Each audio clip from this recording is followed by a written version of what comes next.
Hi, Nico. Oh, God. I'm very glad you didn't drop your phone on your face. Oh, God, I can't turn the volume down.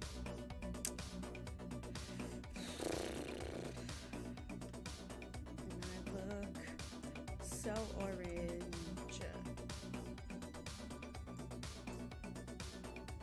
I despise my computer webcam.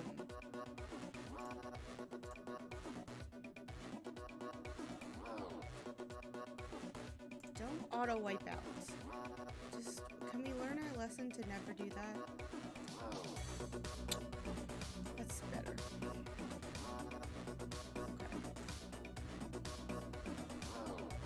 Okay. Anyway. You put your roast in your crock pot last night and forgot about it? Oh no! My computer is very angry. I'm just gonna have to close the music. Is it still good? Like, is it still okay? You got home early, so you're being lazy. I have also been lazy all day. I did not work. Nah, that bad boy is good. I'm so glad. Oh, God. What happened?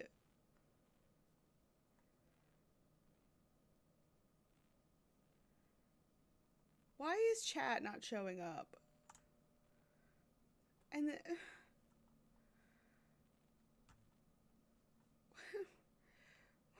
why is something have to not work every goddamn stream? Is the whole stream frozen, or was I just frozen?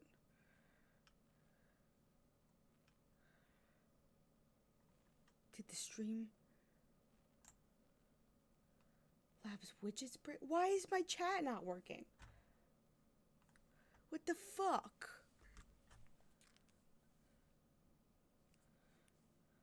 So thank you for the retweet, Nico. I appreciate it. Ugh. Chat widget not working. Yeah, I mean, yeah. Oh! Okay, there it goes. What the fuck? My fucking computer hates me. Like, desperately hates me. It turned itself off. Like, it just shut itself down sometime this week. I did not give it permission to do. So that when I came on, like, to turn it on, it was not working. So then I had to, like, I turned it on and, like, I hit the power button to turn it on. And it just, like, sat there on, like, the Asus Rock loading screen. It did nothing. So then I had to force shut it down again and then turn it back on. Also, hi, Maya. I'm ranting, sorry. Force shut it down and turn it back on again. And then it worked, but it's just slow. I need to get my friend who I play one of my friends I play D&D with who, like, does computer shit to look at my computer and tell me what I did to fuck it up so badly. Okay, now I don't need to Google this. Close all my shit.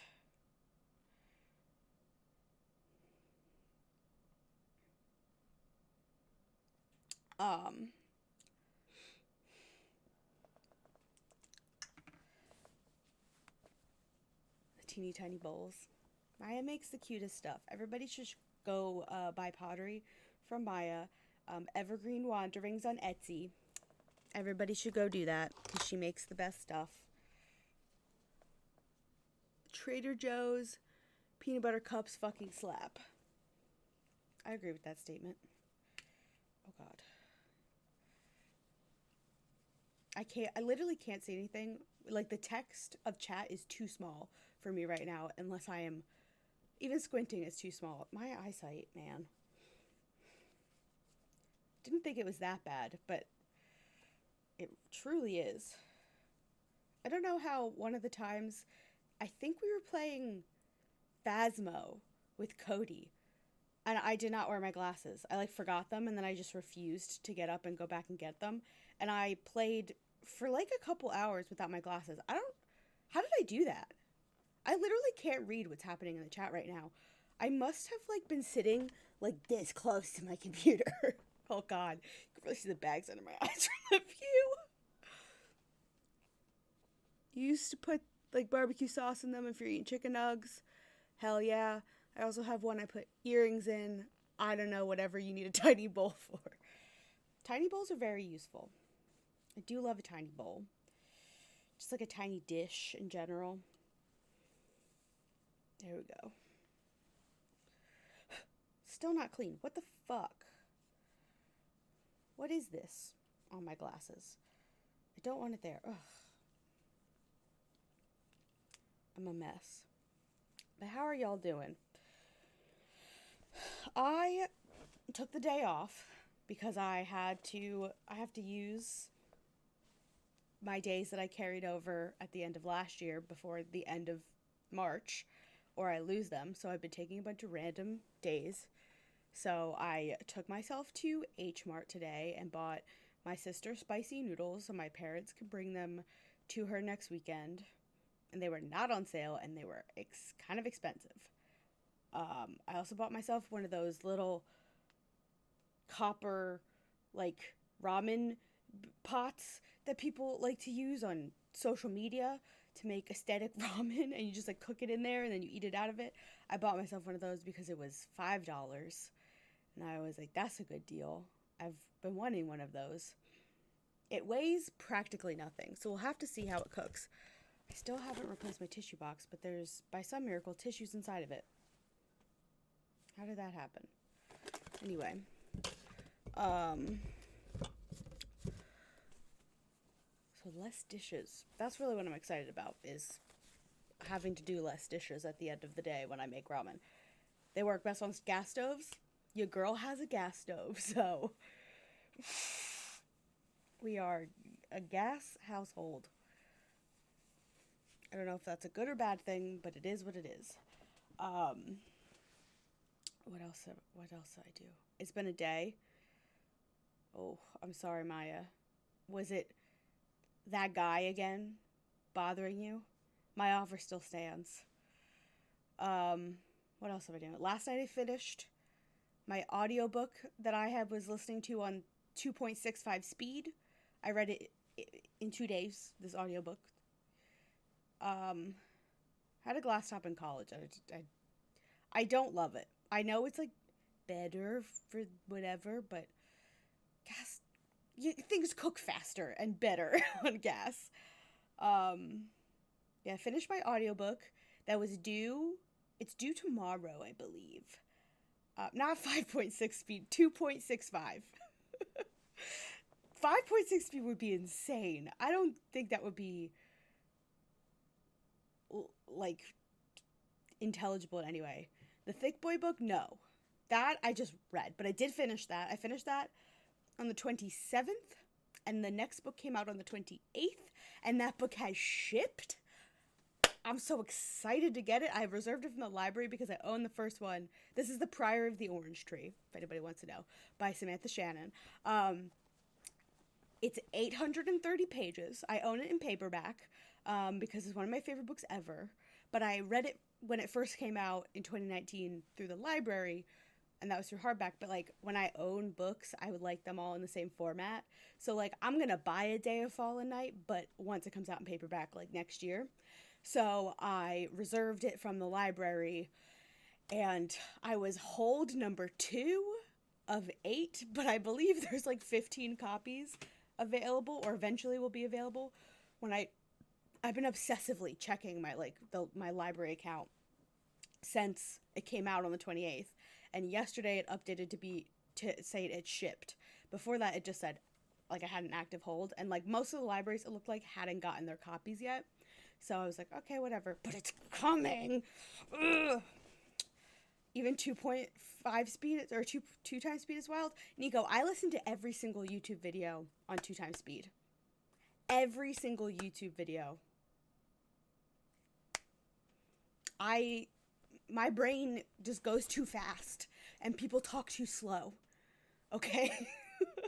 um and I was reading the book at the same time that I was listening to the audiobook because I did that for the first book in the series. The series is the Redemptor series by Jordan Ifuko. I'm not sure how to pronounce her last name, so I'm so sorry if I'm butchering that. But it's Redemptor, or sorry, it's Raybearer is the first book, and then I just read Redemptor, which is it's a duology. And I got the first audiobook in my Owl Crate subscription, I guess almost 2 years ago, whenever the first book came out.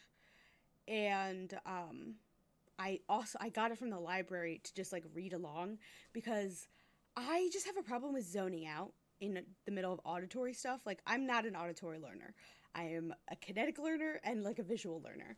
So like the auditory stuff, I'll like zone out of it eventually, and then I'm gonna miss it. And like when it's a podcast, if I miss like a minute or two, it's not a big deal, you know? But for a book, I'm like missing pages of book. And this was not a very long book. So I was like co-reading while listening. And if I had it, I started out at 2 times speed and I was reading ahead of the narrator, like faster than the narrator. So I had to try and like, it took me a minute to like bump it up to the right speed to be in time with my reading speed. And I found 2.6, 2.65 was like the perfect range for that for me. And I read, I believe, a 14-hour, I think it was a 14-hour audiobook, maybe 12 hours. And I read it in probably like 5 hours. Like, 1.35 is usually the fastest you can listen. It's just too slow. People talk too slow for me.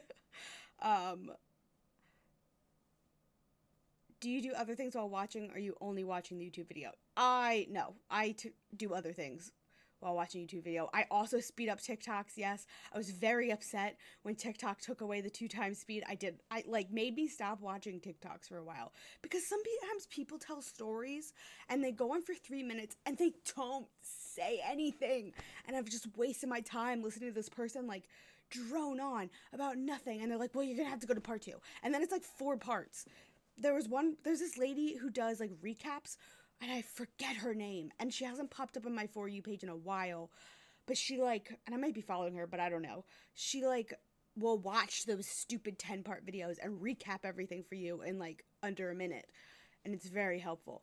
But when I'm watching YouTube videos, I put them on while I work, but I just like, I'm telling you, I think I have ADHD, and it's just never been diagnosed, looked at, because I'm smart and I pick up things fast, and like, I don't know, I think I have a little bit of the ADHD, because like, I can't sit still. I gotta always be doing stuff. Like, I'll be watching a YouTube video on like the top half of my phone, and then down here I'm also watching Instagram reels and scrolling through them, and or like through Twitter and reading tweets. Like, I'm a mess. My brain just needs so much stimulation. Or I'll be like playing a game. Like, if I'm at my desk and there's just nothing for me to do, like I've done all my work and I'm just like waiting for some files to be returned or whatever, I will put my phone up, either my phone or my tablet. It depends on, I have a tablet that I use for reading, and I sometimes watch stuff, and I have some games.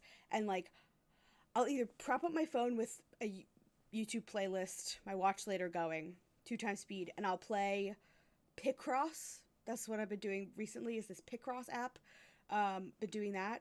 Or I'll put up the tablet and watch stuff, and I'll do my pixel art paint by numbers game on my phone. on airplane mode because I hate all the ads, and I'll do that. And this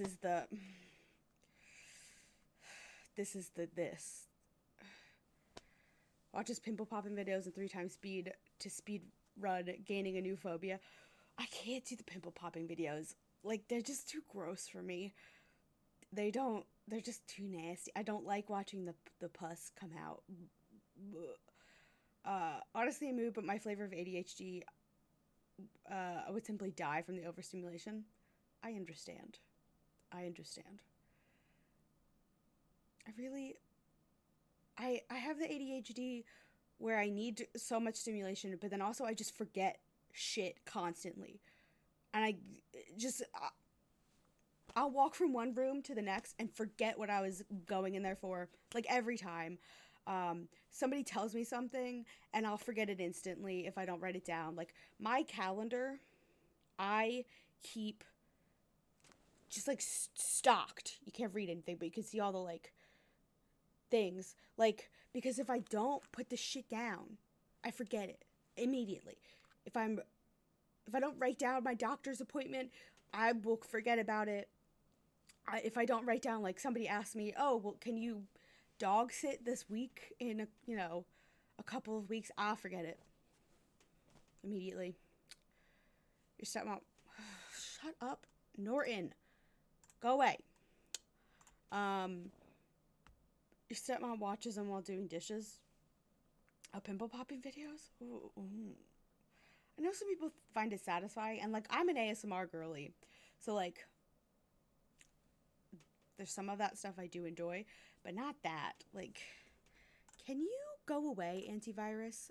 I didn't ask you to be here. Yeah, that's, my brain is bad. But anyway, that's me. I feel like that's all that's going on. I read a paper in a day this week. I haven't submitted it yet. I need to like read it again, so that'll be something I do tomorrow. And then I have Dungeons and Dragons on Sunday that I'm running. Haven't done any prep for it, and I have no fucking clue what they're supposed to be doing next. Like, I know where they're headed towards, but like, none of you are my D&D group, so I could talk about this. We're doing Princes of the Apocalypse, we're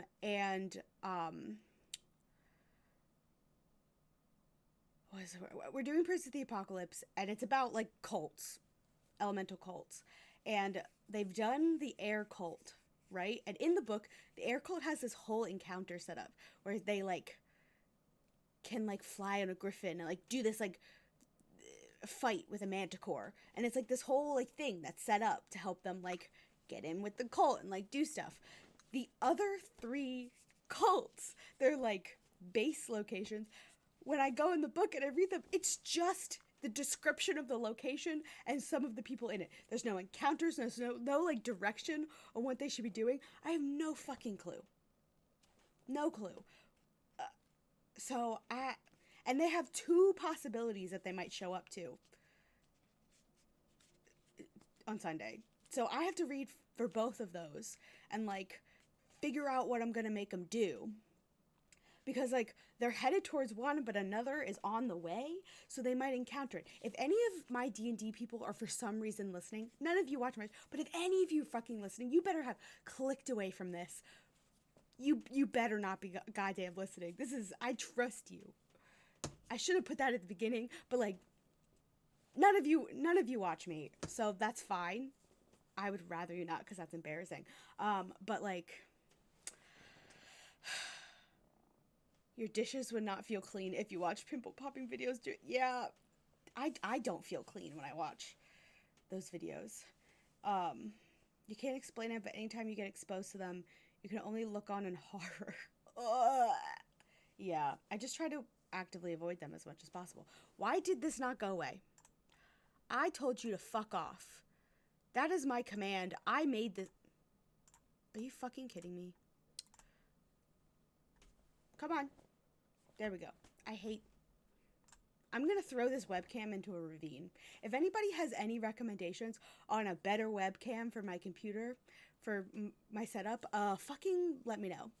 Webcam or camera or whatever I gotta invest in. Fucking just let me know. Because I'm about to throw this one over a cliff. I won't. When it's done, when I'm not using it for this, I'll plug it into my work computer so I can have Teams calls on my main monitor and not on my side tiny monitor. But, yeah, you don't know any of them, Maya, so that's, you know, if you want to track them down, go for it. Yeah. I don't think I have anything else to talk about. Just how unprepared I am for Sunday. I'm gonna have to spend a lot of time tomorrow. Oh my god, if my antivirus gives me another pop-up, I'm gonna throw myself off a cliff. Yeah, don't show it to me again. I never want to see you again. Never. And now there's a huge black... What is happening? Okay. I'm just... Fighting with my computer has made me exhausted already. And I haven't even started playing the game yet. I've just been talking. Oh my god. Have I been talking for 23 minutes? I haven't, but something close to that. Should I start the game? That would maybe be smart. At least get it loaded and going. My computer hates me. It fucking hates me. It wants to fight me. And I want to fight it. Let's open my complete legit game. I also, at some point in the next few weeks, need to sit down and hack my 3DS so I can play the next 2 games. We have a couple weeks before that comes a necessity, because I think there's 5 cases in this game and we're in the middle of the 3rd one, if I'm correct. So, like, we're fine. But, and then I will probably take a break, like at least a week, if not 2, between them, for my own sanity. But I would like to just finish out this timeline games before I go back in time to the Great Ace Attorney, I think. I don't know. We'll see. I wore leggings and a hoodie to the office today, but I agreed to go to a concert tonight, and it feels so bad having to put on jeans at this hour. Oh no. Yeah, I wouldn't want to do that. I'm only wearing a bra today because I went out in public and I was gonna eat food out in public, which I did do. So, like, strangers were gonna have to behold me for more than, like, passing glances. And I just didn't need my yitties to be loose like they are at home. I don't know what I'm saying. But this is gonna be one of my supernatural presentation outfit pieces. Also, this jacket. That's very smart, Maya. I approve of that. When I have the patience, I work on that supernatural thing in spurts, and I'm almost done the, like, notes for season 1, which means I need to work on 4 more seasons before we can think about doing the first part. And I have to, rehearse it. And we're gonna figure it out. It's gonna be fine. But, anyway, let me shut the fuck up. We will continue the game. And go back to our sweet boy, Miles Edgeworth, as he is in Copacabana Park.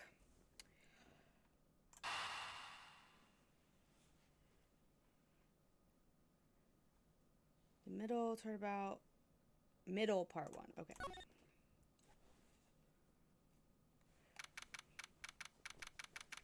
March 13th, 1:22 p.m., Gatewaterland, main gate. Chased out like a pair of peasants. Oh god, I have to remember. Mr. Edgeworth. Yes, Kay? There's something even thieves should never steal. Do you know what that is? You really shouldn't steal anything. However, I'll bite. What shouldn't a thief steal? A life. It's too heavy of a burden on your soul to get away with, ever. That's something we can agree on. Well said, Kay. No matter what we may try, murder is the one crime that can never truly be hidden. Okay. And I intend to prove that by my own hands. Well, it's just so smug. What the fuck? I told you I'd murder you, Norton Antivirus. And that was a promise, and you've broken it, so there will be repercussions after this stream. I just had another fucking pop-up. That's like the 5th one since starting stream. When I apprehend the murderer myself. Alright, I'm gonna work extra hard to be a good assistant. Let's go! I still never said she could be my assistant. I'm gonna drop the issue. The first thing we should do is locate the real scene of the murder. Mr. Edgeworth! Oh god, I hate doing Gumshoe's voice. Detective Gumshoe. Mr. Edgeworth, the stadium! Hurry, sir! Is it for their 1999 password? No, it was like, there's broken directories on your computer. I was like, I don't care. I just don't care. This is supposed to be hush-hush, but they found a witness at the stadium. A witness? God. Spit on my screen. Yo, what did we tell you about leaving your assigned post? Ah, the jig is up. I can't do his voice. Mr. Edgeworth, remember, I'm always rooting for you, so go get him, sir. Oh, he's gonna run away. Okay, I thought they were gonna drag him away again. Those detectives sure look like they're enjoying themselves. It's not all fun and games, Kay. Now then, let's head to the stadium and meet this witness. We're just gonna trudge there. I've definitely gotten pop-ups about that, but I probably said don't show me this again enough that they've stopped. Oh,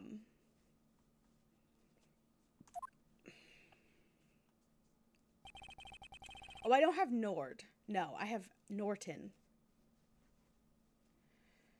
Different thing. Thought there was a witness here.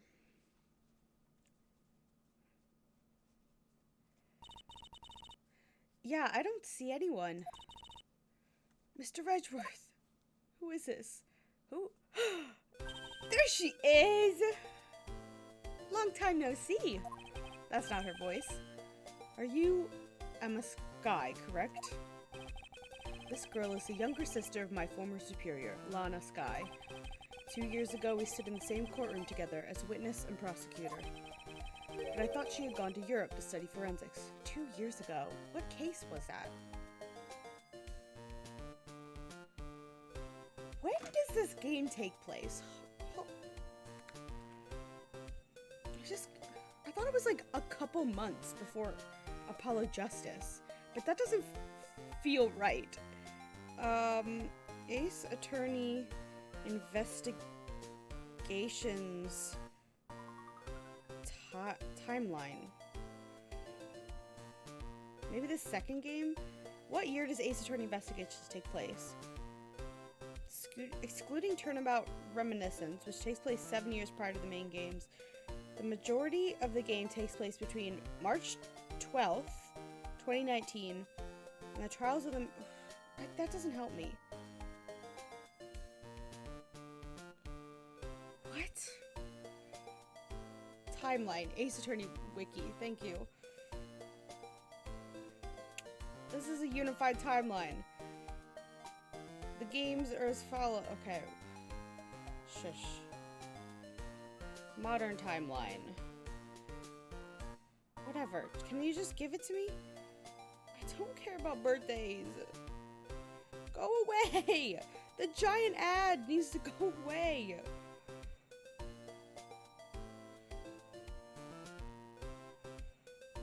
This is not. Ace Attorney timeline in chronological order. Okay. Ace Attorney, Great Ace Attorney, obviously. Okay, so it goes Ace Attorney, Justice for All, Trials and Tribulations. Then Investigations 1 and Investigations 2. Then it's Professor Layton versus Phoenix Wright, which is non-canon, but... And then Apollo Justice. So...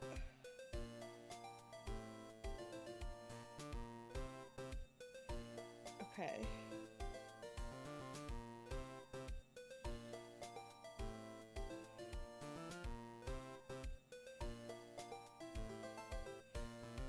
Cases during Phoenix Wright's career. Ace Attorney Investigations. Okay. So Ace Attorney Investigations... Phoenix still has his license. So this is happening just after Trials and Tribulations ended. Ace Attorney 2 takes place in chronological order.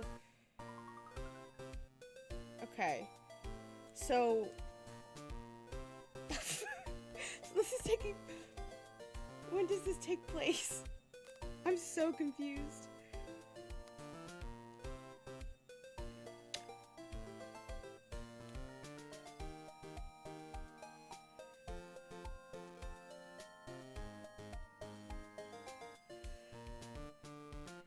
Right, he was in Europe, and then he came back when Phoenix fell off that bridge. But we're in the US right now. Because we were just on the plane flying back during... Like, the cases of this game are out of order. Like, chronologically. The...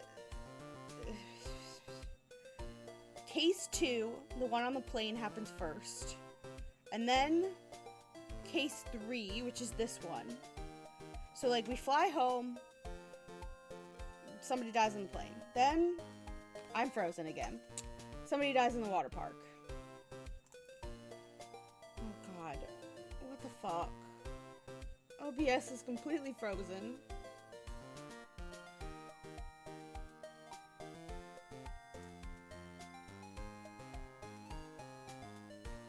Oh. Hello again. My computer hates me. Okay, Case 2, somebody gets murdered on a plane. Case 3 is this one. And then Case 1. So after this case is when we go back to our office and find a dead person in our office. And then it skips to Case 5 in this. So I don't know where Case 4 apparently falls in this timeline. I don't know. So, but really the important thing is this is like right after Trials and Tribulations. I guess. I don't know. These are all flashback scenes. Play them long before... Oh, Ace Attorney Investigations Case 4 is a flashback scene which takes place before any of the Trials and Tribulations again. This is so confusing. I just have to move on. I don't remember which cases are Trials and Tribulations either is the problem. And why Emma would have been in... That was 2 years. I guess it was 2 years? But wasn't there a couple year gap between Trials... No. There's a couple year gap between the first and the second game. Because that's when Phoenix thinks Miles is dead. For like 3 years. I don't know. My brain's melting. I can't believe you remember me, Mr. Edgeworth. Of course I do. How have you been? You look to be in good spirits. You still studying abroad? You bet. More than anything, I want to investigate crime scenes scientifically. been studying nonstop every day to become a top-notch forensic scientist. But it's spring break now, so I thought I'd come back for a bit. I see.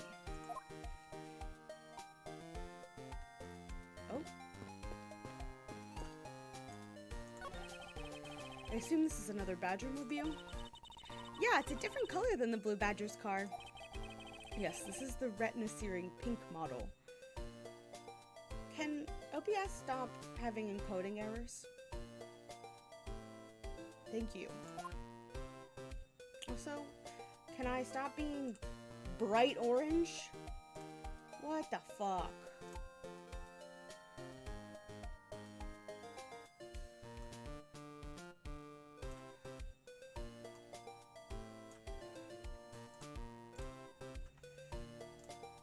Slightly better. Alright, let's talk to her. I almost didn't recognize you. You've really grown in the past few years. Please don't tease me, Mr. Edgeworth. I know I still have a long way to go. But I'm gonna be a super forensic scientist someday. You'll see. Okay, this is college Emma. Yeah. That makes so much more sense. And then she's career Emma in Apollo Justice. Minding your business, doing your makeup, and a stink bug just landed in the sink. No. No. No.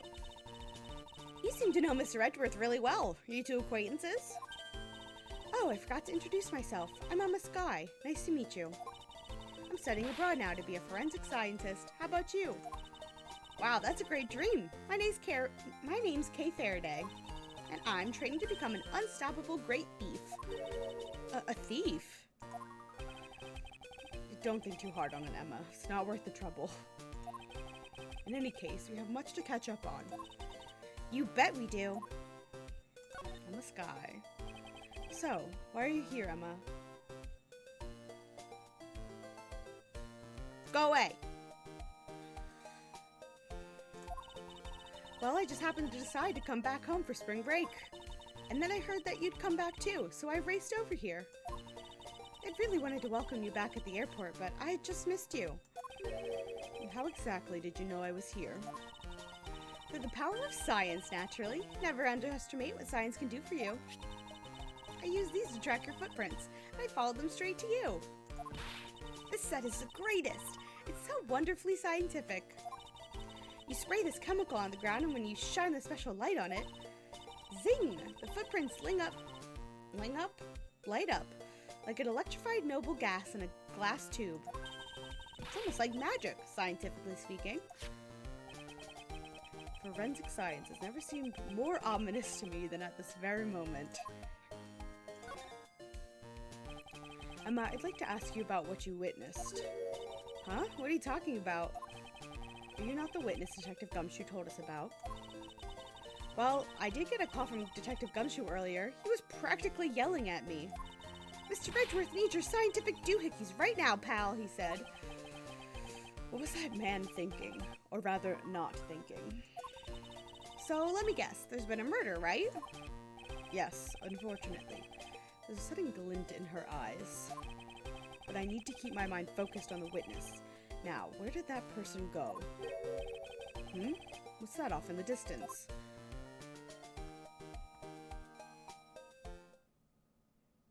Oh, God. Oh, hey, it's the pink badger! Badger, get! Badger, badger, badger, badger. Just what does she see in these silly things? Is it... What's his face? He's got handcuffs on. This badger has something to say to you, Mr. Edgeworth.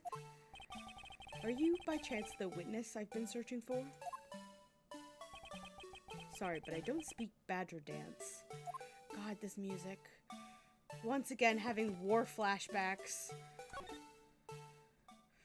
The end of the second game, I think it was. Oh. Oh, no! The greatest hits of... Oh, my God. What was her fucking voice? Can't take being inside that stuffy head anymore. You're... No, why her? Why here? Why now? I first met this woman 3 years ago. She was a witness in one of my cases. Wasn't that the first game? Yeah, because it was the Steel Sam. But then he was missing for, I thought, maybe it was only a year? Oh God, I don't know. She has since gone out of her way to pop up unexpectedly and cause me great... Edgy poo. Why couldn't you understand what I was trying to tell you? I mean, really. I was trying so hard to keep that kid's dream alive by staying in character. But you couldn't pick up on what I was trying to convey to you. I think this was her voice. I'm sick and tired of that roundabout way of talking, so I'm just going to be direct. I don't think it was quite this. It was more of a Boston accent. But I've lost my Boston accent. Had a bad feeling before, but this just made it official. Today has gone beyond the typical not my day into the realm of waking nightmare. So you're a friend of Mr. Edgeworth too, Miss Big Badger? You could say that. This is not the right accent. I'm from Boston. And that's not a voice either. She had more of an old lady voice. We're just going with it. So you could say that. But right now, I'm just a pink badger dearie. Oh my God. What is this voice? She may look the part, but I know better than to trust my eyes around this woman. Are we gonna name her? There we go. My name is Wendy Oldbag. You can call me Wendy, or Granny, or whatever suits your fancy. Nice to meet you, Miss Oldbag. I'm Kay Faraday. What do I care about a young whippersnapper like you? Yeesh, I was trying to be polite. Hi, Wendy. Look at this face. Look at this smug face. Weren't you a security guard at one of the Gatewater hotels the last time we met? I go where I'm needed. I'm very good at what I do, unlike the youth of today. I get called in all the time to fill in where there aren't enough hands. But enough about me, Edgy Poo. I'm thoroughly dejected right now. I finally get the chance to see you again, and here you are talking with two young girls. Men are all the same. They don't matter how old they're. She's just gonna kind of go off. Something about a 16-year-old, the persimmons? I don't...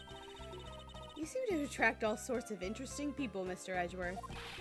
Kay, please, I'm begging you. By all means, do not provoke her any further. Aren't you forgetting about something, Mr. Edgeworth? This person could be the witness. Honestly, I hope she isn't, but I don't think that fate is going to be so kind today. I saw what happened. I even saw the exact moment it happened. How's that? So it's true, she is the witness. I don't suppose I can afford to ignore the old bag. Yes, it was just a little while ago. So it happened right in front of me. The moment of the murder. You mean to say that you witnessed someone being killed right before your eyes? Sounds like a pretty important piece of testimony to me. Oh God.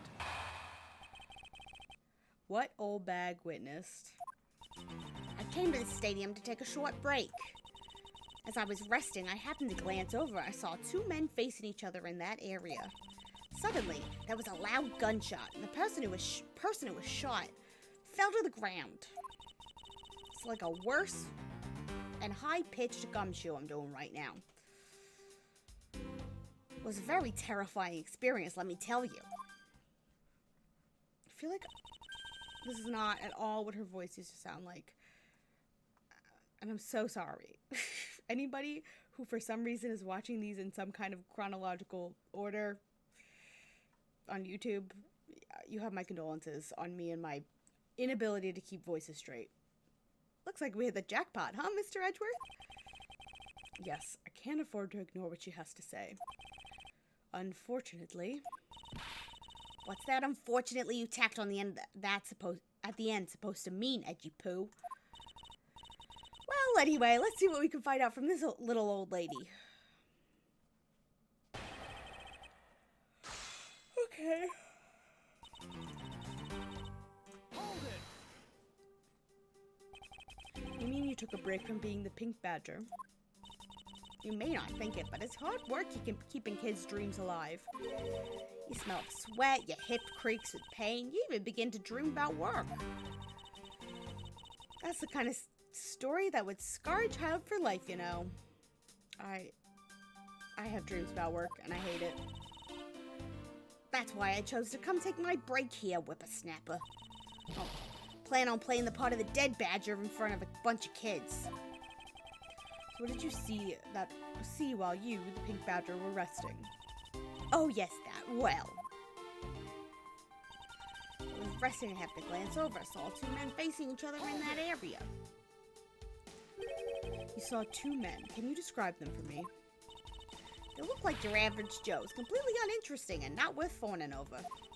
I'm telling you, they were so boring I don't even remember much beyond that. But did they have any special features? Anything you can recall would be very helpful. I can't read. I can't talk. I can't do anything. Oh my! Don't tell me you're jealous of those two men. Hey, she's right. You do seem pretty worked up over them, Mr. Edgeworth. I am not worked up over anyone, and I'm not jealous. It's alright, Edgy Poo. Those two are just foals compared to a stallion like you. Gross. I thought so little of them that I lost interest the instant I laid eyes on them. A gunshot. Hold it. Excuse me. You're claiming to have seen the exact moment in which the murder took place?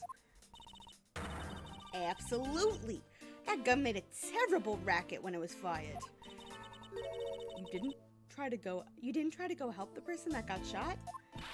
I'm only one person, you smart alecky brat. What could I have done? But I took off as soon as I could find someone to find someone who could help. Two men, one bullet. It's all consistent with what we found out from the body. Sadly, there wasn't exactly a lot of new information to go on in your testimony. Well, if I saw the guy again, I'm sure I could identify him for you. I mean, how do you expect me to remember anything without something to jog my memory? Self-centered, aren't we? Well, it was something useful. Our testimony also presents us with a new problem. Mr. Edgeworth! Yes? So, about this new problem, what is that giant grin on your face for? Do you want me to show you something really nice? No, thank you. Don't be so mean. I swear, it's something you're going to like. What is that gadget you're holding? It looks like a cell phone. Okay. What you see before you is the secret weapon of a great thief. Ah, I should have known it would be worthless. Aw, don't be like that. Oh, God. What do you think now? What is it doing? It's projecting something into the air? I'm going to input the necessary information to run the simulation now. Okay, once I'm done, I'll increase the size of the projection to its maximum size. Dark skies of evening, when no other bird dares to take wing, one alone remains all-seeing. Now, witness the true power of a real modern-day Robin Hood. What? They just keep introducing new things every case. What is this? This is a recreation of the murder based on the info I inputted into Little Thief. Little Thief? I dare say I think you're taking the Robin Hood thing a bit too far. Little Thief is actually meant to be a simulator for me to plan my thefts. But I suppose if I use it like this... Let's see. Miss Oldbag said the two men were facing each other. And then a gunshot rang out and the victim fell to the ground. Ah, so with this, we can inspect the crime scene as it was in the past. See? So what do you think? I have to say I'm impressed by the technology thieves have access to these days. Well, it is the super secret weapon of the mighty Yatagarasu. Indeed. Oh, but if there isn't enough information or if something's out of place, the recreation could come out a little strange. In other words, I can use this to authenticate the validity of a witness's testimony. You got it. You really catch on quick, Mr. Edgeworth. Right now, the simulation is a recreation of that witness's testimony. So for now, I should re-examine everything. And if I find anything illogical or strange, I can then ask for clarification. Excuse me. Feel free to examine anything in the simulation in the way you always do. You can even present evidence when you find a contradiction. And if you find something, I've got Little Thief with me, so you just let me know, okay? Okay, interesting. According to the testimony, the victim fell to the ground here. That's right, but if that's the case, then we've already found our first contradiction. Huh? What? Where? If this is the real scene of the crime, there's something missing that should be here. Blood?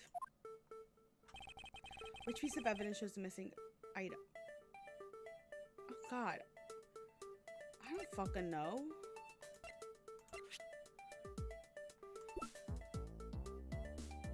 Is blood? It's not any of this shit. Take that! This is the contradiction. Something wrong with my recreation? This is the real scene of the crime. Something specific should be here. You think back, how did we deduce that the other crime scene was not the real one? Oh, I get what's missing now. There's no blood on the ground here either, right? Right. The fact that there's no blood here casts doubt on the witness's testimony. Edgy Poo! How could you doubt me like that? Are you calling me a liar? I know what I saw, and I saw that victim get shot down. This voice sounds a little bit more right. You know, I don't think she's lying, Mr. Edgeworth. To be honest, I can't think of a reason why she would lie to me. In that case, maybe there's another explanation for the distinct lack of blood. Okay.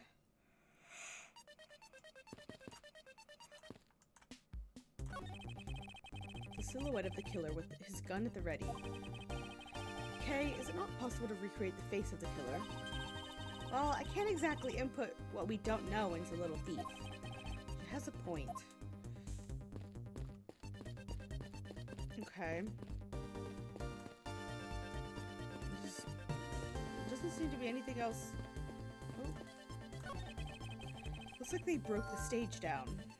Okay. Glad I looked at that. Guess this means they're done for the day. Or maybe it's because a different show is scheduled to start its run tomorrow.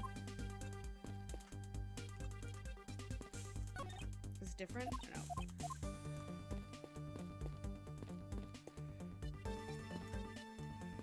Can I present anything to Olbag? What is this? Some sort of new attraction? I don't know what that was. Okay, I wish I could present. Go on, Edgy Poo, show me anything. I'll tell you all about it. Very well, what do you think about this? It's nothing special. Yeah, I think you're right, Nico. Like, there was a tarp on the ground. Okay. But I just wanted to see.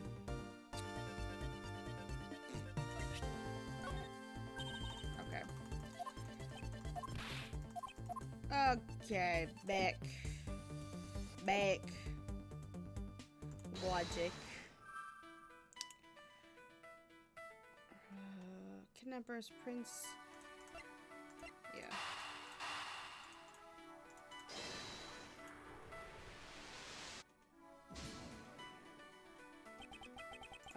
Okay.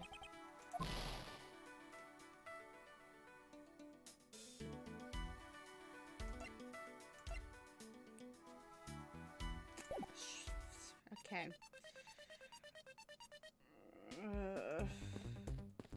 Don't see anything else to examine. Looked at that. I looked at this. I checked the stage. I can't go back here. The stage is all one thing. feels like I need to ask somebody something else.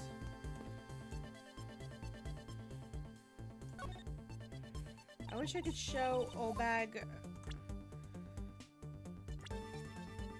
like this, but I can't present her a profile.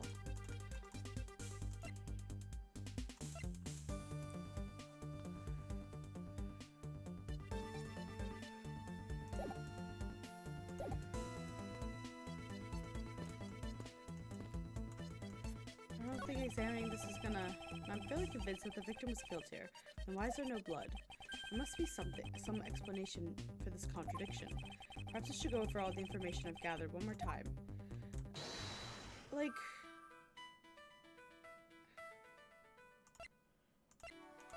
these two could make sense, but...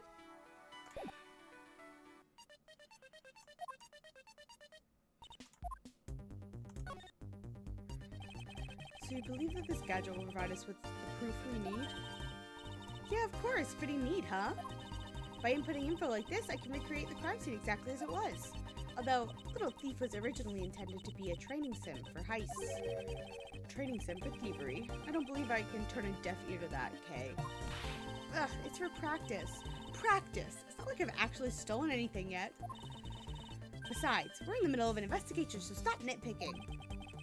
Even if it's just practice, I can't exactly endorse the act of stealing. Although admittedly, this device is rather useful in an investigation. Using Little Thief. So how am I supposed to use this to aid my investigation? Oh, that's right. I guess I should explain how to use it, huh? Objects outlined in yellow are things that are not present in our time, but were in the past. Things outlined in dotted lines are things that exist now, but didn't in the past. Okay, I see. You can examine and interact with replicated people and objects as you normally do. You can even present evidence whenever you find an inconsistency. Oh, and be sure to point out mistakes in the recreation with evidence too. Very well, let's continue the investigation. If there's anything you don't get about Little Thief, feel free to ask anytime, okay? Okay. I don't see anything... Oh... Not what I wanted. Okay, so there's nothing outlined in dotted lines. It's all yellow. Maybe I gotta talk to Emma. This is amazing! Just feel the power of science. Nope. Logic. I just did that. I'm a dumbass.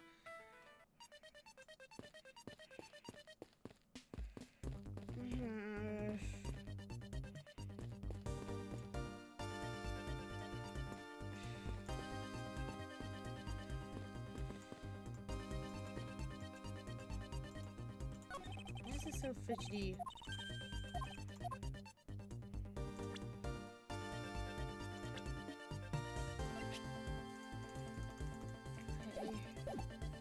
I just want to show. She said, like, oh, I jogged my memories. Like, why can't I show a profile? Also, look at her face. Look at me. Look at her face. Oh no. Okay.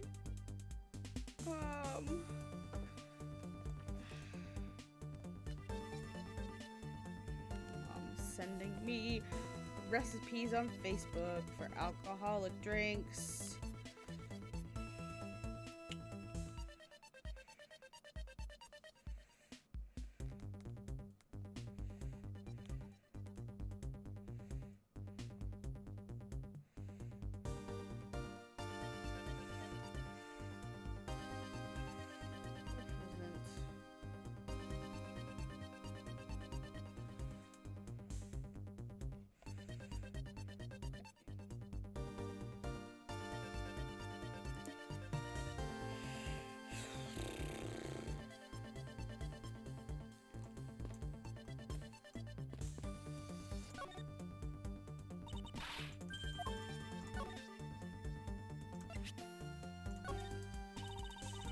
Scientifically calculating, thinking critically about this.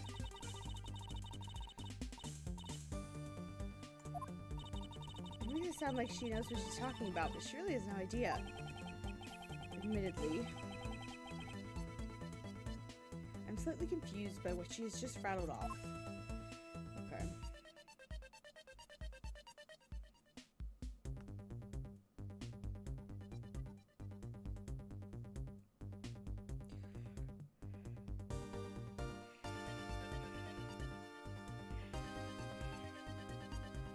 I don't know.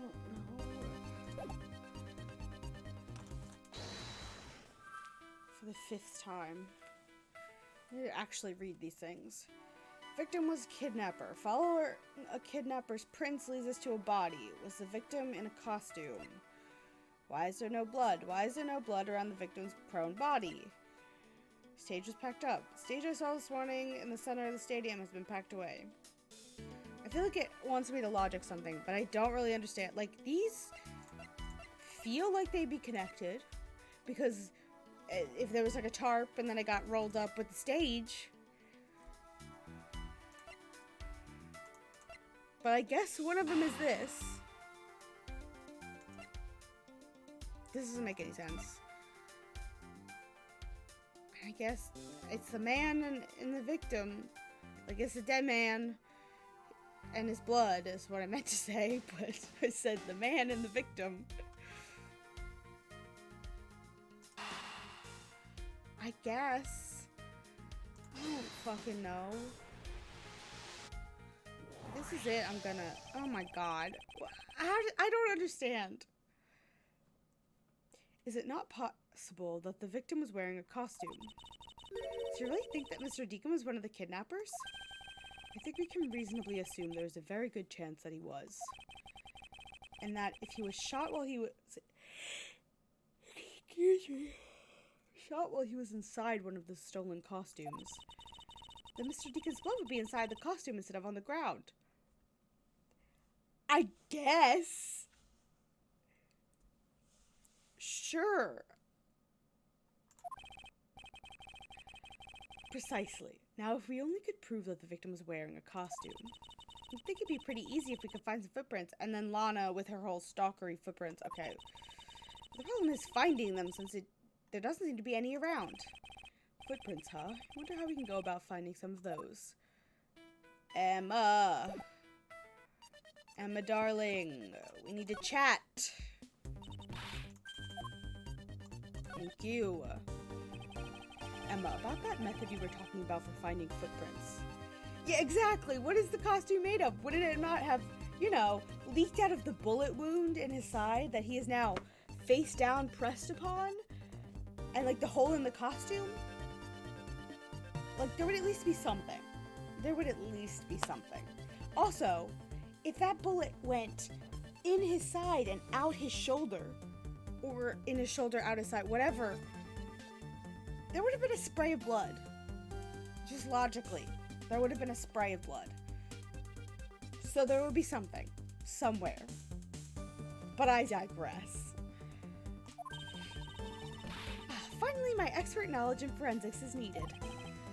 Yes, well, can you detect and trace even partial footprints? Leave it to me. My cutting-edge detection kit can find anything. Very well. If you could please analyze the footprints in this area. Okay. Stand back now and witness the power of science at work.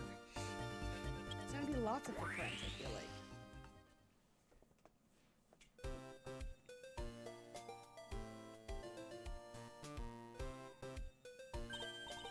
Hey, I found something! Look, right here! I don't see anything. Oh, that's right. Here, put these special glasses on, Mr. Edgeworth. These footprints here were definitely left by a badger costume. You know, the one that our old bag is wearing right now. Judging by the way the prints are layered, those seem to be the newest. Yeah, old bag is walking around in one right now. Then we can conclude that the victim was definitely wearing a costume at the time. Oh my god.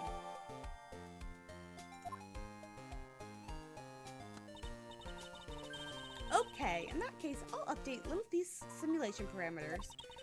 I can't wait to see what we find out from this new info.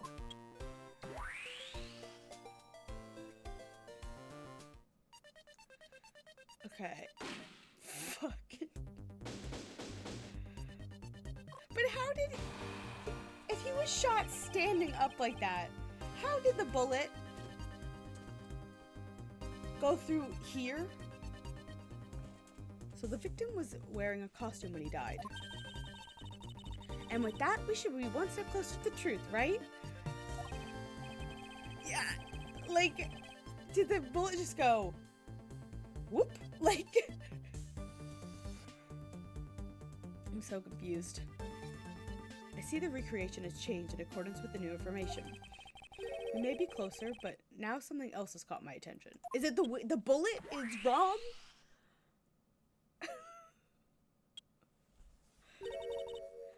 What do you want? Your testimony naturally. I'd like to hear it one more time, if you please.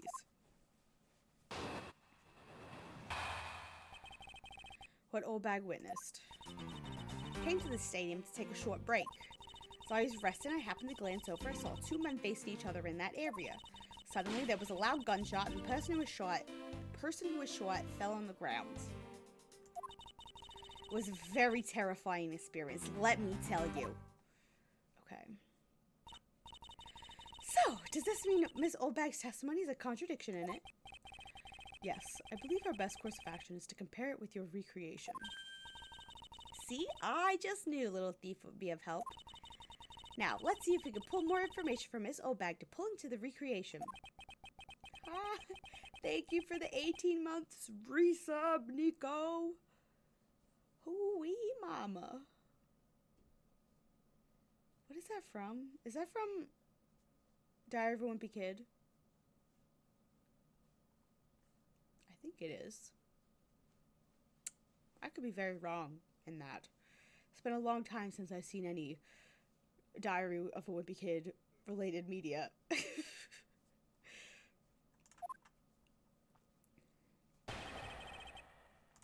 Oldbag. Let's chat. I don't care about this. Don't care about this. You have no idea. It was the first thing that came to mind. I think it's from Diary of a Wimpy Kid. A loud gunshot. This is what I would like to press. Hold it. You're claiming to have seen the exact moment in which the murder took place. Absolutely. That gun made a terrible racket when it was fired. You try to... Okay, this is the exact same. This is the exact same testimony. Did I get anything else? Oh, yeah. Hold on, wait. Saw two men facing each other. But there's a costume. Objection. Oh, good. The music stopped. Whew. Two men? How did you know the gender of the two people involved? Seeing as the victim was wearing a costume at the time. Ah! Furthermore, I have another matter I'd like to inquire about. I'd very much like to know why you failed to mention the costume in your testimony. I'm beginning to doubt if you really witnessed the murder at all. But I'm telling you, I really did see it. I saw it with my very own eyes. From a seat in the second tier.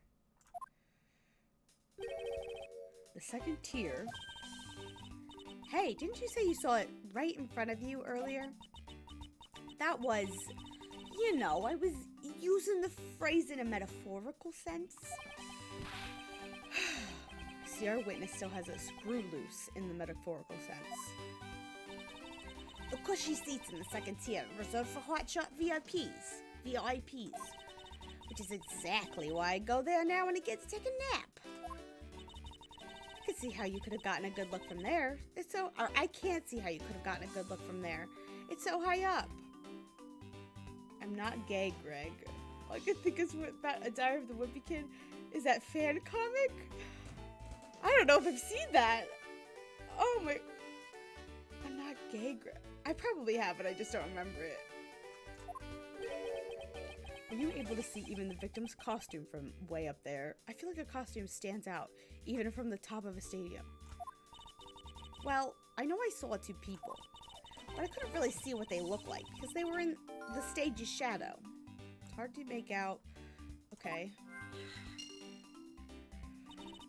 My eyesight isn't what it used to be, you know. Not like when I was young.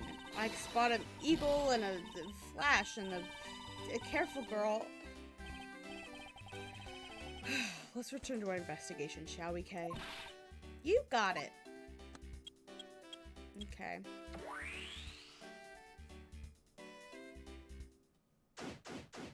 Oh gosh, alright.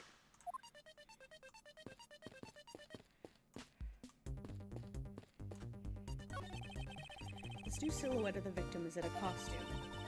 The silhouettes can change depending on the information I input, but Little Thief can recreate more than just people. So investigate away. We might even find more information with which to make a more accurate sim. Alright, sounds like a plan. Am I not allowed to examine the footprints?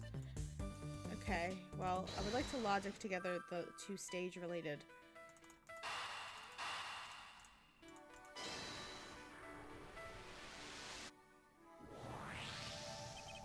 If that woman's testimony is to be believed, the murder occurred before the stage was broken down. Do you want me to input that bit of information into Little Thief? Yes, if you please. Okay.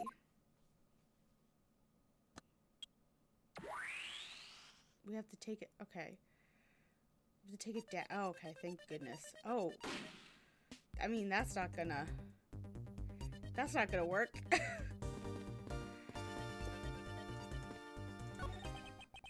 There is clearly a contradiction here. Please stop stealing my lines. Oh, come on. It wasn't that hard to see it coming, even for a layman like me. I suppose. In any case, it's not possible for the killer to have stood here in that way, because there's a very real stage set up in the spot at the time. Yeesh, I told you I got it. Do you feel the need to explain everything? Yes, well, in any case, we need to resolve this unusual situation. Isn't it obvious? The killer was on top of the stage. Natural. That makes sense. With the downward trajectory of the bullet. There we go. Right, Miss Oldbag? Yes, I remember now. The killer was standing on top of the stage. See? Now let me update the info in the simulation. We have to watch this animation again. Yes. Now this makes more sense. Shebang.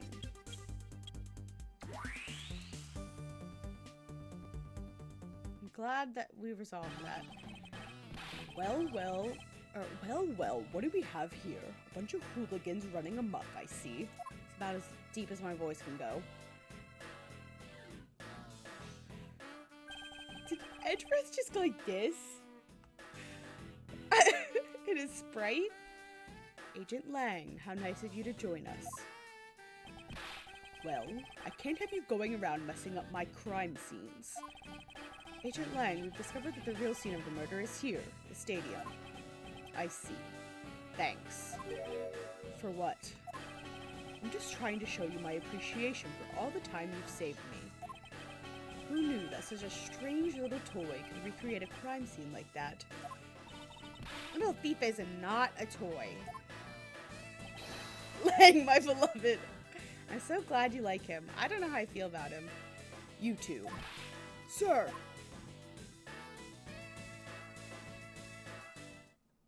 Oh, they set up... Those two men set up the stage? Troop Grammary! It's all coming together.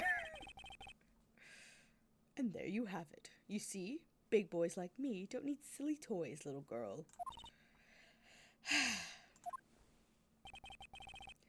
Now this is a recreation. So what? Do you still intend to assert that Officer Meekins is the killer? Purely aesthetical. Okay. I got you. He does have a great look. I will give you that. I love his crazy ass hair. He's got a great smirky face. Whatever this outfit is fabulous with the very deep V. It is very good. Of course, even knowing the crime took place here doesn't let him off the hook. Argument time. Lang's logic. This is the real scene of the crime. Officer Meekins lay in wait for the victim on top of the stage. And when the victim finally showed, he shot him from on high. That's the truth your little recreation showed. Excuse me. How far will you go to accuse Officer Meekins of the crime?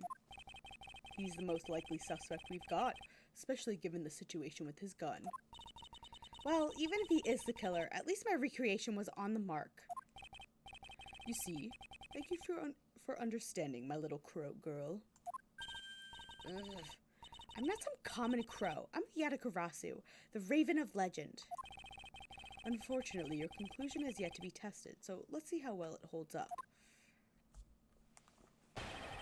I'm always partial to a titty outlook. Oh my god. I mean, yes. Why did my mom send me this? Pudding shots.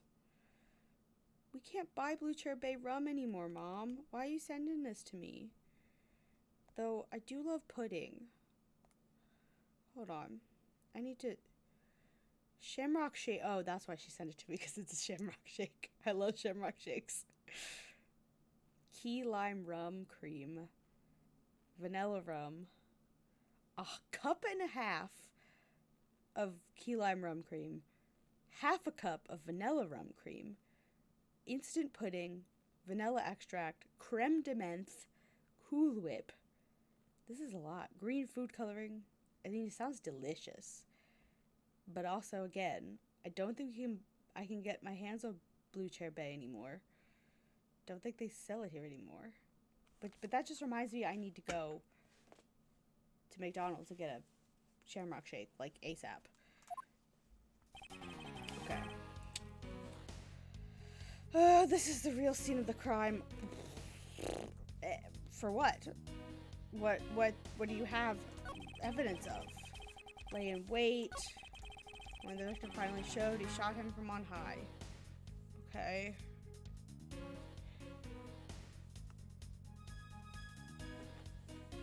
Excuse me.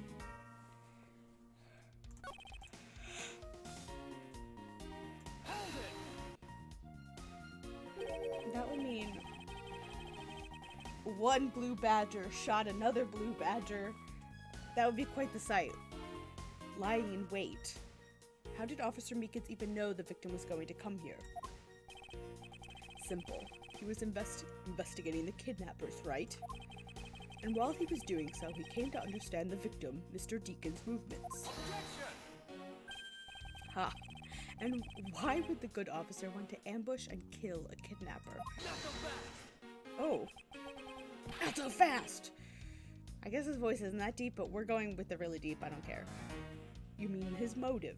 Who knows and who cares? You can find that outfit for yourself when you talk to him in jail. This is Godot's voice, but I'm doing it less smooth. Godot had a very smooth, sexy, deep voice. I don't know that I'm really making a difference, but in my mind there's a difference. You have no respect for the order of law. Don't get me wrong, but I need more than there's no motive to convince me otherwise. He's right. The lack of motive is a rather weak argument by itself. So, the officer lay in wait on top of the stage.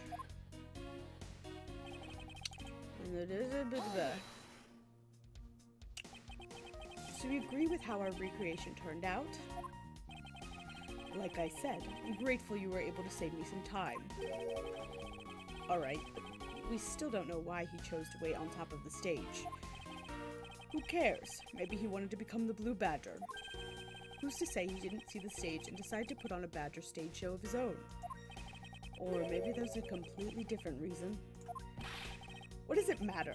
It still doesn't change the fact that Officer Meekins stood up on that stage and shot the victim on the ground below. It's the truth that your little recreation showed.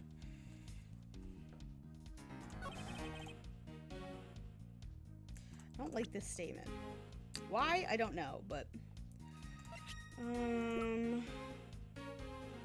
Shot from He was shot from the abdomen to the shoulder. Booyah, bitch! Deacon was on the stage. Which doesn't help us. Well, yes, it does. Maybe? But his body was on the ground with, like, the footprints. And then the stage... I mean, that doesn't help because is in the suit. So, and there's two suits. I don't know. I'm terribly sorry, Agent Lang. I should have warned you that our recreation is incomplete. You cut in quite unexpectedly, after all. What's that supposed to mean? You said the victim was shot by the killer from up above, correct? I hate to break it to you, but that's not possible. Huh? Why not? Recall Mr. Deacon's body specifically, where the gunshots were located. Actually, I didn't get that good of a look.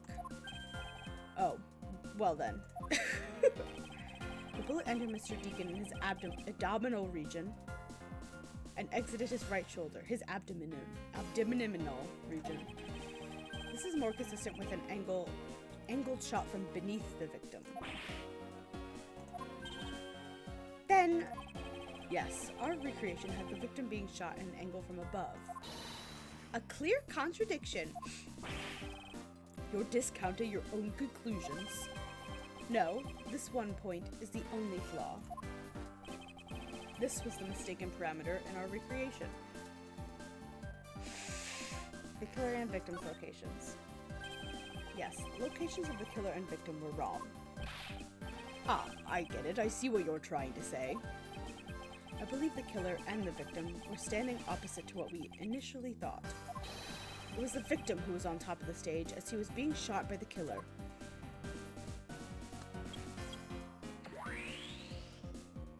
Your father just informed you that he and your brother are now forever traumatized.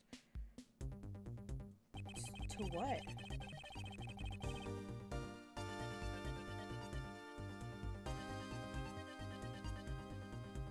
About what?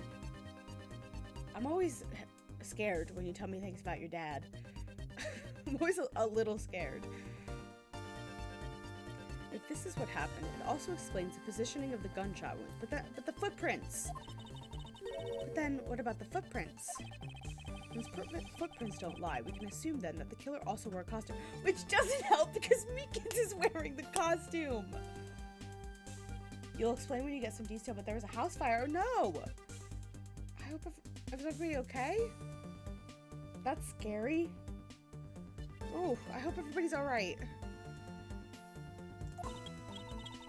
Okay, I'm trying that data instead. I missed the footprint thing. But yeah, okay. Okay. Judging by the fact that both the killer and the victim were wearing costumes, I'd say it was a killing between the two kidnappers. That would be the most natural conclusion. I don't know who was actually saying that first line. I'm thinking, oh, he's going like this. Okay. It looks like he's going like come hither, but he's tapping his head as he do. Or did you agree, Agent Lang? But that doesn't help Meekins, because Meekins is also in costume! Well done. Well done, Mr. Prosecutor. But that alone doesn't clear Officer Meekins of the crime. Because they're both fucking wearing costumes. Did we forget this shit? Another bit of proof. I ask that you take another good look at the tire marks over there. The 3 marks are indicative of the Blue Badger mobile. That story Officer Meekins told about the shop on wheels getting stolen was just a lie. He drove the Blue Badger mobile here and committed the murder. Then, he used the car to move the body to the garage in the Wild West area. You believe he moved the body with the car? That's right. It was Officer Meekins himself who pointed us to the way he did it. Three tired tread marks are very telling. However, is the blue Badgermobile the only thing capable of creating such a pattern? Okay. As you take another good look, 3 are indicative of the blue Badgermobile. Okay. Hold it. 3 tire marks? I have to agree that the blue Badgermobile has 3 tires. Of course, the only thing in this park that can make those marks is that roving shop. Objection. Are you forgetting that there are, in fact, 3 of them? You can't simply ignore the pink and the proto-Badgermobiles, Agent Lang. I can't believe that these are words coming out of Miles Edgeworth's mouth.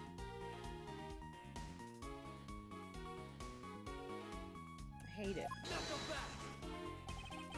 Of course, I didn't say it couldn't be either of the other 2, but I see no reason to drag them into this just to complicate things.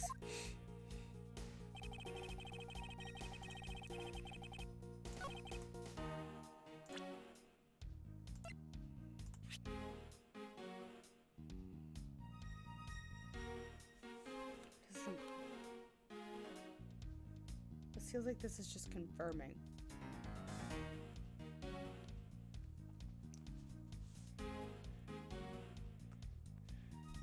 But also, I don't know.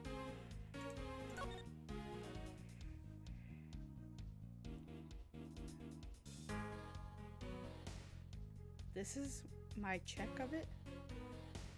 What am I supposed to be able to tell from this? I don't know, let's fucking try it.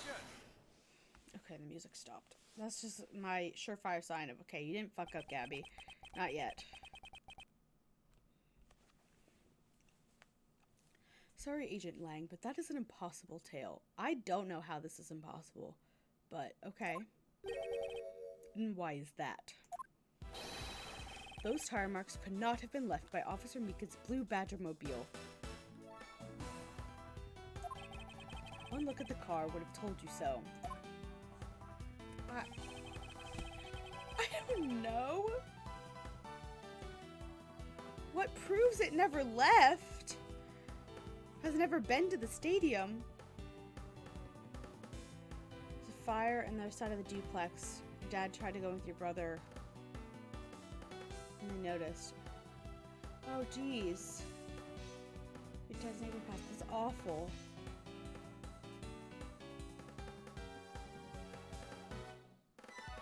That's awful. Oh my gosh.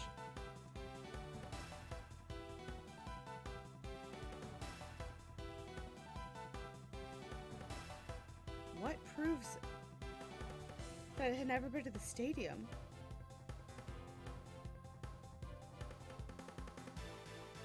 There's no blood on it? The windshield?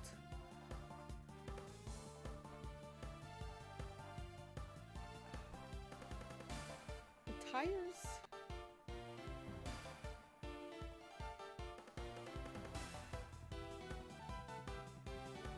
No, you're good.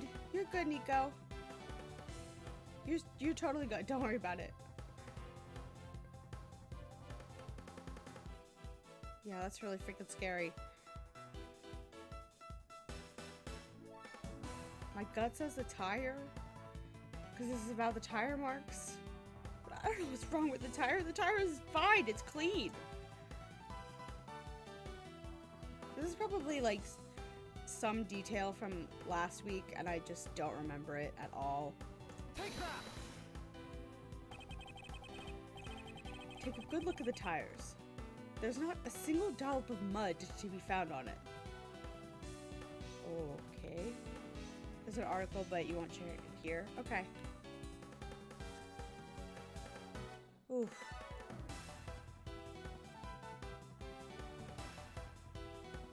I'll have to read this after stream. Oh, that's awful. Didn't know at all it was on your local news. My mom constantly sends me things like that happened in my local news that I just didn't see at all. Like some crazy lady screaming at people at one of our coffee shops, and a house that caught fire like 3 streets over from me. This car had come to the backstage area and left those tire tracks, then the lack of mud on these tires stands out as very peculiar indeed. Okay, sure. Then how do you explain the tire tracks, genius? Hey, I've got it. What if Miss Oldbag's Pinkmobile? Or what about?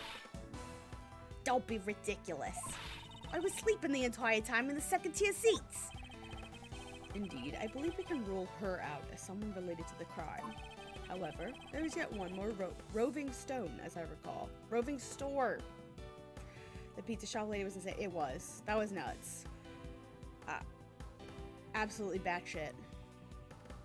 Just a classic Karen situation of somebody screaming at people in service for just like something completely ridiculous. A white lady losing her mind. Yeah. Roving store, not roving stone. Oh, you mean the proto badger? I hate the proto badger. I hate his dark, soulless eyes. That's right. There's one more parking space inside that garage, and it proves the existence of a proto badger mobile. Agent Lang, I suggest you find this proto badger mobile post haste. There must still be some sort of incriminating evidence in it.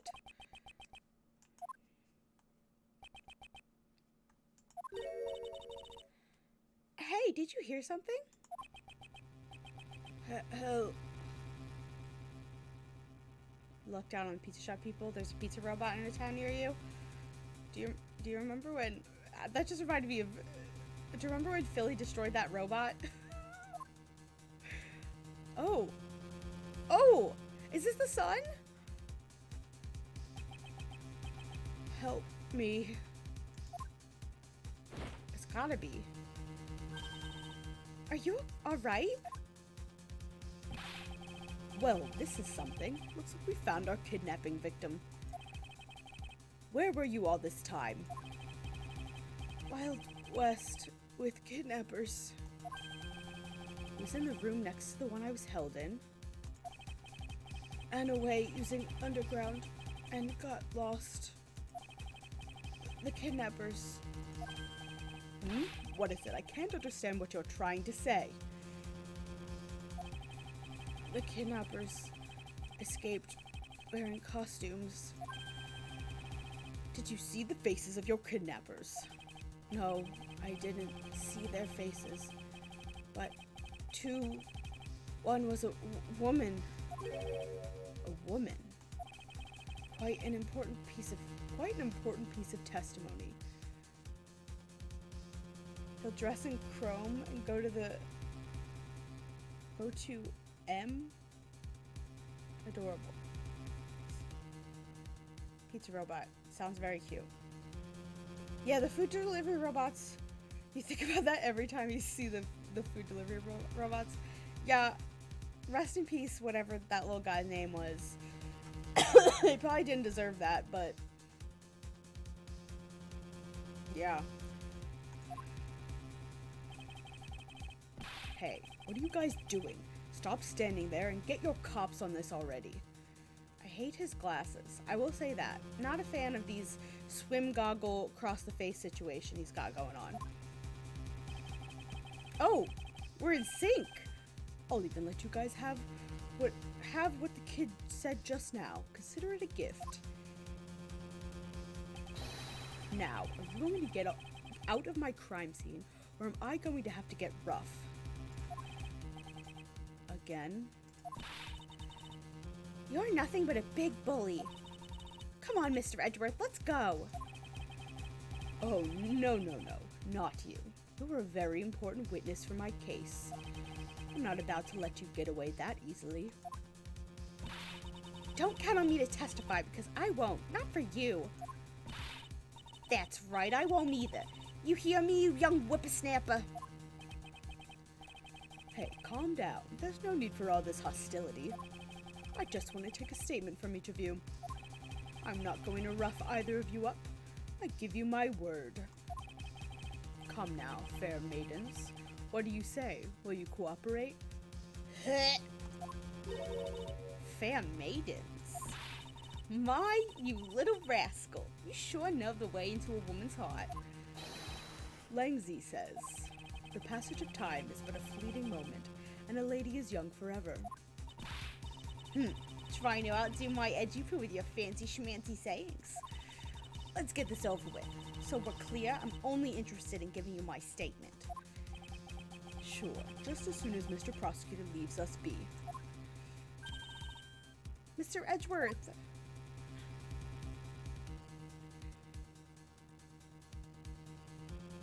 Okay. I just got the sudden urge of, I want to cosplay somebody from these games so badly. Who? No idea. But I want to so bad. I want to get my hands on a sewing machine and learn how to sew and make my own shit. Just like another hobby that I want to do. One of 8 billion hobbies. If only there was more time in the day.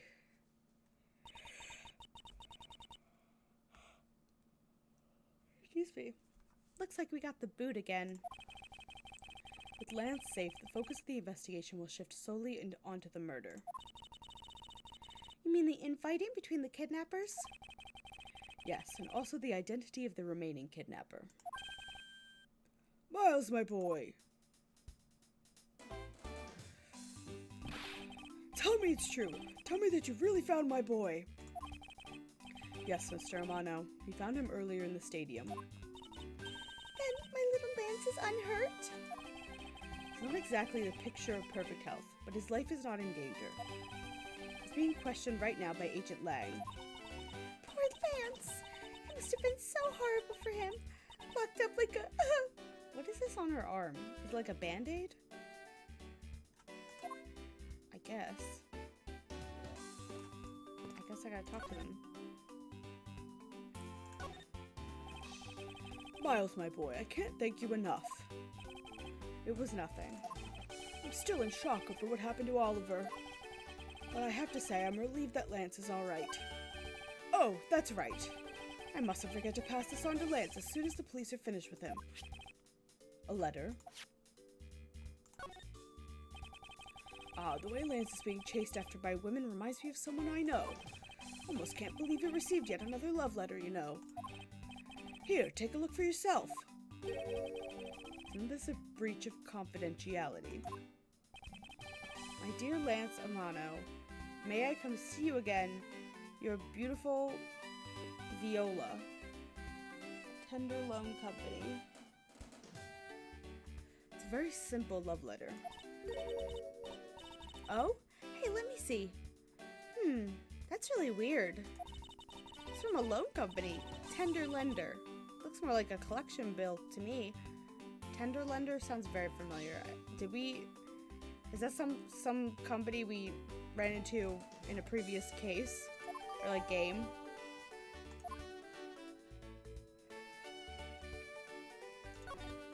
Can I... Probably...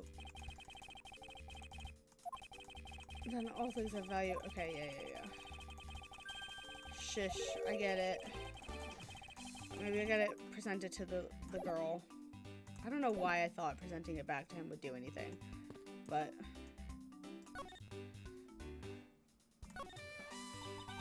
He loves me not. He loves me not. Oh, that's the 12th one. No, you can't give up, Lauren. Just one more try. Excuse me, but I can't help but feel a bit sorry for all the flowers you've gone through. I suppose. If they were me, then... Blush. What does that mean? I believe you said that you were our Lance's girlfriend when we first met, correct? Yes, I am, but... Oh, it's not like we both think of each other as lovers. But he did give me this ring, so I guess we're not just friends either. I mean, because this isn't just any ordinary ring. It looks like it's a ring pop. It tastes so sweet when you look it. Oh, it's so wonderful. It's definitely a ring pop. I need to tell you, he gave you a lollipop ring? So, which is it? Have you guys not decided if you're going out, or is it just one-sided? Hey, Carly! Welcome in. How you doing? Decided? Shouldn't the parties involved naturally just know?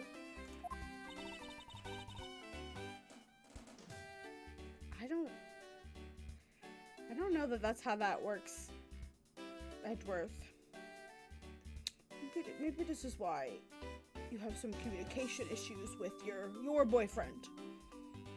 You know. My father used to work for Mr. Amano, and so Lance and I grew up together. I said it out loud. Don't see how that's anything to be embarrassed about. Your father was an employee for the Amano group? What did he do? I heard his job was to fly around the world. On Pegasus. Pegasus? Oh, Pegasus is the name of the airplane. The airplane belonged to the company.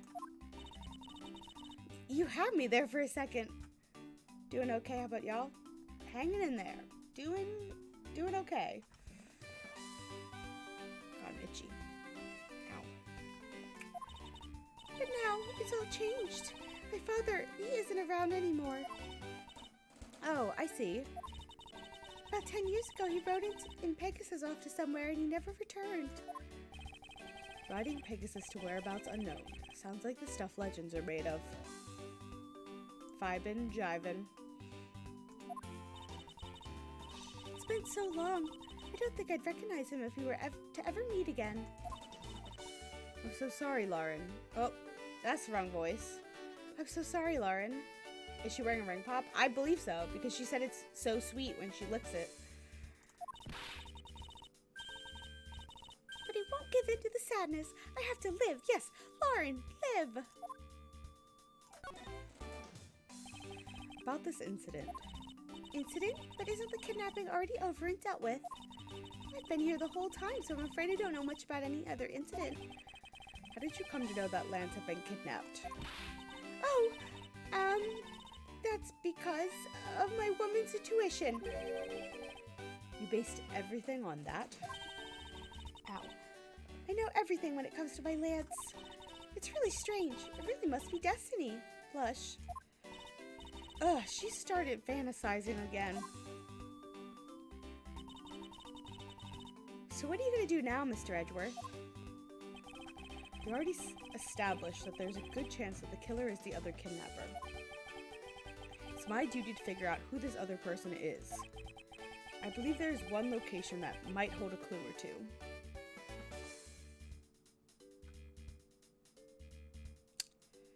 I don't think it's a crime scene. Kidnapper's hideout? I haven't been there yet. The obvious location is the kidnapper's hideout. But we're still not allowed in, remember? Agent Lang and his men should be done with this area. In that case, there's no harm in asking that officer over there to let us in.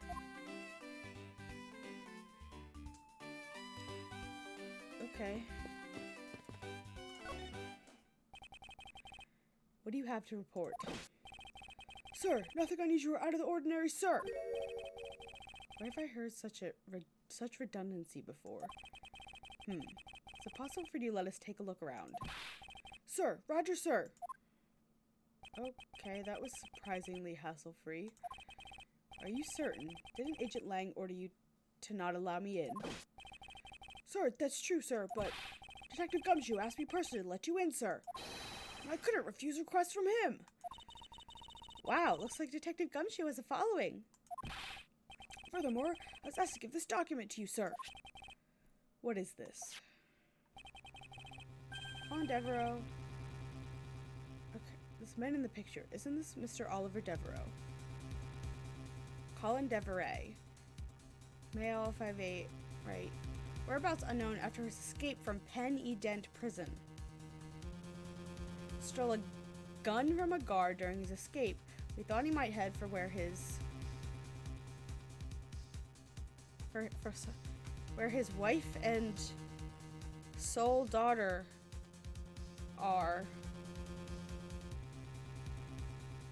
But despite our surveillance, he has not yet shown up. Okay, that was really hard. The name here says Colin Devereaux. That's the same name as the one on the back of the pendant. Appears our Colin Deveray was his real name. What's this? He was convicted in the case 10 years ago and sent to prison. What? Then what was he doing here? Apparently, he broke out of jail and then just vanished. This is definitely her dad, right? He must have become Oliver Deacon to cover up the fact that he was an escaped felon.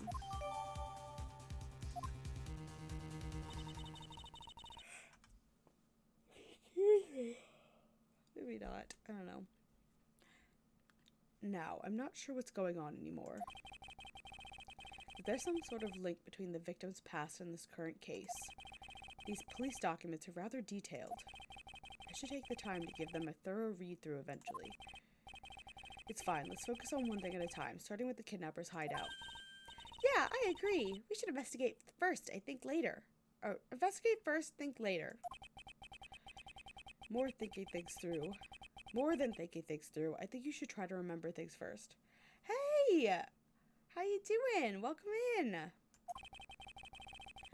Now then, if you could please unlock the door, officer. It was locked up until a little while ago, but since then the door's been wide open, sir. Not sure I follow what you're saying. Care to explain in a bit more detail? Sir, the door was locked down tight when they went to check out the room. So they got about 10 officers to help out and break the door down, sir. I see. I guess that means I get Agent Lang's leftovers. Well, let's see what we find. 2:55 p.m. Kidnapper's hideout. Build a new Lego. Ooh, which one? So this is where the kidnappers plan their foul deed. Oh, you were tied up for a while in the room next door, hee. Okay, please. Must you bring that up again? Now then, down to business. There might still be some clues left in this room. Let's try to find out what we can of the other kidnapper's identity. Ka-ching. The A-frame cabin? That looks so cool. I wish I had all the money to buy all the Legos. That's a show. Okay. It was like, examine it later. But it's like, this is like covered in ink. Viola. I don't know. I wanted to present the letter to the other, like, the girlfriend, but oh well. This must be where they dispose of old and worn out costumes. That's so sad. It would seem they throw costumes away in pieces. Okay. Next one you want is the lighthouse. That one looks cool too. I want so many of them. I really wish I'd been able to get the Disney castle, but it's discontinued and it was $300. So I never jumped on that. There's a Dungeons and Dragons one coming out at some point, I think this year, and that one looks really cool. I kind of want to get that one, but unused folding chairs lean against the wall in their folded state. Wow, whoever lined these up did it perfectly. They're not even a single hair off. I feel bad using these because it'd be like stealing the perfection away. I suspect it's more like you wouldn't want to be the one to put them away. Watch out, Mr. Edgeworth! It's a broken mirror. Probably came from the haunted house. Why is this here? They're planning to repair it. Sign advertising the photo rally, something I have absolutely no interest in. Yeah, but I do, and I'm gonna get my hands on the rest of the Badger family. You'll see. She definitely brings a decidedly different atmosphere to a criminal investigation. The R2D2 one, that one's cool too. There's just so many cool ones. The what's it called?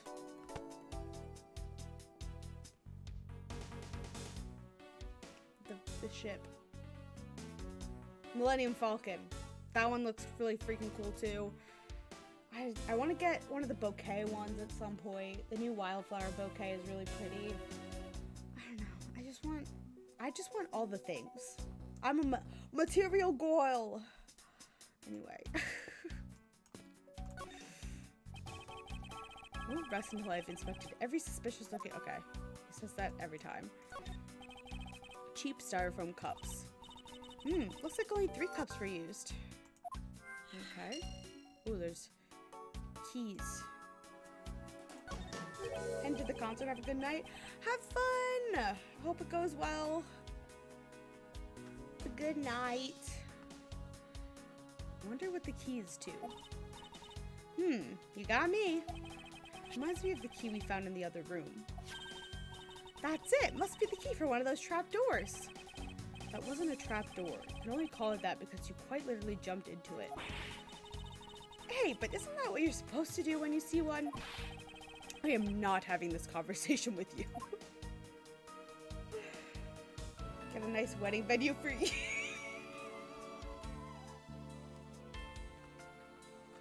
Cody, I forgot about those. Oh, or do you mean the babies? Yeah. I have the big ones are coming sometime soon, I think. Maybe this month? I don't know. I've been trying to just forget about those. You have a smaller version of the Falcon. You also have the bonsai tree. That one looks cool too. I want that with the frogs, the pink frogs. Also, hi Cody. I don't know if I said that, but hi. Got a nice wedding venue for your Edgeworth. You know what would have been a great wedding venue for Edgeworth and Phoenix? The Disney Castle. The $300 Disney Castle. Poster of Gatewaterland is stuck on this wall. Intrigue, fun, prestige. Watergate Land has it all and is waiting for you. It's not especially catchy, is it?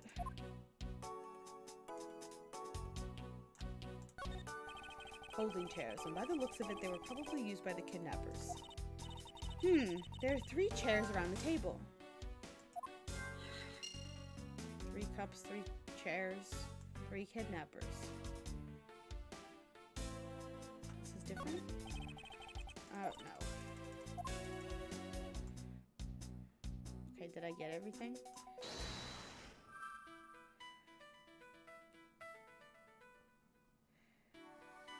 Did the castle for your boys simply take out a castle load easy? Well, they don't make it anymore, Nico. It's discontinued, so even if I could get it, it would cost $8 billion because it's discontinued. Hold on. Lego Disney Castle. I could get it for $600 on Amazon. I could get the box and instructions only on eBay for $40.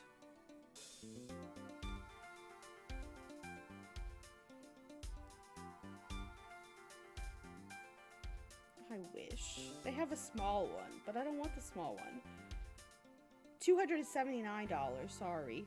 That's the sale price. Like, look at this. Look at this. It's so good. Like, God, I wish I had just bought the bullet and spent $300. Bought the bullet, but bit the bullet.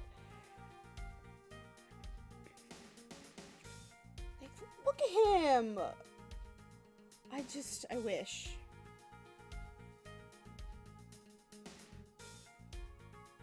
Get it for $600 on eBay. Anyway, 3D printer, yeah. It would be cheaper to buy a 3D printer than it would be to buy this discontinued Lego set.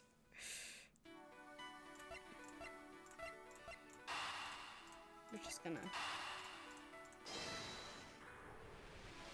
Maybe. I don't know. They're doing a number of, like, new Disney ones right now for the 100th anniversary. There was a cool one. Hold on. Lego Disney 100 anniversary.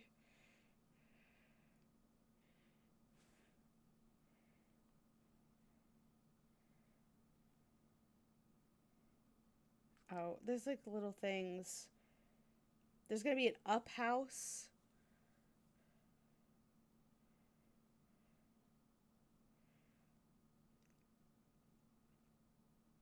There's like a little tiny, like one of the kids' Lego sets of the castle, which I think there already exists. I could get a parade train. A purple version of the castle. Yeah, here's the up house. which looks very cool.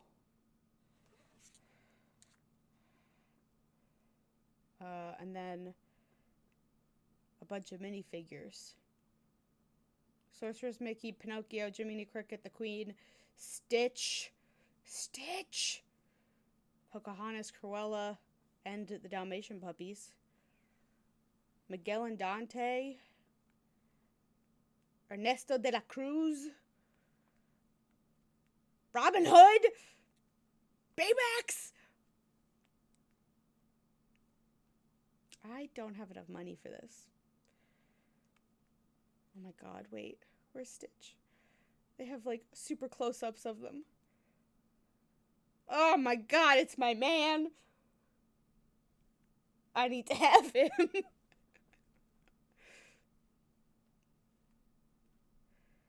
Oh no, wait. Where's Stitch? You listed him. Here he is. Look at him. Oh, my son. They are coming for my wallet. Excuse me? This billing statement better say $0 right now.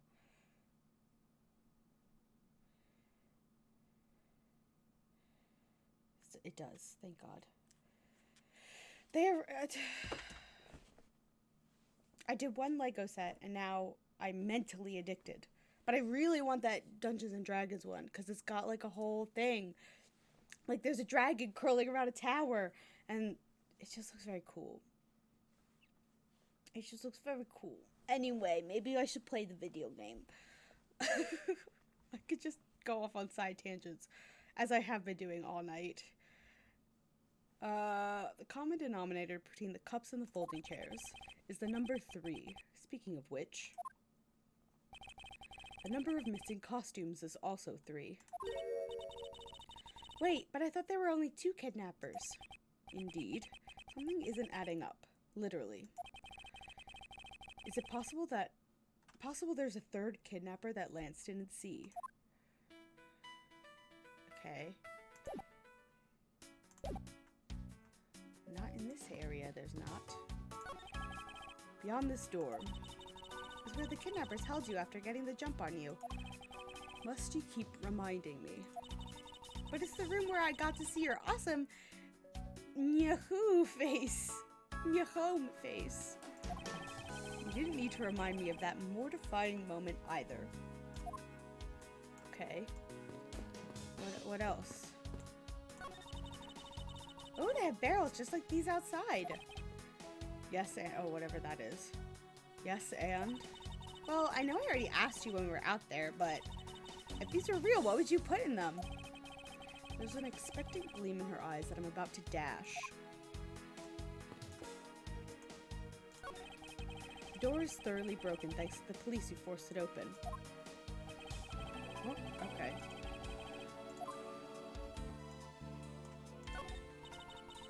Looks like a sword. A broken sword. That's probably what was in the door, I guess. Strange. Why would it be broken like that? Probably because it was in the door. Swords don't usually break on their own. That's true. Alright, then let's think about it in this way. Maybe it broke when someone was trying to use it for or on something. Hypotheticals aren't going to get us anywhere. Perhaps we should think more on this later.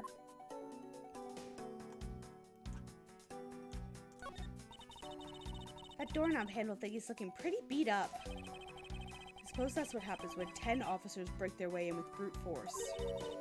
Hey, that's odd. The lock on this is completely fine. Look, not a single dent.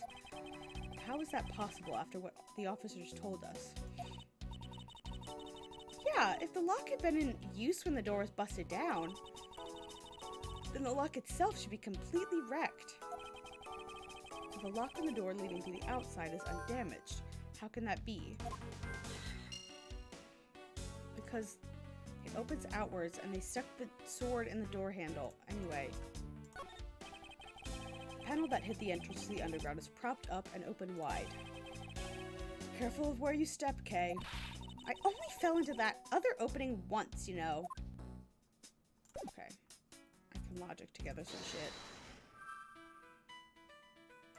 Broke his sword and that, yeah.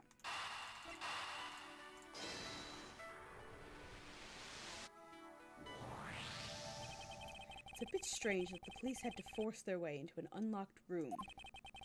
One look at the pristine door lock and anyone could see that it was not in use at the time. But the police outside said that it took 10 men to get it open. Door that was locked tight, despite it being not locked at all. Can only be because of this. Oh, you mean? Yes, it was used to jam the door. Here, take a look at the door handle.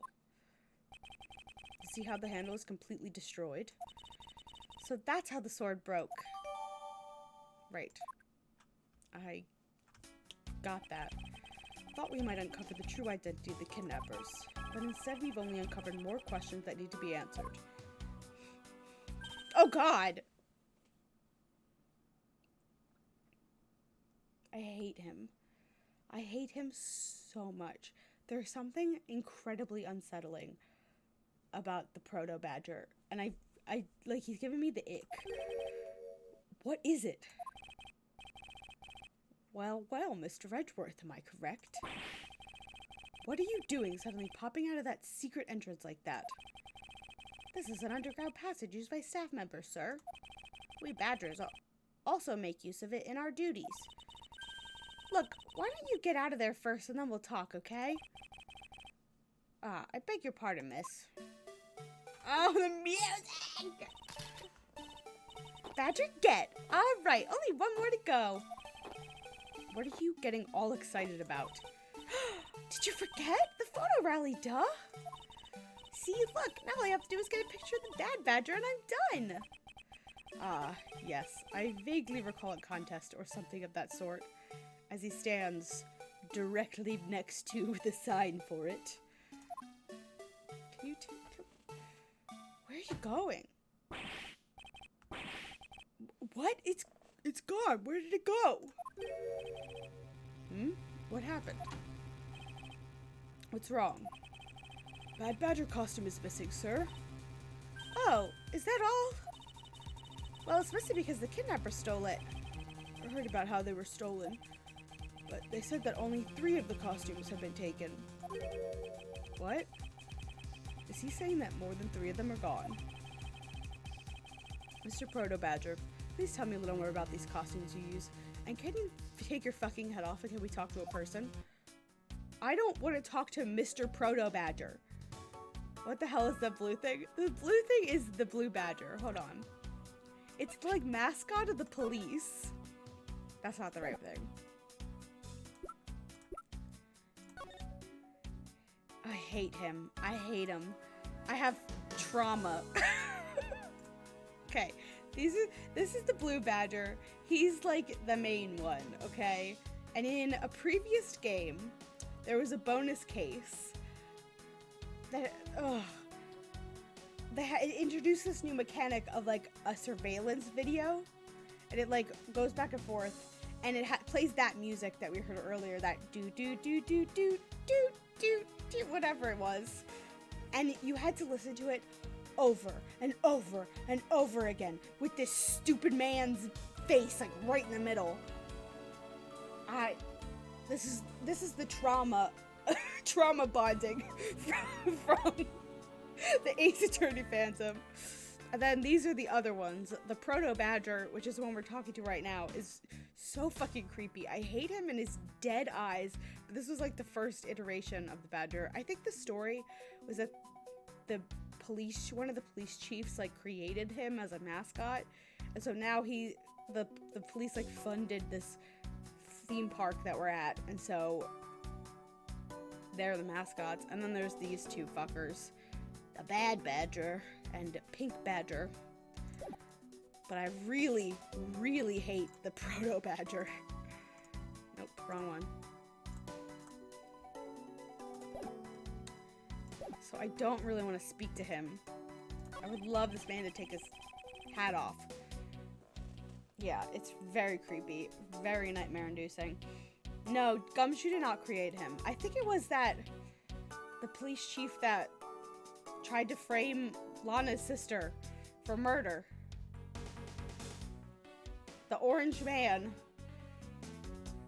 from, I guess, game 2? Game 3?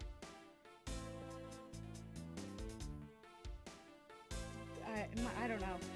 To just build the dancing one we had seen 1,000 times. That might be it.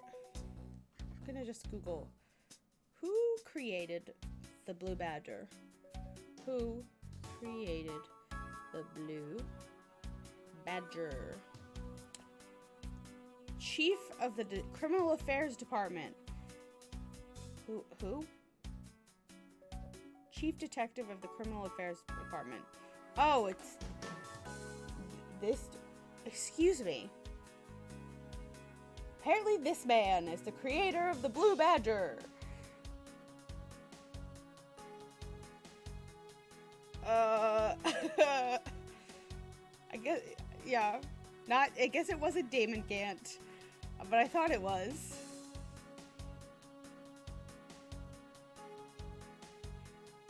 He's chills at the desk. Doesn't want to focus, but take him. Anyway. What do you mean by a bad badger costume is missing? Why, it's just what I said, sir. We are one bad badger short. I've changed this man's voice 6 times. Counting the spares, we have 2 of each costume on hand at all times. Okay, so because one of them is walking around in the park, the other should be in that room. Actually, both of them should be in that room. Huh? What do you mean? Normally, we don't use the bad badger costumes. In fact, we only use them during a certain event at a set time each day. It's the stage show where the bad badger wreaks havoc around the park. The dude who just sits at his desk and you only see him when you visit Gumshoe. Yep, exactly. He is the creator of my nightmares. The other badgers must work together to apprehend him, sir. I'm speechless that such a show exists. Well, sir, I was just trying to explain to you the only time we use that costume. Doesn't it make it near impossible to take a picture of the bad badger? Personally, I can't believe that it's this close to showtime and there's no costumes. Oh dear, what am I to do? All this basically means is that the kidnapper stole 4 costumes in total. Then, are you saying that there are 4 kidnappers? No, I don't think that's very likely. Oh? Recall the costumes for a minute. The stolen ones, you mean? What proves a 4th kidnapper does not exist? The fact that this one is still here? You had 4 people and you wanted to steal a 4th costume. Wouldn't you naturally go for the full set, steal a pink badger costume instead? Yeah, that makes sense. And yet, the kidnappers decided to steal another bad badger. I believe the culprits needed 2 bad badger costumes, but the question is why? Look at this little devious face. Look how devious he is. Look at the little guy. I kind of love this. It's kind of cute. Okay. Can I use that to logic? I don't know if these connect, but sure. That's all I got. They do. The second bad badger costume. I believe it may be closer at hand than we think. What do you mean? I'm so stuffy right now. It sucks. I feel like I sound so nasally.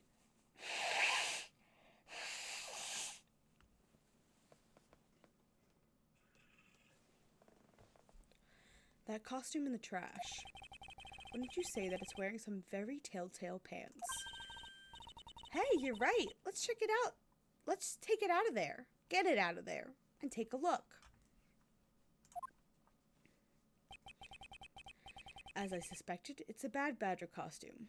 With a hole in the hand. Well, minus the head, which is in the other room still.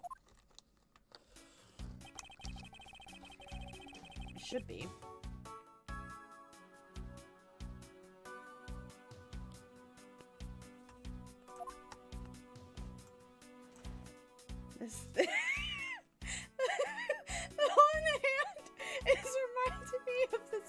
SpongeBob episode where Squidward's in a wheelchair all wrapped up and they jam a jellyfish net through his bandaged hand? I don't know why that's what I'm thinking about. Look, its hand is hurt. It looks more like something was ripped off of it. Okay. Wonder why this bad badger's costume's right hand is torn up like that. Maybe it's a flesh wound from a fight with the blue badger. I always knew the blue badger was one ferocious beast. I somehow doubt that even real badgers are as bloodthirsty as that, Kay. I think they are pretty nasty, Edgeworth, if I'm not mistaken. Badgers are, like, not nice. Will rip you to shreds if given the chance.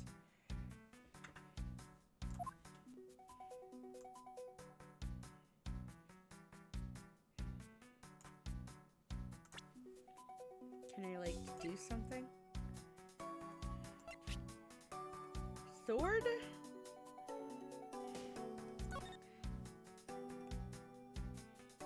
I know that the sword was just in the door.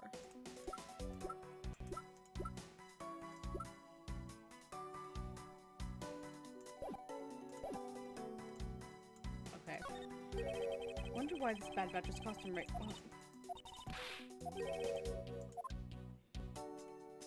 Thought maybe the neck would be its own, because the head missing.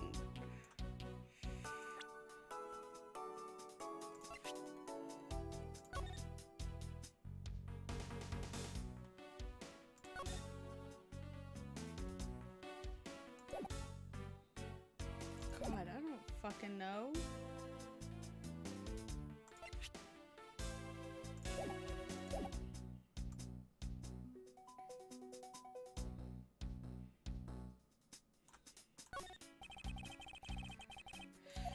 Healthy chairs who can't say their range as nicely as their siblings to the right. Think so? I think they're just fine, like a bunch of used chairs ought to be. I'm beginning to think you must keep a most chaotic room. Hey, don't slander and sigh at me all in one shot. I definitely wants me to do something.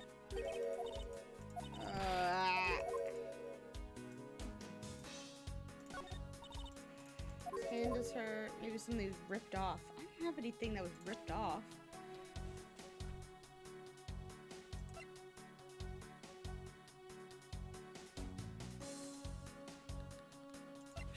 I don't fucking know.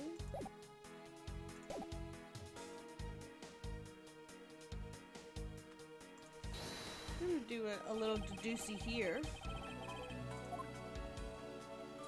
Maybe. This is a clear contradiction to facts. Yeah. Shut up, I know. I fucked up, I know. It's so long, you can stop. I am gonna whine about it.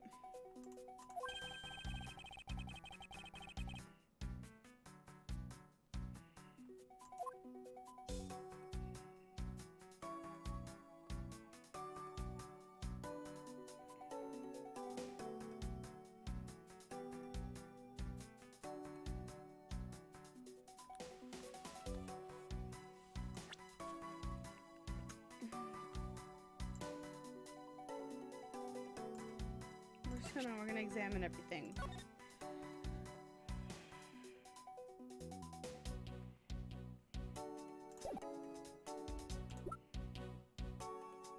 I can't examine this.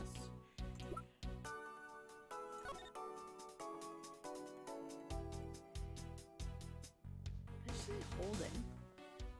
No idea. Gun. Could the gun? Is like the gun attached to the costume? And then it was torn off? I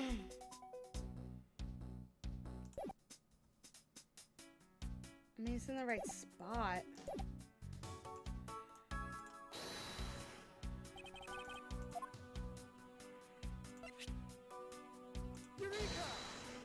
Okay. I believe what we have here is an inconsistency. Between what? Look carefully. Our costume is not holding something in its right hand that it should be. Oh, the gun! Precisely. The Bad Badger was designed to always hold a gun in his right hand. I would have just thought it was a prop that he, held. It seems like a weird thing to sew to a costume. Also, is it a real gun? And that's why they stole it off of it? Okay.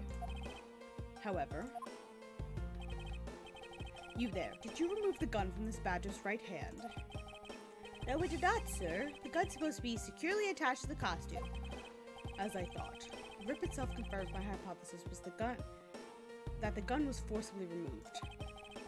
Mr. Proto-Badger, the gun is, of course, not a functioning weapon, correct? Absolutely not, sir. It's just a model gun. However, it can fire blanks. We need to use them for the stage show. It seems that our kidnappers also had a need for the model gun, my dear costume friend. You call him your dear friend? Edgeworth, I expected better of you. I think we're about done with this room. So, what's next?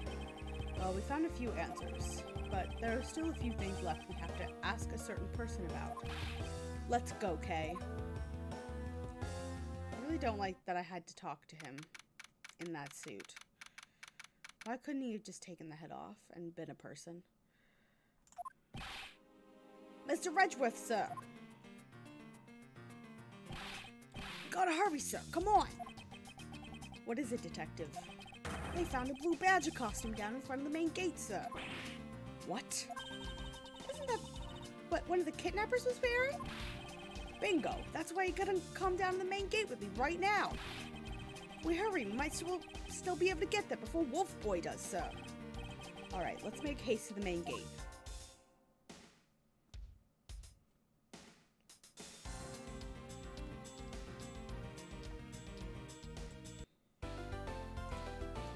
I feel like that was really short.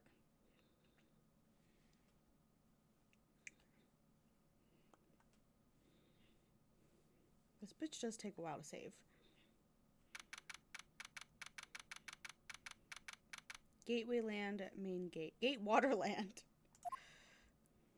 There's that fucking blue badger from the storage room. Oh god, with its my enemy. Where's the costume, Detective Gumshoe? Just on the other side of the fountain, sir. Oh god, yep. Is it bloody inside? Oh.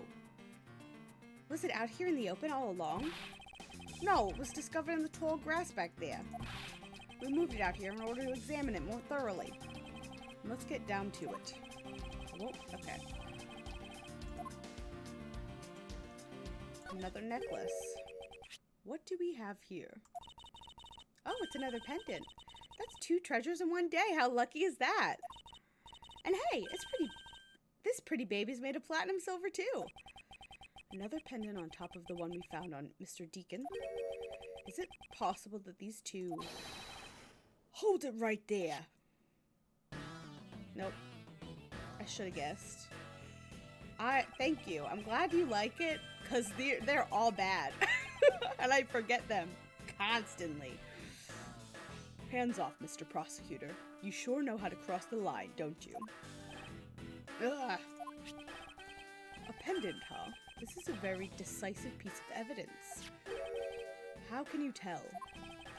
Look here and read what you see. Read off what you see. Lauren. Hey, it's a name that's engraved on it.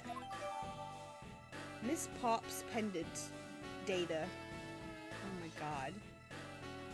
Lang's music is very good. It's a bop.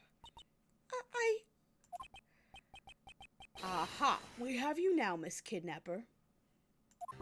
Thank you. No, you don't understand. Lolly, I can't believe you were one of my kidnappers. Lance! You're kidding! Miss Pops was one of the kidnappers? Was she? Oh god, yes. It was me. I held Lance hostage. So Miss Pops is one of the kidnappers. But even knowing that, I can't call this case solved or over. Hey, guys, case closed. Get the car ready. I mean, the special one for this young lady. Hold it! Lance is kind of cute, but he's a bad guy, isn't he? He's like, I mean, he's the antagonist. I don't know that he's a bad guy, just that we have conflicting goals, and he's like, just like, I need to get this done guy. He's like, I'm just gonna arrest anybody who's suspicious, and who cares if they're innocent or not. Which is, you know, not good. But he's Interpol? Is it Interpol agent? Oh, Lance. Not Lang. I need to learn how to read. That might be a helpful skill to acquire. Lance might be a bad guy. You're not wrong. He could be in on it. Lang is hot. He could be as evil as you want. Nico, I love you. And your logic. Lance could be. He's got like a very sad face.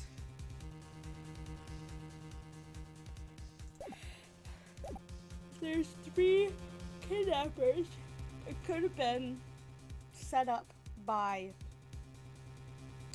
the butler, Lauren, and Lance as a kidnapping to get money from the dad. I don't know. Again, Mr. Prosecutor, what is it this time? Are you proposing that Miss Pops is also the culprit in the murder case? What happened? I thought Officer Meekins was your suspect. We found it. Found what? That officer's gun. He literally dropped it in the middle of a thick patch of grass. Your country's police are a sham. True. Just look how careless they are. Evil Butler.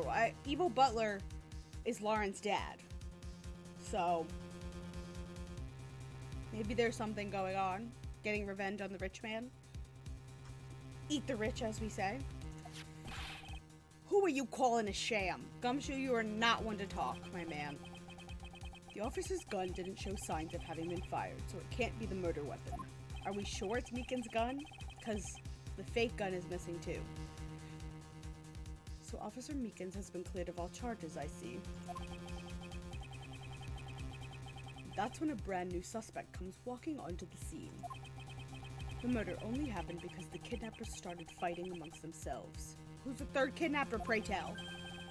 As I recall, it was you who said that, right, Mr. Prosecutor?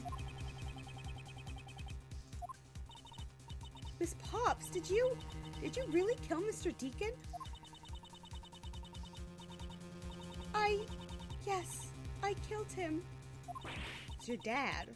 I can't believe it. Ha ha ha ha ha ha. Thanks for the confession. Objection! Agent Lang, it's much too early to declare this case closed. Look at you, so sure of yourself. We've got the culprits on confession and some very incriminating evidence. What more could you ask for? Miss Lauren Pops. Yes? I want to hear from you. Tell me your side of all that happened today, from the kidnapping to the murder. But why? I'm a kidnapper and the killer. She's covering for him.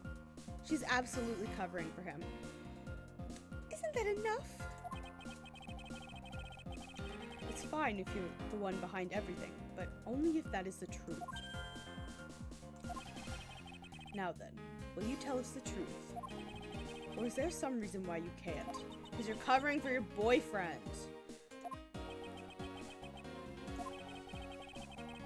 Had a change of heart.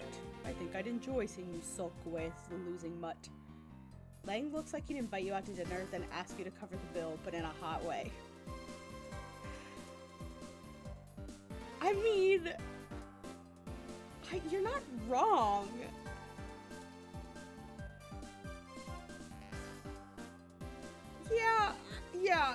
not wrong.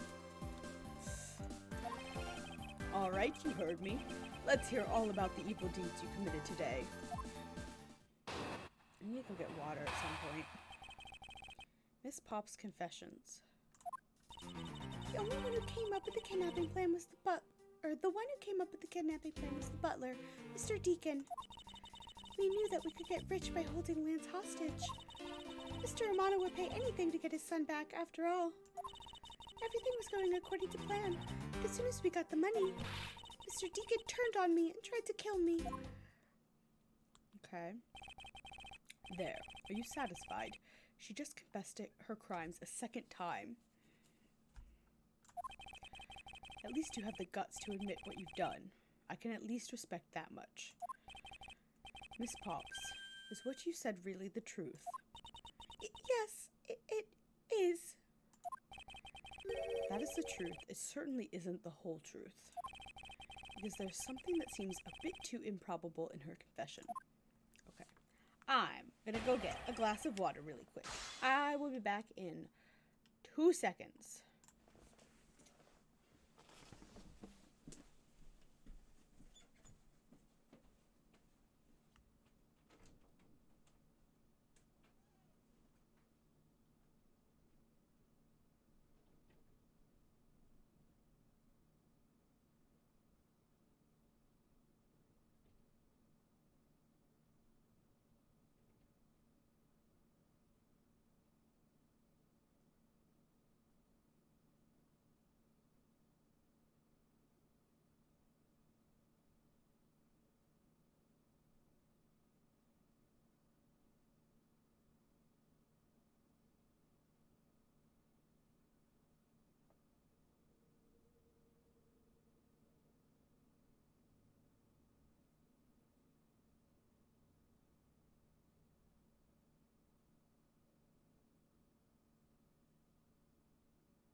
I have returned with large cup of water.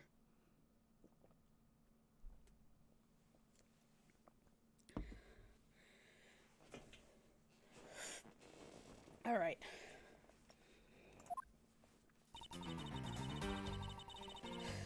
Hold it! How well did you know the victim?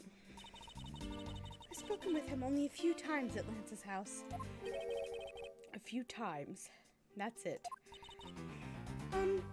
Yes. They only met a few times. I don't see how they could have trusted each other. But you hardly ever talked.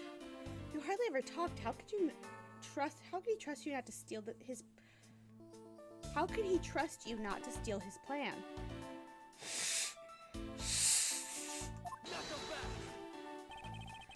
That's completely irrelevant. He was planning to betray her from the very beginning, which is why he chose someone he wasn't especially close to. No, this isn't right. Isn't that right, Sheena?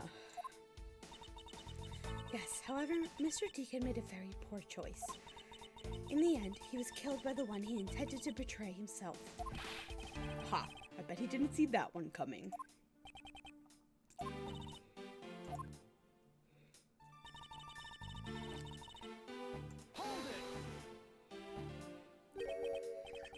you knew.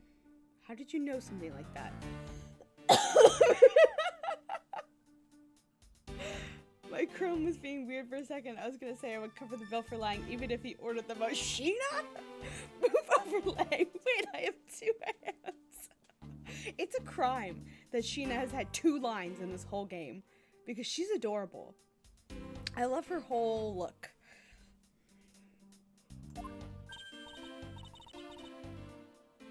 Oh no, what should I do? Okay, what's wrong with her now? Come on, isn't it obvious? You're making your scary face again, that's why. Why don't you try asking her in a nicer, more gentle way? No, stop it, Lauren. You're always like this. You always fall for the stern-looking one. That's why you'll always be unhappy. Don't cut your hair off. Oh my god. Or maybe that's it. She's been bewitched by her icy glare. Criminal. She's so cute. Mind your own business, Kay. Now then, Miss Pops, let's continue with your testimony. Oh, yes, of course. This was just a detour for her to be crushing on Miles. Hold it. Why did you believe that?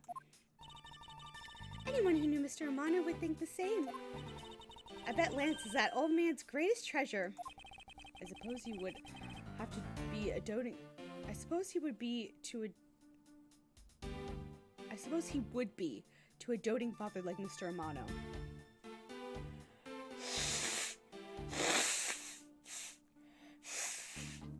Ugh. I always figured that was it, too. And I was always envious of Lance for it.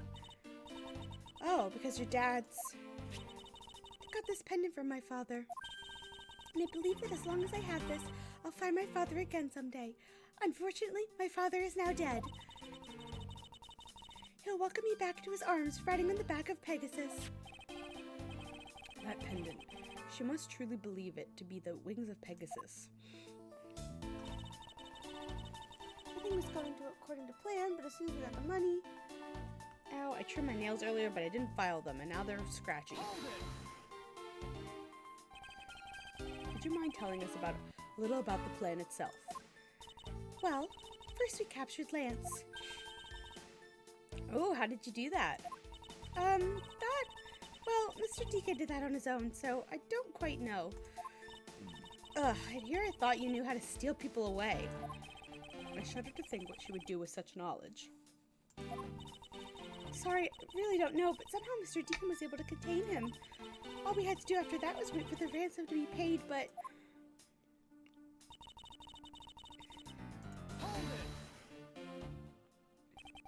Why do you think he did? I have no idea. Maybe he had planned to go on... I planned on doing so from the very beginning. Miss Pops. Wait, Mr. Deacon planned to kill Miss Pops from the very beginning. Was that ever really likely to happen?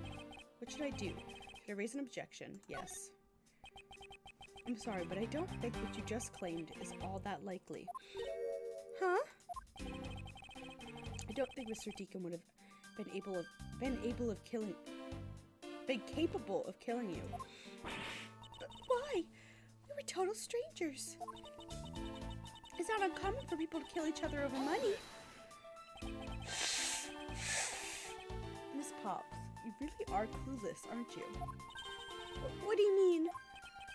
You never knew what your role in the kidnapping was, nor do you know who you really are. But I do, and I can show you with this piece of evidence.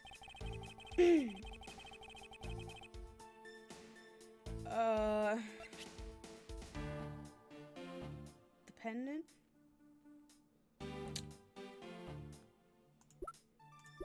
Maybe her pendant first. Lauren D. Yeah. Take that.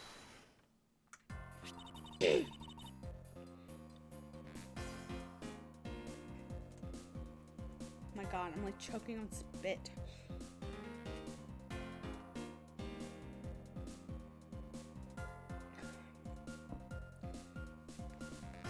Why are you showing this to me? So what about the pendant? This pair of wings, along with this piece of evidence, shows who you really are. Oh, the horse and then the wings make it a Pegasus. Take that! These two pendants resemble each other, wouldn't you agree? Hey, you're right! They're the same color, they're even made of the same material! I believe that these two pendants are actually one. Shall we give it a try? Wow, it's totally Pegasus! But why? Why does my pendant match up with Mr. Deacon's? You're a smart lady. I'm sure you can imagine why that might be. Wait, no! It can't be! So the two make a set. Ha! It's just another trinket. It's not as though this changes anything. You lack imagination, Agent Lang. Very well, I'll show you with this evidence. It gives the meaning to the pendant. The dossier. Take that! Oliver Deacon was just an alias for this man. His real name was Colin Deveray, the name that is etched on the horse pendant. What? An alias? I suppose he had to hide the fact that he was a felon somehow in order to live. And it makes sense given what is written in Mr. Deveray's dossier. But what I really wanted to point out was this. Specific section that reveals the true meaning. Daughter. Take that! Mr. Deveray had one daughter, and her name is Lauren Pops. That's a lie! That person was not my father! He couldn't come out and tell you he was your father because he was in hiding. However, I believe he was trying to secretly watch over you. Do you still believe that a man like that could kill the daughter he was separated from? Or even that such a man would allow his daughter to get involved in a kidnapping plot? Ha ha ha! And what is so funny, Agent Lang? You're good at making things up in your head and deciding it's the truth, aren't you? What are you trying to say? Your thinking is much too innocent. After all, I've thought of another possibility. Is that so? Well, let's hear it. Another possibility. I'll grant you that the two of them are father and daughter. But isn't it possible that they both knew that fact? It was no coincidence that the reunited pair became involved in the House of Amano. And the two of them made good use of their meetings to plan this little kidnapping. What did you say? My scenario is perfectly probable as well. So this is the version of how things might have been. You don't have any proof that either one didn't know of their true relationship, right? You mean they knowingly committed the kidnapping as father and daughter? That's right. As one really rotten family. Is that really what happened? I better take a long, hard look at the evidence. Okay.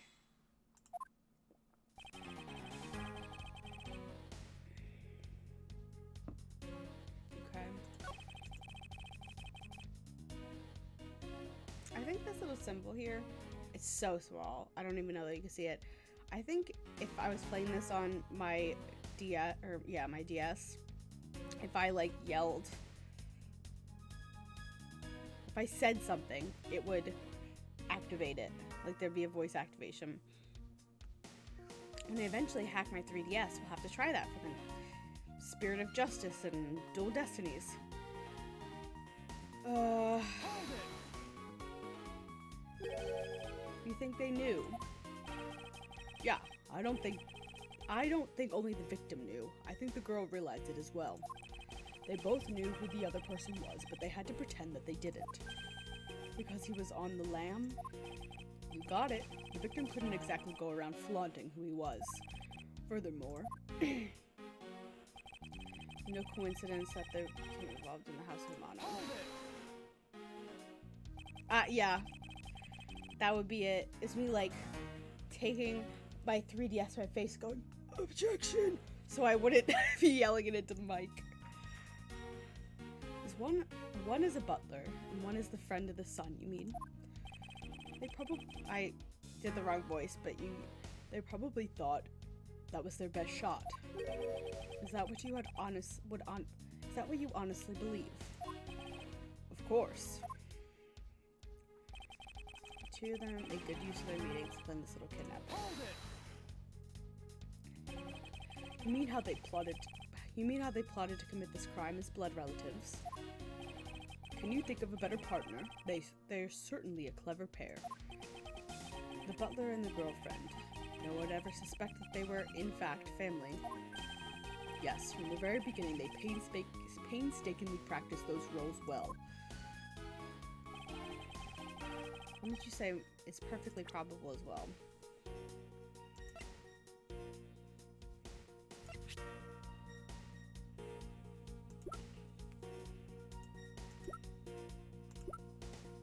I don't think so. I mean, it's possible, but I don't think so. But I don't know where to press.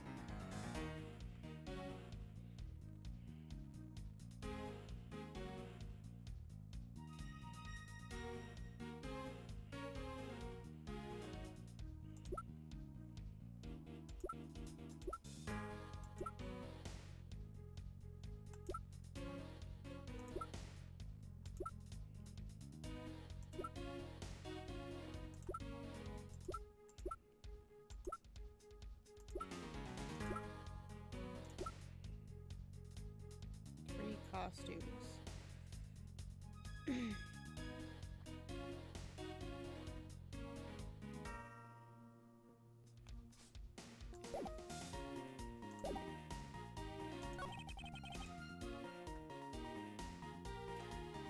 The two of them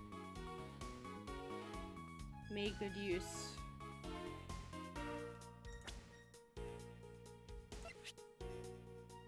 Three costumes were stolen. Technically 4 costumes, but... Objection! Okay.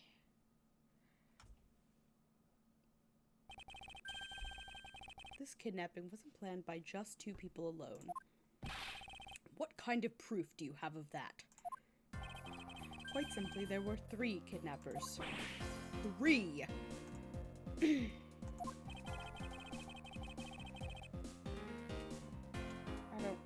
That's kind of better. It was an interesting pose that he struck. 4 costumes were stolen from the Wild Wild West area's back room. We found one of them in the kidnapper's hideout. As for the other 3, we can assume they were being worn by 3 different people.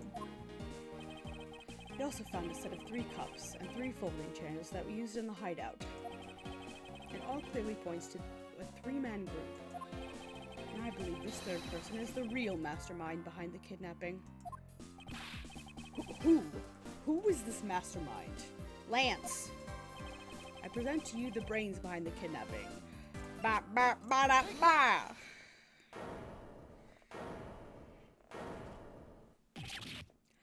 Lance Imano. Yes, this abduction was in fact schemed up by Lance himself. Recall what he said when he appeared before us. Did you see the faces of your kidnappers? No, I didn't see their faces, but 2, one was a woman. However, there were 3 kidnappers, which is in direct contradiction to what he said. But I know I only saw 2 people. This guy was being held hostage. It's possible he couldn't see all 3 of them. Ah, yes. About when you were being held. I have my doubts about what happened then. Lance, would you mind telling us what happened while you were being held captive? I really don't remember much anymore, honest. But if I don't tell you at least something, you won't believe me at all, will you? Your man is a criminal mastermind, Nico. was kidnapped yesterday morning. They had me shut in that room, blindfolded the entire time. But the kidnapper suddenly disappeared around the time I heard rain falling outside. My hands were cuffed, but it was a stroke of luck that they left me alone. I made my escape and ran away from that room as fast as I could. Through the underground passageway, I presume? Are you okay? Sorry, I really didn't want to recall that horrible ordeal, but now you believe me, right? I love this face he's making. This smirking, like, unimpressed, kind of suspicious face. I also like his jacket. It's just very good. I love every character in this goddamn game. No, not quite yet. How can you not? Why do you look at me with icy daggers in your eyes? Because he's a prosecutor and because they're all like that. I'll have you know, Agent Lang, a prosecutor's eyes are for discerning the truth. And should they be interpreted to be cruel at times, then so be it. You're very dramatic. There's a sticking point in Lance's testimony. Let's see what he offers up when I push a little.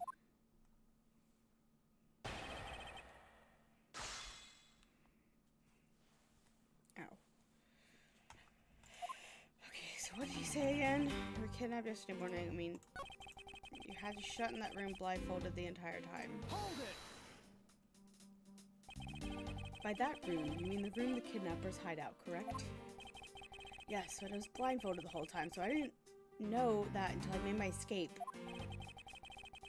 Then, you were in the same room as your kidnappers. They spoke in hushed tones, and I could catch bits of their conversation. I was definitely two people, and one of them was definitely a woman.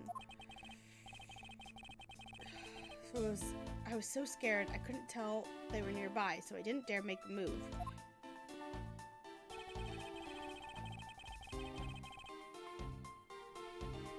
Disappeared when it was raining, your hands were cuffed, but left you alone. This feels like the statement. Just gonna, not this. No. No. No. Probably not. Probably not. No. No, no. Probably not this. No. Maybe.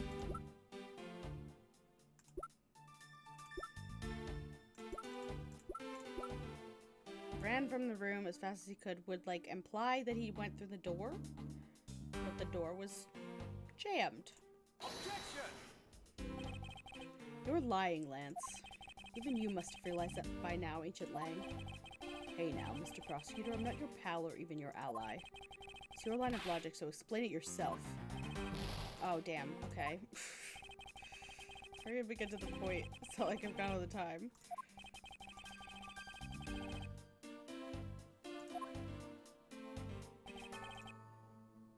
Okay. Hold it! Suppress him. How did you manage to escape? I wanted to just get out of there, but the door leading outside was locked, which is why I had to use the underground passageway to make my escape. Remember our escape to be equally as hard.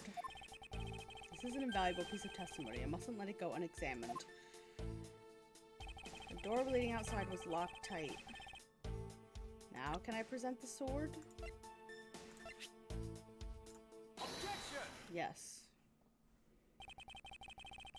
You said the door leading outside was locked, but was it really? Right, it wasn't locked. Oh. We're talking about that room behind the saloon front, right? Look, I heard that it took quite a few men to get that thing open. Right, Sheena? Here she is. Yes, that's correct. Oh my gosh, there for 2 seconds. Then take a look at this. What is that? A sword? It's not especially reliable if it's broken like that.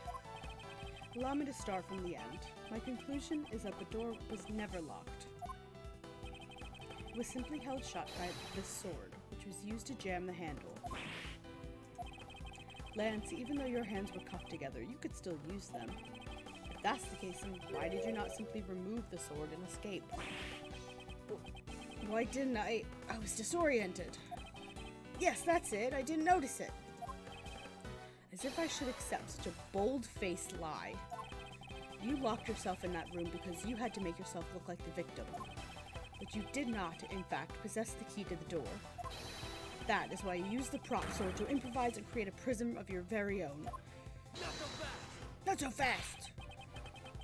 You've been making this guy out to be one of the kidnappers for some time now. I wonder if you've forgotten something very important along the way. And what would that be? A motive. What else? Do you honestly think that an uptight, pure boy like him would hatch up a completely pointless scheme such as kidnapping himself? I love this background. It's just very fun. Objection!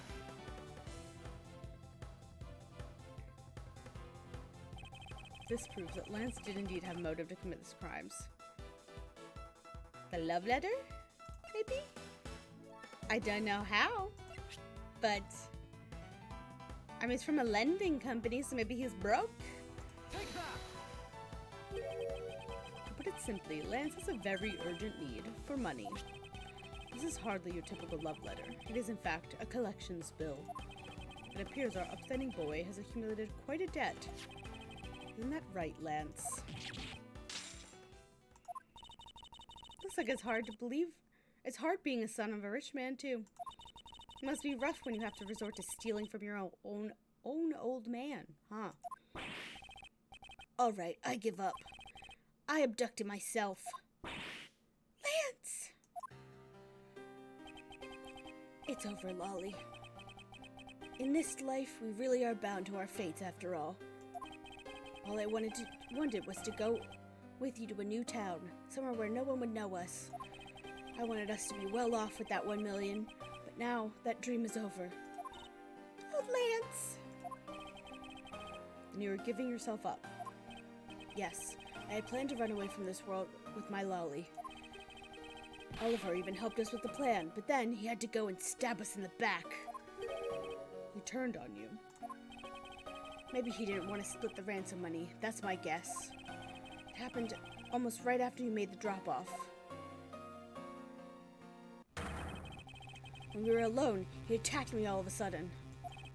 After a brief struggle, I was able to contain him and keep him under control. We left him inside that room as Lolly and I made our escape. We wore different costumes and split up. Lolly left first in the Blue Badger costume. That would mean the person Officer Meekin saw was Miss Pops. But right then, the old man just had to wake up. I was careless and he tackled me pretty hard from behind. Then Oliver put on a bad badger costume. Took the suitcase with $1 million and ran. I've got an itch on my back and I can't really reach it. I contacted Lolly right away and warned her that he had a gun. We had no idea that they were related, so I thought it could only end badly. I still don't believe it. That person was not my father. Because if he was, I just killed my own father. Oh, God. Lolly, then it really was you? Chain of events. That man was not my father. I mean, because at the stadium, there was a bad badger pulling the suitcase with $1 million in it. That badger pointed his gun at me, aiming to shoot me dead. That's why I used the gun I got from Lance. There was a gunshot. The other person crumpled to the ground, and I ran, scared for my life. I think the big picture is finally coming into focus, don't you? Lolly, forgive me. I didn't think it would turn into something so frightening. If only I could have protected you. So, Miss Pops, she shot her own dad without even knowing who he really was? If what she says is true, are you saying she's lying?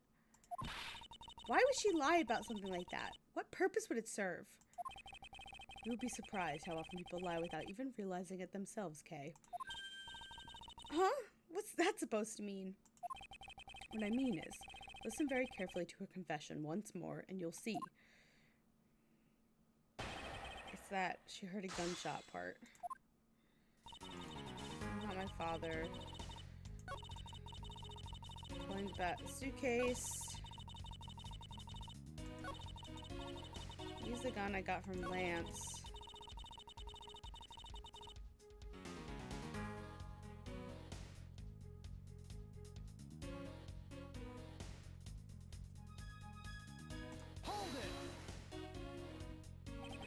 Did you take off immediately following the gunshot? Yes. And you didn't attempt to approach the victim at all after he was shot? I was scared. I don't blame you. I would have done the exact same thing. Poor Miss Pops. What would become of her, Mr. Edgeworth? She seemed to be telling the truth regarding what happened at the stadium. However, I don't believe it to be absolutely correct. Listen very carefully to her confession once more and you'll see. Yeah. I feel like it's either this one or this one. And it's that blank gun.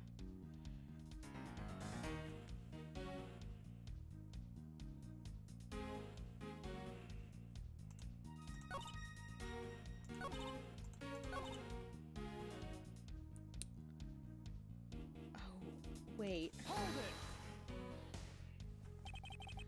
Were you able to clearly see the gun? This is the gun on the costume. Yes, I got a very good look at it while it was pointed at me. Oh, Father, why would you try to shoot me? Do you really think a father would shoot her own daughter, Mr. Edgeworth? I don't know. I don't want to believe it myself. But it's true. My father's left arm was raised with a gun in it. Left arm. Pointed straight at me. I'm about to die, I thought. Miss Pops. Please calm down and take a deep breath.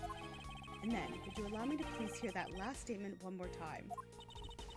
Yes, of course. Pointed the gun in his left hand at me, aiming to shoot me dead. Alright, this is something. Yeah, this is in the right hand.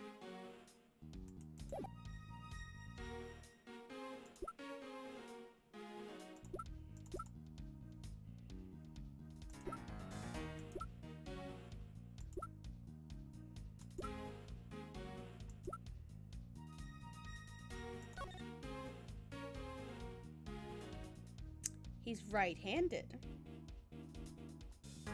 So why would he shoot with his left hand?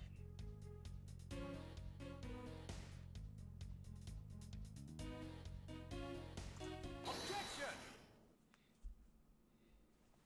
Why would he shoot with his left hand? I have a dossier on your father. And according to this, your father was right-handed. Then... The person pointing a gun at you from atop the stage was not Mr. Deacon. Atop the stage. He was on top of the stage? Oh, my... I'm so confused. Hold on there, Mr. Prosecutor. I think you need to take a refresher course. The Bad Badger had a model gun attached to his right hand, which is why the only hand he could have held the real gun with was with his left. Isn't it possible that it went down like that? No, because he's got the briefcase in his other hand. Agent Lang, were you paying attention to what Miss Pops was saying? Then again, I suppose I can't expect someone who's never set foot in the court to catch it. Enough with the smugness. Out with it already. Miss Pops told us earlier. There was a Bad Badger pulling the suitcase with $100 million in it. According to you, the Bad Badger had the gun in his left hand, which would mean that he was pulling the suitcase with his right hand. Is that correct, Miss Pops? Yes, exactly. And I'm sure it was the Bad Badger. It had those huge sunglasses on its face. If that's the case, even I can see there's a huge contradiction. Yes, Miss Pops claims to have seen the Bad Badger, and yet the Bad Badger had both of his hands full. These two pieces of information contradict each other, so one must be wrong. It wasn't the bad badger.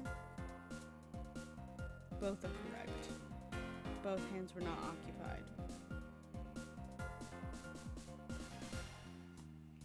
Two pieces that contradict each other.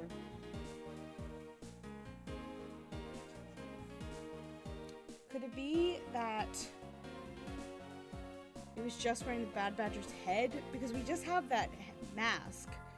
So if it was actually Lance, but he's wearing the blue badger suit, but he put on the head of the other bad. I think it's. So I mean, both of them are correct. They're both correct. Impossible. That just leaves us with an irresolvable contradiction. Miss Pop's entire statement rests on the fact that she saw his sunglasses and beard. But what if the bad badger wasn't wearing pants on his lower half? Yeah. This proves there was a way for the bad badger to freely use both of his hands. Take that! I assume? Yes. The costumes have two parts to them, a head and the body. Oh, I get it now! The head Miss Pop saw was probably really the head of the bad badger. However, it is not possible that the body was that. Is it not possible that the body was that of an entirely different badger? A different badger? Yes, or to put it more bluntly, I believe it was the lower half of this badger. I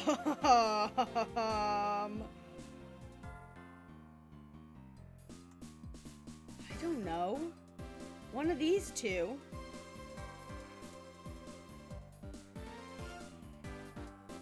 Who was wearing which costume?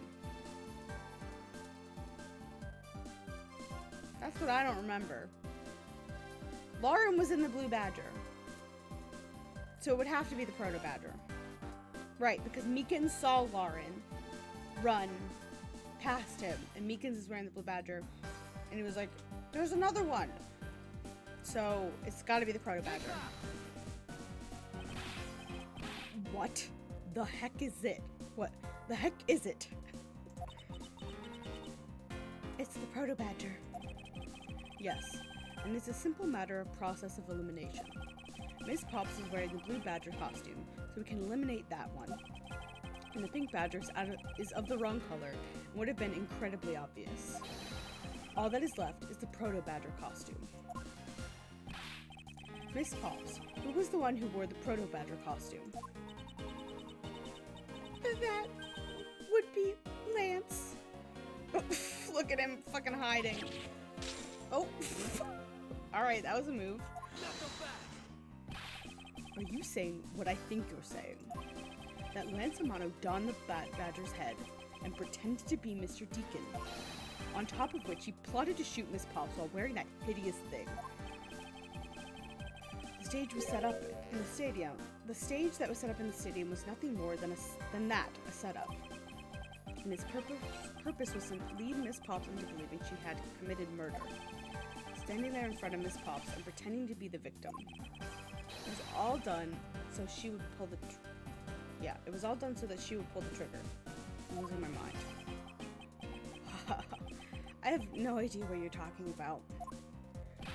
Why exactly would I have had to do all that, huh? There's but one reason, Lance Amato. You are the real culprit behind the murder of Mr. Oliver Deacon. What? No! That's slander. Take it back. You take it back right now. Just out of curiosity, Lance, which is your dominant hand? I'm left-handed, but what does that have to do with anything? It depends. According to Miss Pops, her attacker held a gun in his left hand. Has he not been listening to that this whole time? Ha! Who is what-handed doesn't prove a thing. And besides, now you're just being absurd. It's not like the proto-badger is bulletproof. One misfire and he would have found himself dead, right? Nope. Of course, logically, if he had been shot, he probably wouldn't be here with us. But I believe he had thought of that as well, and prepared accordingly. And this should be all the evidence you need. A missing gun. We found one half of a Bad Badger costume in the hideout, a broken one. It was not the same one that the victim was wearing. Plus, it was missing something. And that something is the model gun that the Bad Badger carries, which can fire blanks. What? Miss Pops, where is the gun you use now? I threw it away into the sea.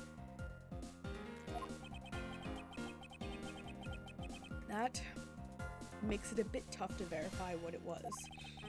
Although I believe that we can safely assume that it was the model gun in question. I've heard enough. All you've been spouting so far is pure conjecture. I admit that as long as the model gun is lost to us, I can't prove I'm right. However, I can say that the probability that I'm right is very high. Okay. Let's pretend you're right, and that the murder at the stadium was a fabrication. In that case, where do you think the murder really took place, Mr. Prosecutor? I don't know yet. Ha, I knew you were full of it. However, I do believe that the murder took place during an earlier time frame. Please, wait a second. It's simply not possible. Because I saw Mr. Deacon after he was restrained by Lance. She saw the victim in the state of being restrained. Is this the last part? Must be. Hold on. I need this Discord notification to go away because it's going to bug me.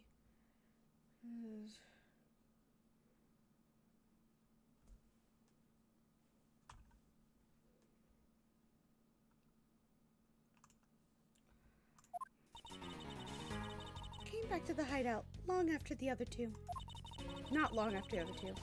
By that time, Lance had already subdued and restrained Mr. Deacon. He had tied Mr. Deacon securely to the beam in the next room. After that, the two of us put on our costumes and made our escape. But that's where Miles was tied up. So, Mr. Deacon must have escaped after the two of you left, right? We thought that it'd attract too much attention if we left together, so I left first. We planned to meet up again at the stage in the stadium. But then, as I was walking through the park, I got a call from Lance on my cell phone. Oliver managed to escape. It looked like he was waiting until I was alone. He also stole the gun from me at that point.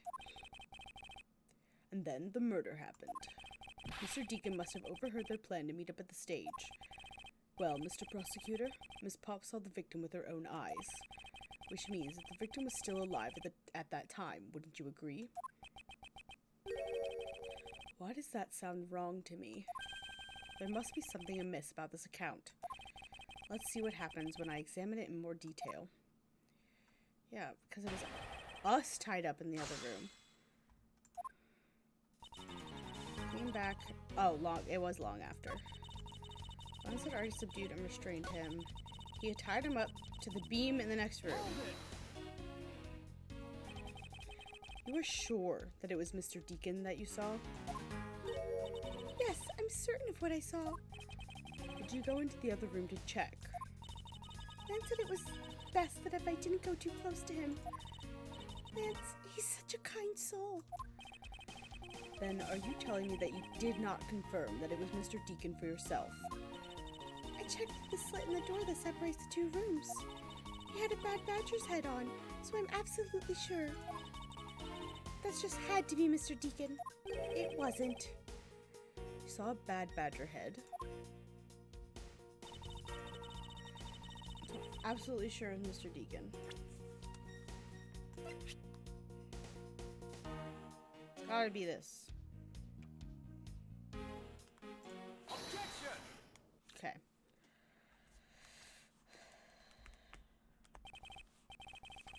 Miss Pops, the person you saw was not Mr. Deacon at all.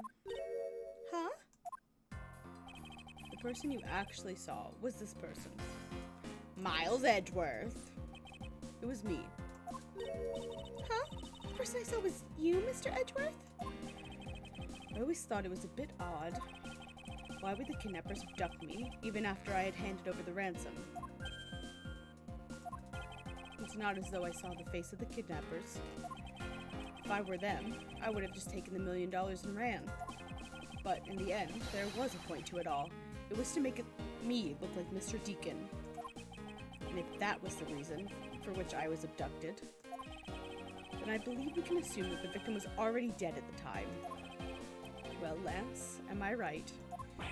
I think I was doing the wrong voice the whole time. It's very hard. Him and Lang's voice are very similar. You showed Miss Pops a person, namely me, with a bad badger's head on, and then made your costume escape together. Or so you pretended. Huh? What do you mean he pretended? Exactly that. I believe Lance watched you escape, and then doubled back to his hideout.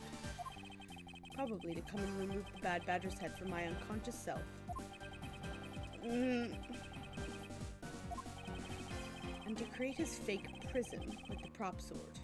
He then escaped via the passageway. Hold your tongue, boy. Don't get caught up in that tidal wave of words coming out of Mr. Prosecutor's mouth. Tidal wave. We've heard a lot come out of you, but I've yet to see a shred of evidence. The victim's betrayal and his subsequent detainment. All of that could have happened while you were out cold. That's right. You were out for a while, Mr. Prosecutor. Even if that were the case, Miss Pops would have still seen me tied up to that beam. Miles has to have like a concussion at this point, right? Like, he got knocked out on that plane. Granted, I think he just passed out like having a panic attack. But then he got attacked and knocked out. Like, man's gotta have a concussion, right? I was scared of Mr. Deacon, so I didn't go into the next room. So I really have no idea if you were in there or not, Mr. Edgeworth. You see, it would seem that you can't prove a thing.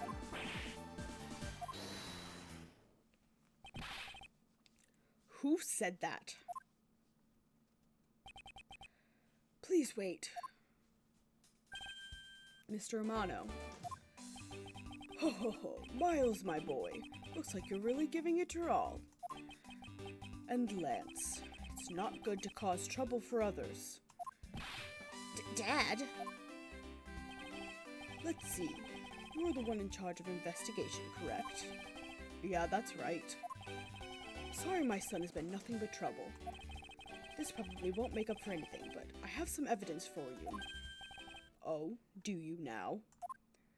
Oh. Is that what I think it is? It's the Bad Badger costume the victim was wearing. And a gun. Oh, 2 guns. Couldn't wait around for the police, so I went and found these myself. It appears that they were disposed of in the sea. Oh, is there no one in this country who actually obeys the law? There, now. Agent Lang, please calm down. What the heck is that scrap of paper? This appears to be a letter from the Chief of Police. Please allow Mr. Romano complete freedom to do as he sees fit, it says. What? Edgeworth is so offended by that. The Chief of Police? What the? Just who does he think he is? The person who wields the highest authority in this area. Ho ho ho, there, now. There is no need to be so upset. Huh, I'm not a cop from this land, so I'm not bound by the laws of your country. Now. This wasn't meant to strong-arm you in any way. It was just a request. I'm only asking that you please respect the laws of the land. Ugh, can't really say no to that.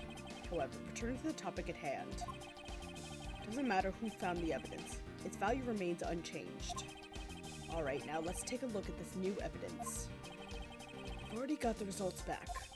I had a special forensics research lab that I'm on good terms with conduct the tests. They verified that the blood on this costume belongs to Oliver. As for the gun, The only fingerprints they could find were yours, Lauren. What? Well, the gun is a fake. You disappoint me, Miles. Can't believe that you would cause my son such stress and heartache. Thank goodness I was able to find the final pieces of evidence. With this, you'll have no reason left to push my poor boy around. That's it? These are the case-making pieces of evidence? Ha! I'll be the judge of that. It's a fake! Won't rest until I've inspected every suspicious-looking nook and cranny. Yeah. This is one of the blanks. Could this gun be the actual murder weapon? No!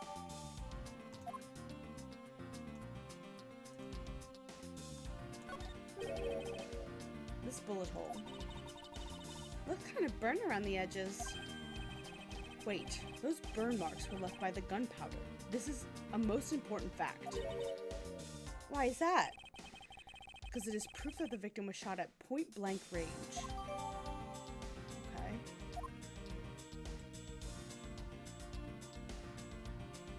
Is that it? Okay. 1, 2. Oh. What is this? Looks like there's something inside the costume head. Hey, they sparkle. I bet they're really valuable. Oh, it's his glasses. Sorry, but they're just pieces of a mirror. Oh. Why are they in here? Mirror fragments. Okay. The mirror from the back room. Well, are these not the most definitive piece of evidence you've ever seen? No. Thank you, Dad. These should be enough to convince even Mr. Edgeworth over there.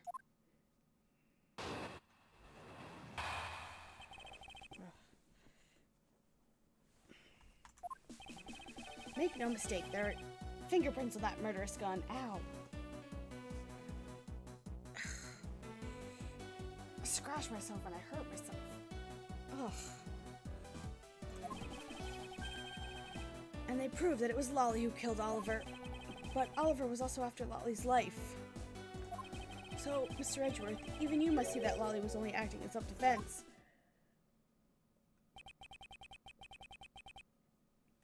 I'm okay, yeah, thanks for asking. I just, scratched my back, but I pressed too hard. And so I, hurt myself. I'm just sensitive. I'm a baby. I'm a sensitive little baby.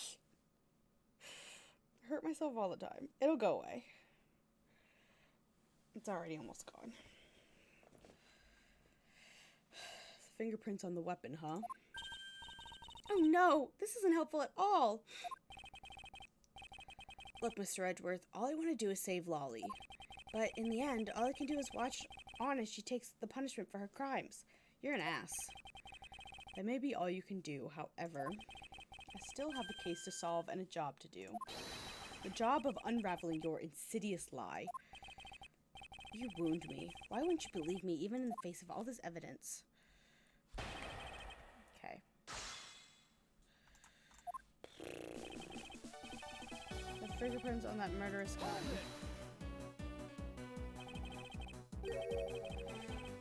Those fingerprints. Are you sure they belong to Miss Pops?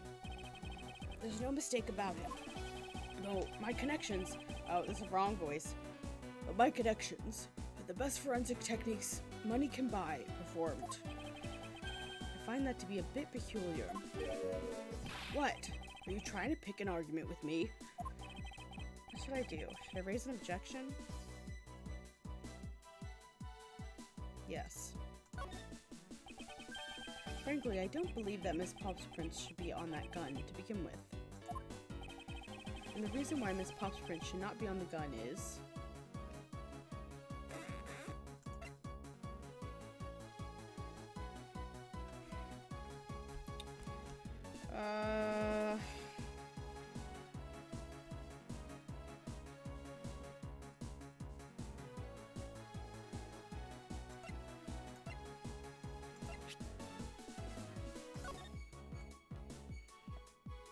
Because the gloves. The hands. Why would she be touching it? She's in a badger costume. Take that! simply not possible for Miss Pops to have left any prints on the murder weapon. Because while she was at the stadium, Miss Pops was wearing a costume. Huh? But there's no mistake. We found fingerprints. Well, Miss Pops, do you remember touching the gun at any time? Yes. As a matter of fact, I did hold it for a bit back in the hideout. I handed it off to Mr. Deacon when he and Lance left for the haunted house. To retrieve the ransom money, I suppose. And there you have it. That is when Miss Pop's prints found their way onto the gun. Why do you want your son to get off of this? He tried to steal $1 million from you. You understand now, Mr. Romano. Fingerprints do nothing to prove Miss Pops is the murderer. But you still don't have anything to prove that she isn't the killer, right? You seem very adamant about insisting your girlfriend is a cold-blooded killer. Oh, Lance!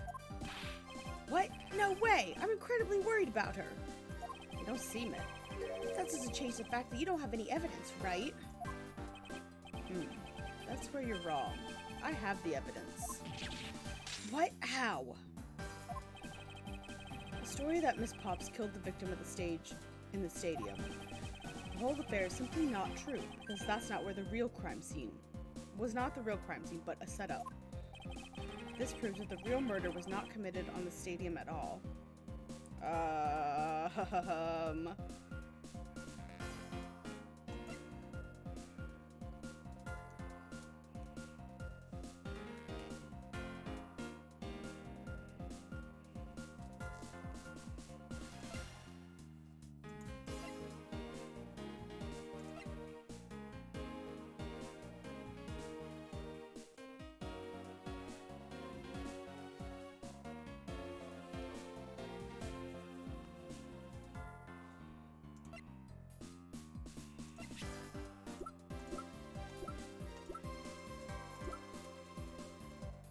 Mirror fragments?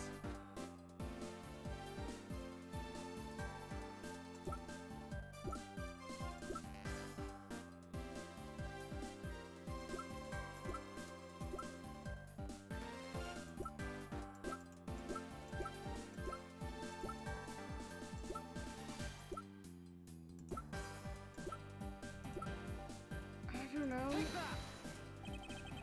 Piece of evidence proves the real crime scene is not in fact the stadium. Mr. Prosecutor, I'd have to rate that piece of evidence as okay. Wasn't that? At this rate, Lolly's gonna wind up getting arrested. Let's remain calm and think clearly. The murder did not happen at the stadium. In the scenario where the victim was set on the stage, Miss Pops was down below. There must be something that invalidates it. So real murder was not coming in the stage at all.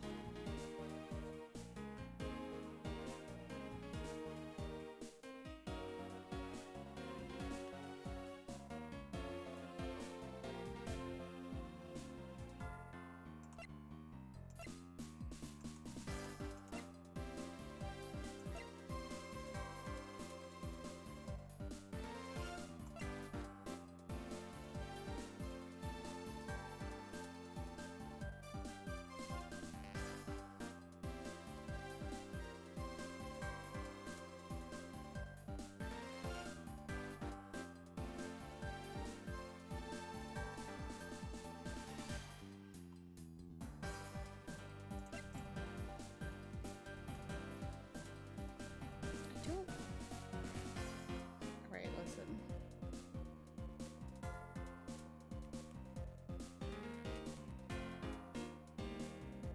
I don't know.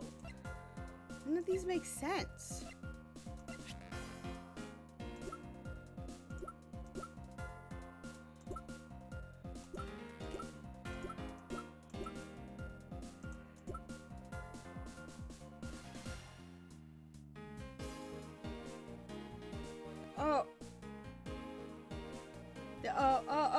Okay. It's this. The victim's costume. I don't know.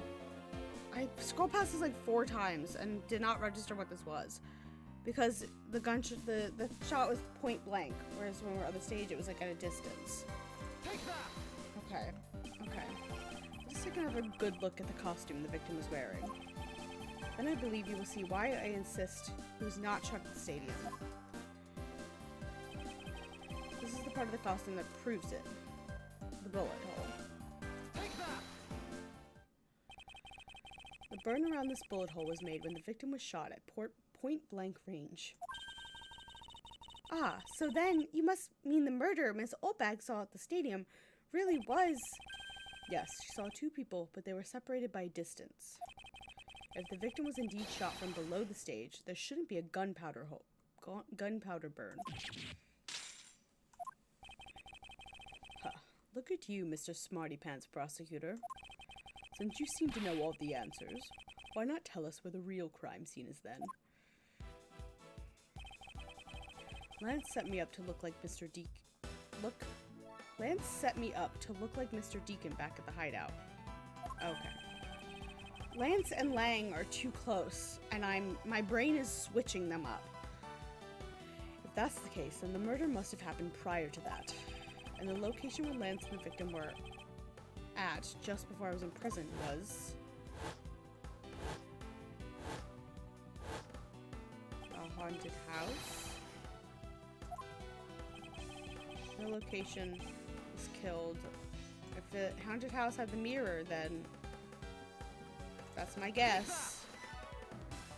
I think it's not unreasonable to assume that the murder took place in the haunted house. The haunted house? Yes, and I have proof that it is highly likely the victim was killed there. What proves the real crime scene victim? Now it's the mirror fragments. These were inside the costume the victim was wearing. They're fragments of a mirror. A mirror? What does that have to do with anything? Indeed, you don't exactly expect to find pieces of a mirror inside a costume. Yeah, it's actually pretty dangerous. However, there is one place I can think of where there is a plethora of mirror fragments. And that is the haunted house. Lance Amano, I propose that you killed Mr. Deacon with a revolver in the haunted house. Alright, Clue. After that, you stole the blue Badgermobile to move his body to the Wild Wild West area. The timing of when the blue Badgermobile was stolen confirms this as fact. Miles, my boy, sake no more. I'm sorry, Mr. Amano, but I cannot do that. Be quiet. Yes, please, do something. Stop that boy from speaking any more nonsense. Ernest Amano, correct? I meant you. Now be quiet, Gramps. How dare you! I don't need words. The only thing I require is evidence. Decisive evidence. And to call these mirror bits decisive is a bit too presumptuous, Mr. Prosecutor. What? Sheena, wasn't there a mirror in the kidnapper's hideout? Yes, there was a mirror there. Mirror that's for the haunted house. You see, isn't it possible the fragments got into the costume there? But, Agent Lang, there were no fragments on the floor, so the possibility is very low. Probability. Ha ha ha ha ha ha. Langsy says, on Truth's part, the word probability does not exist. On Truth's path. The only thing that does is definitive proof. The question, Mr. Prosecutor, is, do you have the definitive proof you need? Well, Mr. Edgeworth, do you? Do I have solid evidence that proves the murder took place at the haunted house? The answer is no. See? So since you don't have any, shut up. I don't have the evidence yet, but I'm certain the murder occurred around the time I turned the ransom over. At that time, the only people at the haunted house, besides myself, were Lance and Mr. Deacon. Excuse me. If I can prove that the murder took place at the haunted house, I can prove Lance's guilt in connection to the murder. What now, Mr. Edgeworth? Agent Lang, I have a special request. Yeah? I'd like to prove to you that the scene of the crime was indeed the haunted house. Why in the world are you asking the werewolf for permission? Oh my god. Because I don't really have a choice if I want to find the truth. Alright, permission granted, but you're not to touch a single thing. Got it? That won't be a problem. All that's important to me is that the truth is brought to light. Doesn't matter by who or how it's done, as long as it is. I don't know what that noise I just made was. Sheena. I'm here. Put in the paperwork for the authorization immediately. Understood. I'll go get the Gatewater Group's approval. Who was that? Now. Let's hold on for a second. There's no need to obtain approval. Mr. Amano. Agent Lang, if you would please take a look at this. What is that? Sheena. It's the deed to the haunted house. The deed? Read it out loud. Gatewater Land Inc. hereby bequeaths the property known as the haunted house to Mr. Amano for the lump sum of $1 million, paid in full in cash. What? As you can see, I am now the legal owner of the haunted house. Are you kidding? When did you? I ran into the owner of the park earlier and we made the deal almost immediately. How quickly things move when you can prepare $1 million in the blink of an eye. That million you paid, don't tell me it was...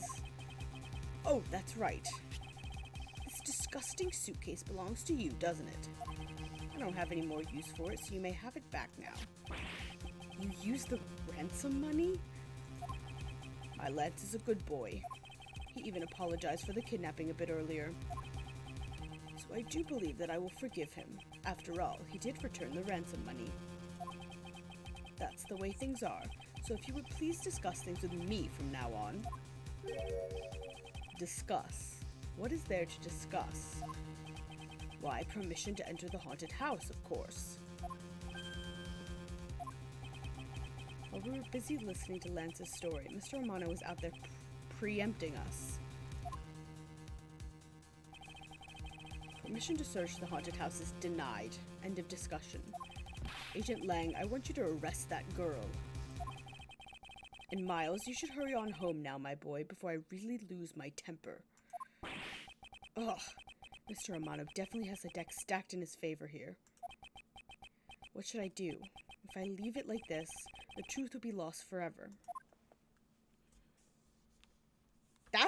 There's another chapter? I really thought that was the... Oh my god.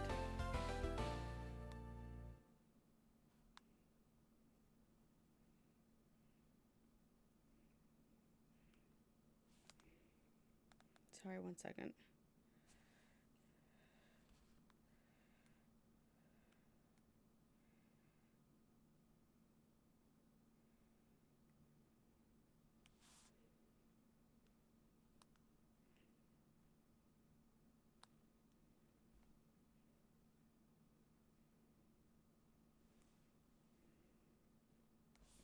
Okay, I'll respond to that in a little bit.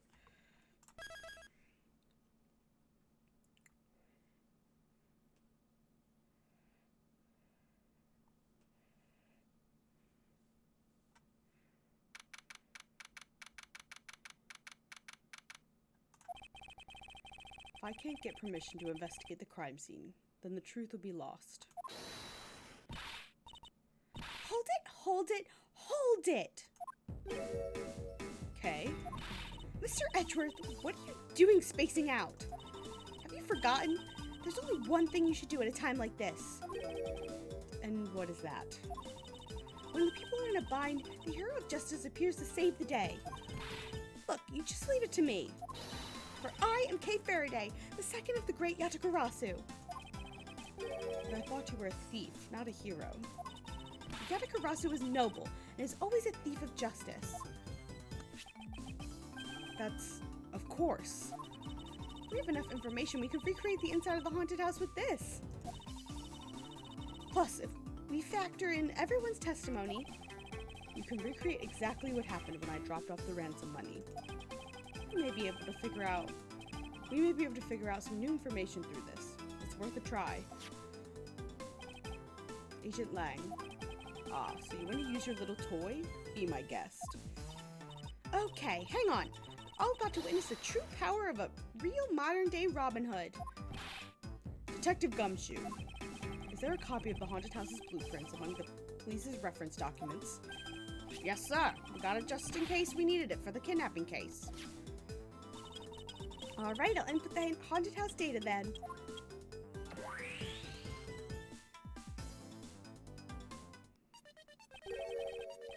What is this? Where are we? It's like we're inside the haunted house. Even if we can't inspect the real location itself, the path to the truth slumbers here. If I can successfully navigate my way using logic, I'll ultimately arrive at the truth. Now then, I believe I'm ready to investigate the crime scene. Okay, what should I recreate first? I haven't figured it out yet. Maybe I have, and maybe I haven't, but I'm gonna make you do all the hard work. Very well. I'd like to inspect the moment in which I was ambushed by my abductor. Two of them were definitely in this place at that time. If I can verify that, it may provide me with a new lead. I had just come into the hallway after leaving the money inside the dining room. At the time, I saw a badger slumped over the floor at the end of the hall. What was a badger doing all the way down there? I also thought it strange. However, I thought that maybe it was simply a mannequin that was set there for atmosphere. Do you know which badger it was? No, it was too dark to tell. All I saw was a silhouette. I think it was the proto-badger. In that case, I guess I'll just program a badger silhouette in there for now. Okay, programming complete.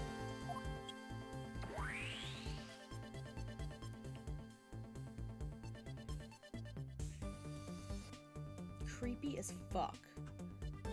I hate it. Then I started walking toward the exit.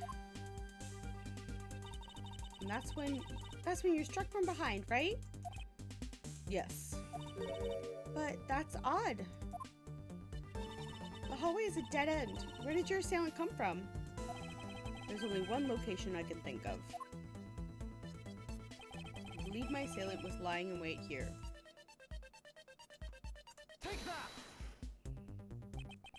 That doll I saw wasn't really a doll. It was, in fact, a costumed kidnapper. Oh, so he used the costume as the perfect camouflage to blend in with the rest of the house. I would not call a bright blue badger blending in, but sure. Precisely. He waited until I had made the drop-off and was about to leave. Then, just as he saw me take a step toward the exit, he stood and launched his attack. I could think of no better hiding place than this. Hey, not bad. I'm beginning to think I should steal this tactic for myself. Just don't use it to do anything criminal, Kay. Looks like a Teletubby.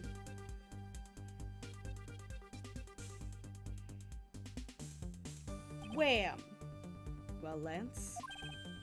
What are you asking me for? As one of the kidnappers, I figured I should give you the chance to confess first. I was one of the kidnappers, but I don't know anything. I did come up to the haunted house, but I never set foot inside. I left Oliver in charge of picking up the ransom money. You didn't set foot inside? Are you telling the truth, or is this another lie? Alright. Then you're claiming it was Mr. Deacon who assaulted me. Yes, I'm sure it was him. Okay, inputting the new information now. Mr. Deacon was the bad badger, right? Since the bad badger has a gun attached to his right hand, I'll have to change it so the weapon is in his left hand.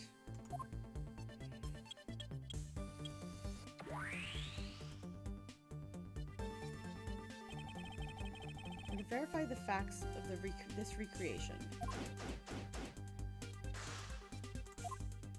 I mean, it's a replica of myself. You were totally oblivious to what was behind you, huh? Yes, I suppose I am also to blame for what happened to me. It was incredibly dark, which was all the more reason I should have been more alert. Vowed to never be caught by surprise again.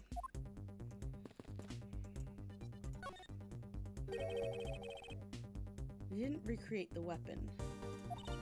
Well, I can't exactly recreate something I know nothing about. So tell me, what were you hit with? The attack came from behind, so I have no idea, but I doubt it was someone's bare hands.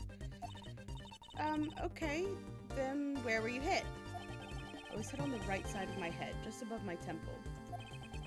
There was a bit of blood, but it wasn't anything serious. Ouch, sounds painful.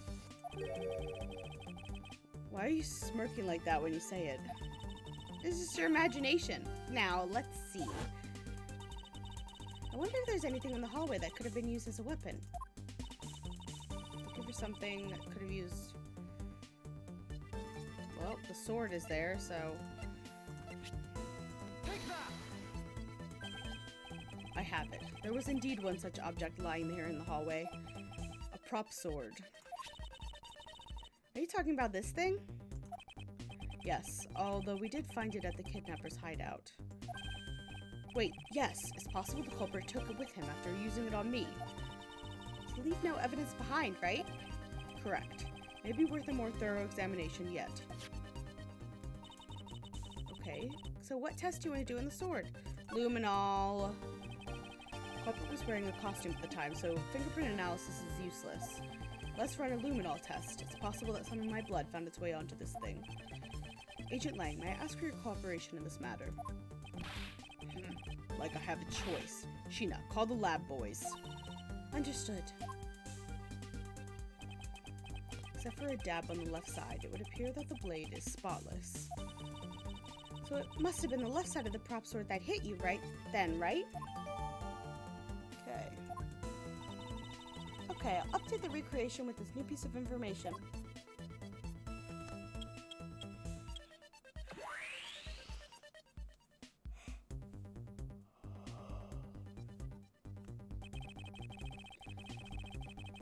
Okay.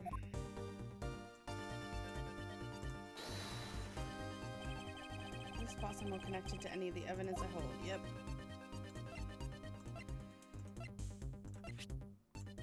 Eureka! Finally, I found a clear contradiction of facts about this sword. Except for a bit of the left side, this prop sword is absolutely spotless. However, if the culprit had used his left hand, the blood would be on the opposite side. The opposite side? Huh? If the culprit held the sword in his left hand, then the sword's right side would hit. I see, but the blood was on the left side of the sword, right? Which means he used his right hand to hit you. Exactly. This prop sword has a large handguard attached to the hilt. It would be impossible to hold it with two hands while wearing a costume with such big hands. Therefore, if it couldn't be the left hand or both hands, it must have been the right. I'll change the data to reflect a right-handed swing. Not yet, Kay. There's no sense in changing anything yet. If you change the parameters to the right hand, it only create a new contradiction. Right hand will conflict with what? No.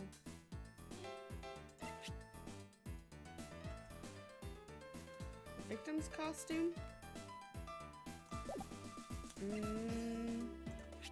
Or do I submit the Bible?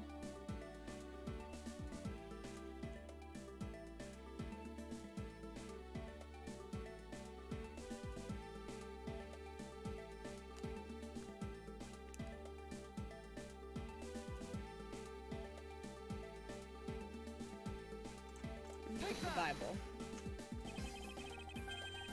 Bad Badger already holds a gun in his right hand, so he can't hold a sword in addition. Hey, that's right! Then, what now? If it wasn't his left or his right hand, it means that the one who struck me could not have been the Bad Badger. Are you paying attention, Lance? Mr. Deacon could not have been the one who struck me, which leaves only you as our primary suspect. Fine, it was me. I hit you. It appears you lied to me yet again. And see how quickly they catch up to you, Lance. Wait, isn't Lance left-handed? Ah, yes, but that's what makes this deception all the more interesting. He used his right hand to make it look like Mr. Deacon had been the one to strike me. For you see, firing a gun with one's non-dominant hand is difficult. For that level of dexterity isn't required to swing a prop sword. Okay, please input this new data. The one who hit me from behind was Lance. Or should I say, the Proto-Badger.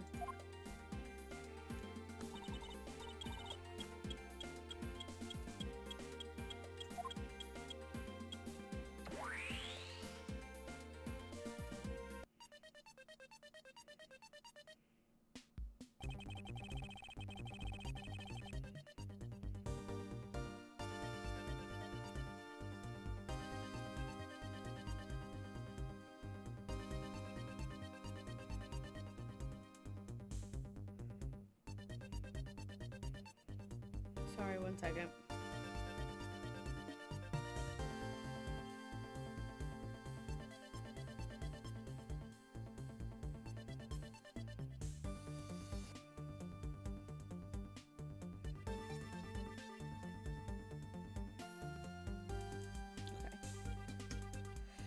Okay. Now we have a faithful recreation of the situation around the attack on me. Alright, all we have to do is examine this new recreation and... Ha ha ha ha. What exactly is so funny, Agent Lang? That amusing little gadget is sure packs a punch, right, Sheena? Yes, it was all I could do to hold my laughter in. Hey, don't make fun of little thief, you mean old werewolf. Me and Mr. Edgeworth bring out the best in each other. You've had your little fun, but now it's my turn. I've sat quietly by listening. But the crude conclusions you two keep spewing don't whet this wolf's appetite. There's no guarantee that your toy will always show the real situation at any given time. All it does is display whatever information you put in there, right? Well, when you put it that way. Your suppositions are wrong. It's not your fault, so I'm going to let you in on this. There's a trick to this haunted house. And what may that be exactly? A trick beyond what your tiny imaginations can produce. Sheena. Here you are. Now then, what you missed, girlie, is written right here in this pamphlet. The seven wonders of the haunted house, the disappearing badger. What is this? I'd say that someone around here is fond of theatrics. And as you can see, they set a doll down at the end of the hallway for that purpose. Basically, the blue badger you saw was just a stupid doll. Okay. How can this be? Guess that throws your whole theory about it being your attacker right out the window. But it can't be right. Maybe the culprit hid the doll somewhere? And then he laid down and pretended to be it instead. If the criminal couldn't even hide himself in the hallway, how could he hide a giant doll? You get it now, thanks to your presumptions. Your logic started off weak and led you to the completely wrong conclusion. Now get off your high horse. Mr. Edgeworth? Okay, I wonder if you could please input the new information for me. You don't know when to quit, do you? Can't quit, not until I can declare that I found the truth. Agent Lang, for the additional information, you have my thanks. There you go again. Well, see if I care. Alright, I'm updating the recreation now.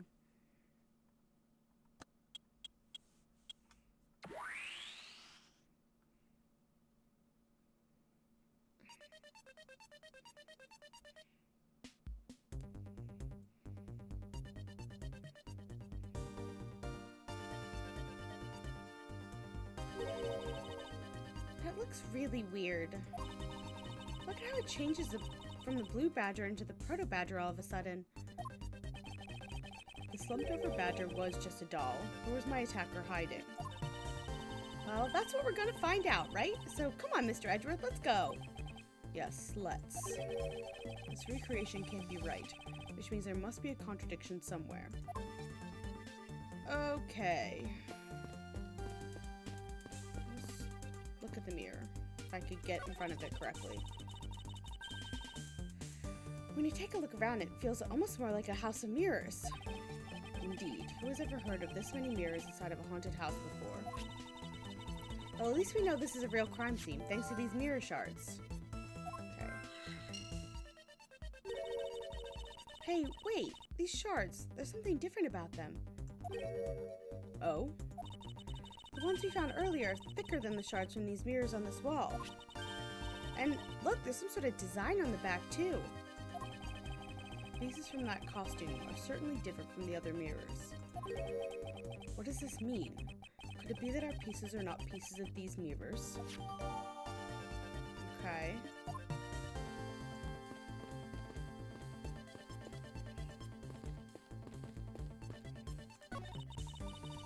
Take a look around. House of mirrors. Okay, this is just the same. Is it like a two-way mirror or a one-way mirror or whatever it's called? Oh, well, I only have one thing, so. Oh, okay. Why is it so dark on this top screen? This blue badger is just a doll for use in this haunted house. I believe the one who killed the blue badger was the bad badger, right? Killed this blue badger. According to the Blue Badger Bible, it says that they are each other's worst enemy. All because one's an ally of justice and the other's a vile criminal with a gun? Perhaps they were just destined to battle each other. Much like the Steel Samurai and the Evil Magistrate, you nerd!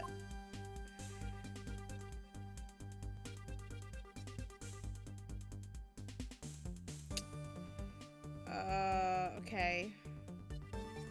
I assume it wants me to deduce something. But what? I don't know.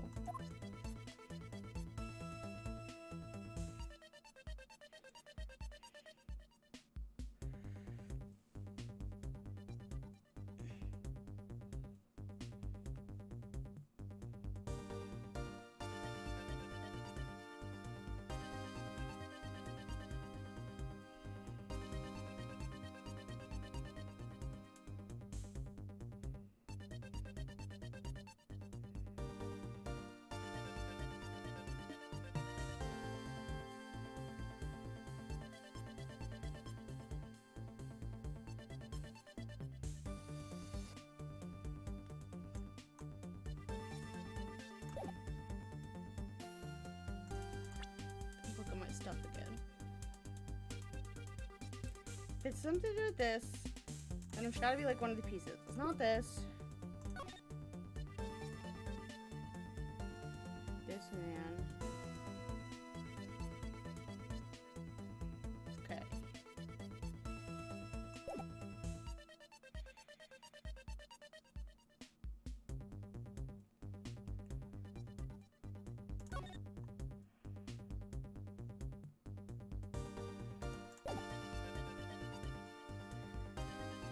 Belt is the wrong direction?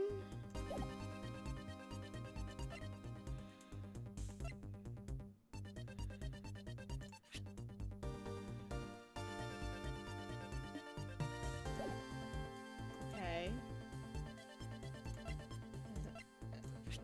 Something with the belt? Let's change where we're deducing.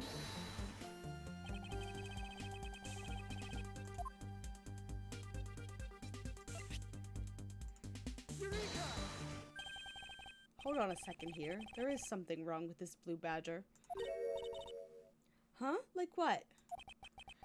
The way the belt is on him is opposite of how it should be. Did you make a mistake? That can't be. I input the image data exactly as it is in the pamphlet. So then why is the blue badger dressed up in reverse? Okay.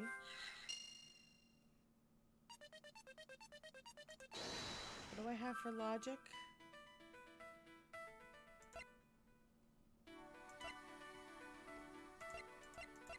Is it because it'd be displayed backwards in a mirror?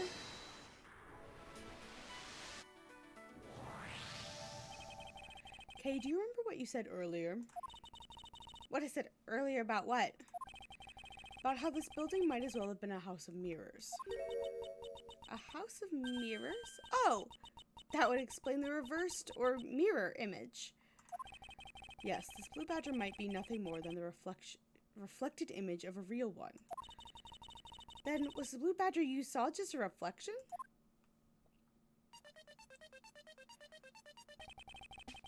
When I looked down this hall, I thought it was perfectly straight. However, if there was a mirror... Oh, then it would actually form an L shape, right? Precisely. I was deceived. The hallway was almost pitch black, and there was a beam in the way that obscured my view of the other hallway. Wait, but why build this place like that? It sounds pretty pointless to me. Okay, this house is just another attraction at an amusement park. They created a mirror wall for a very specific purpose. One I can point out to you. This was the reason they built a mirror wall. God, I don't fucking know. Why? Why would this? The mirror fragments?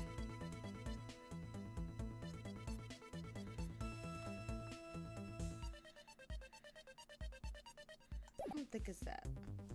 What the fuck is... What? Who? Why would they build a mirror wall?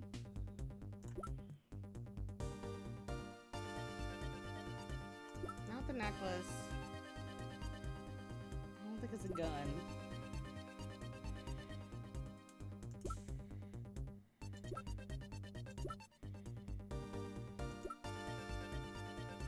You're back.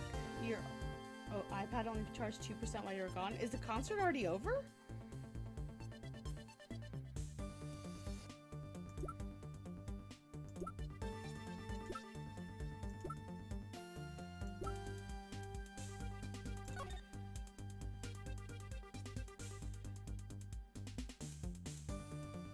That was quick. How was it?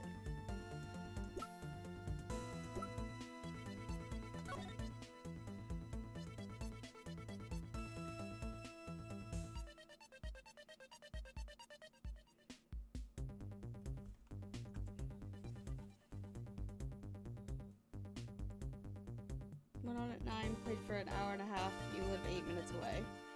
Still, I feel like most concerts are longer than an hour and a half. So how was it?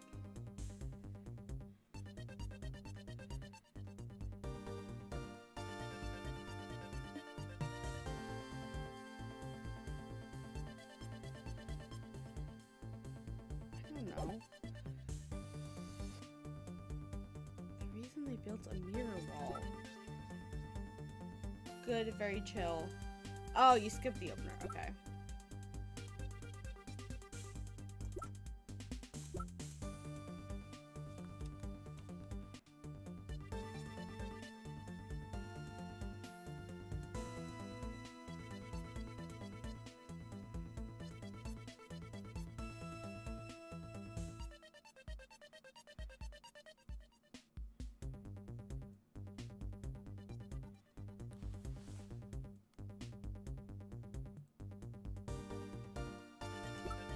Emerging artist thing, so you guys didn't have enough to play longer? Okay.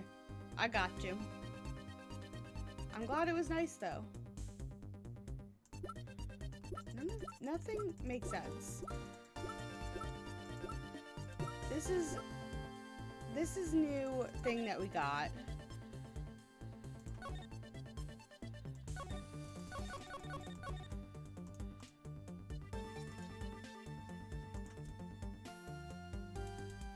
I don't think this tells me anything.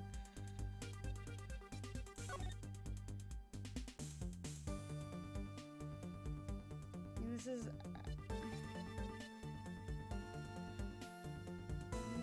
Sorry, I need to look this up because I don't fucking know.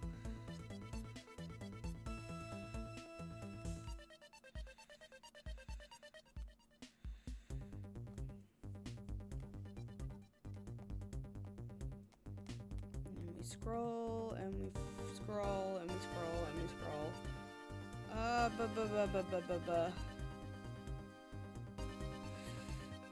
Badger's the attacker.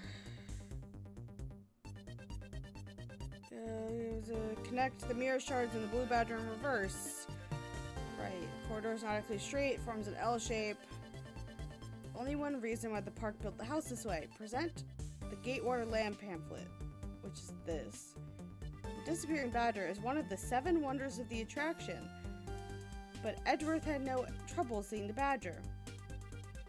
There's a trick someone could have made this to move the mirror. I don't understand, but okay.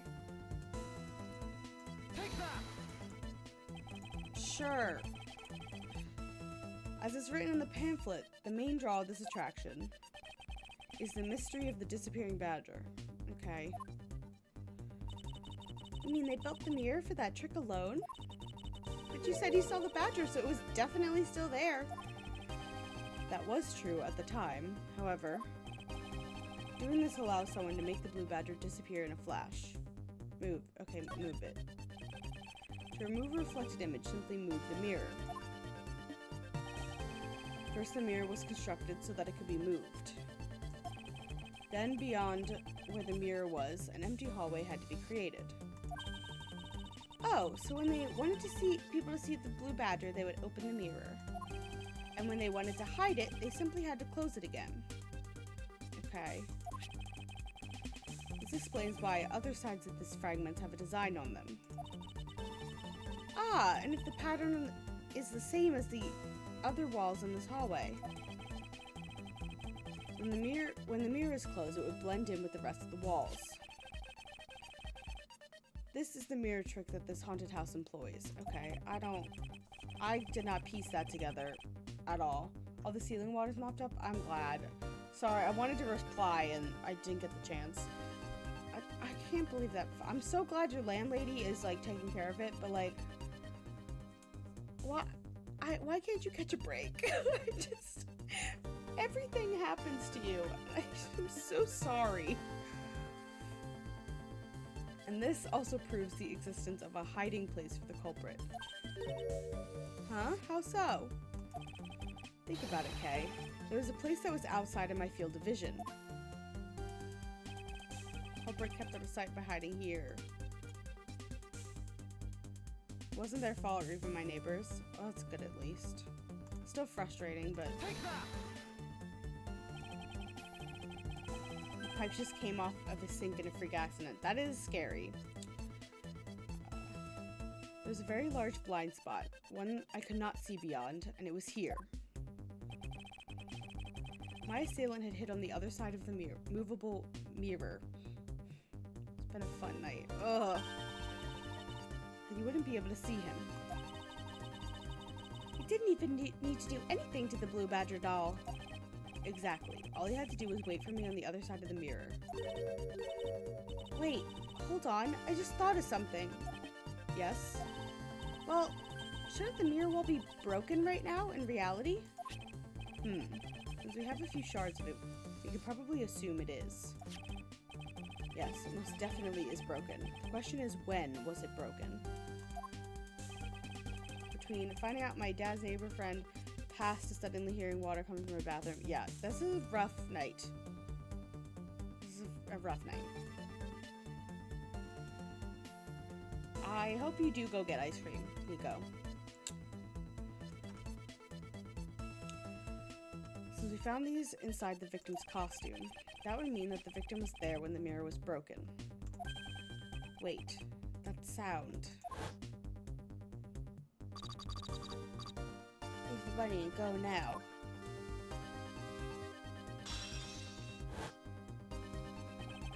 That sound I heard was most definitely the sound of a mirror breaking. Okay, I'd like you to input some new information. Don't scare me like that. Sorry, but I need you to recreate something for me. Sure, whatever you need. So what do you need anyway? You could first recreate this hallway just before I enter the dining room. You got it. Ugh.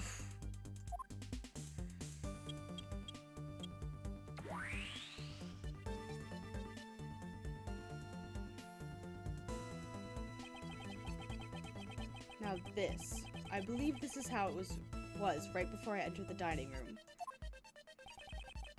Although, at the time, I thought it was but a single straight hallway.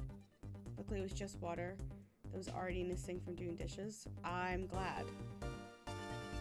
Could be worse.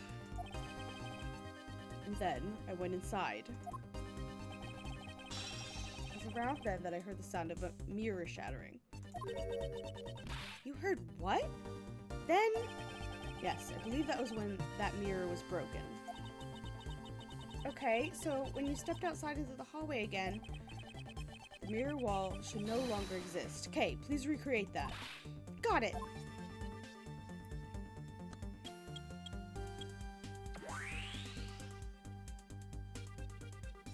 This is bananas. Wait, but with the mirror gone, the culprit lost his hiding spot. So, where did he go in his proto-badger suit, Mr. Edgeworth? Ha, that's easy enough. With the mirror gone, he simply hid himself in the branch hallway. I think this about wraps it up. That is scary as fuck. Looks like we finally solved everything. No, not yet. An even larger contradiction has now reared its head. Huh? Perhaps you did not notice, but this recreation contains a very troubling inconsistency. The inconsistency between what we saw lies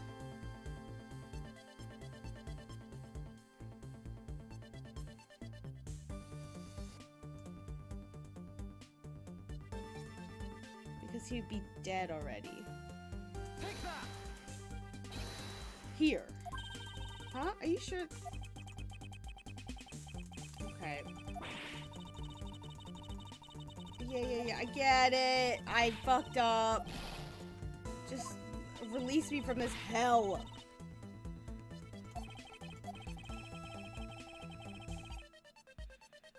Ugh.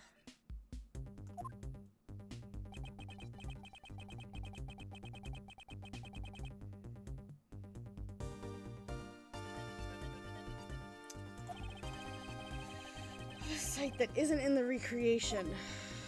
I guess in the empty hallway, there's nobody sitting there now. Take that! Okay, that was it. Okay, take a good look at the end of the hall. Oh, there's no blue badger there. Exactly. The blue badger I saw in reality is not here. This is the final point on this long chain of logic. The last remaining contradiction. Is this did he just put the dead body here? It's just some slumped against the wall? But I'm so confused. I'm now really confused because if they broke the mirror and like hit him before he hit Edgeworth, then he'd be dead. So that would mean it would be the bad badger who was doing it. But we know it's not that. It'll probably explain itself. The final point on this long chain of logic, the last remaining contradiction.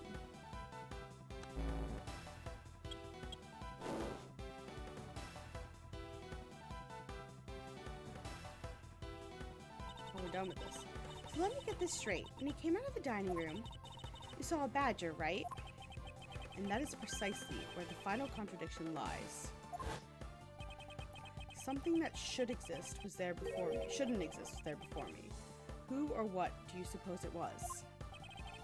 I believe this is the real identity of our mystery badger.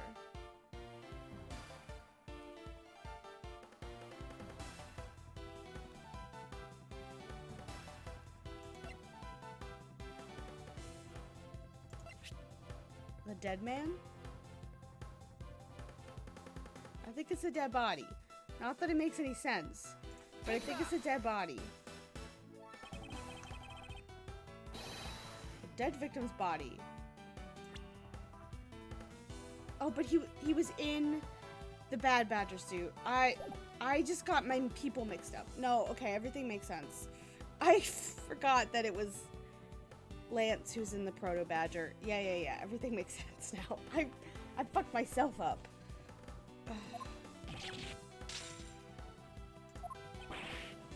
What? Side note, everybody stretch if you haven't in a while. My back is starting to kill me. Agent Lang, the entirety of my complete logic is my final decisive piece of evidence. The murder happened in the hallway of the haunted house at the time of the drop-off. And you can consider the moment I heard the mirror breaking to be the real time of death for Mr. Deacon. Maybe it was due to their fighting, or perhaps it was the life-shattering bullet. But no matter what the cause was, the hallway mirror was broken. So if the stage was just a setup, then how did the bullet happen? I don't know. Ha! You were in the house at the time, right? Are you telling me you missed the sound of a gunshot? Yeah. There were a variety of sound effects playing at the time. All for theatrics, I assume. The gunshot must have blended right in.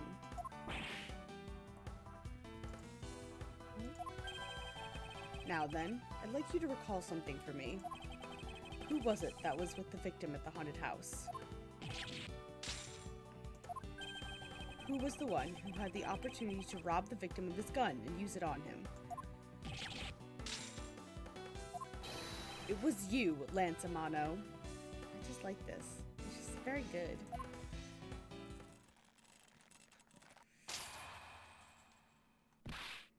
Oh. I'm sorry.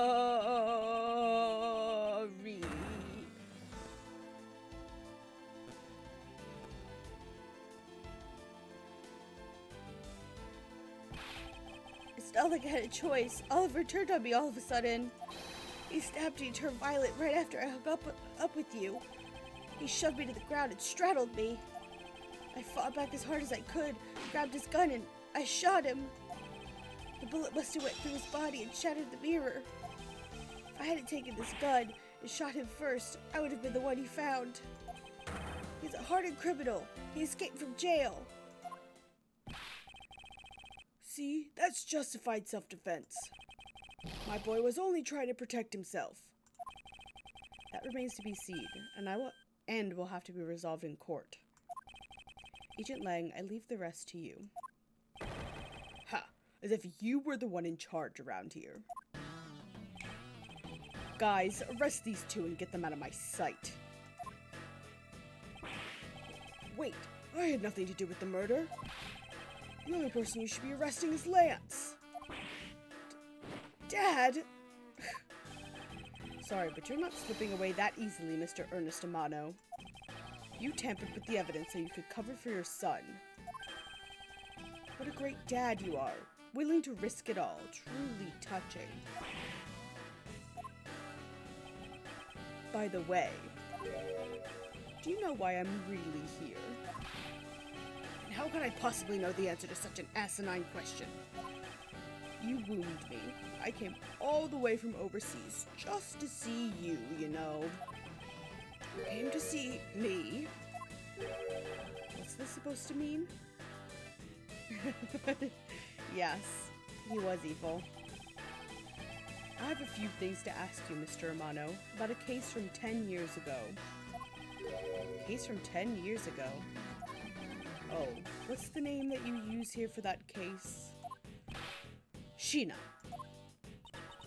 It's known as the KG8 incident.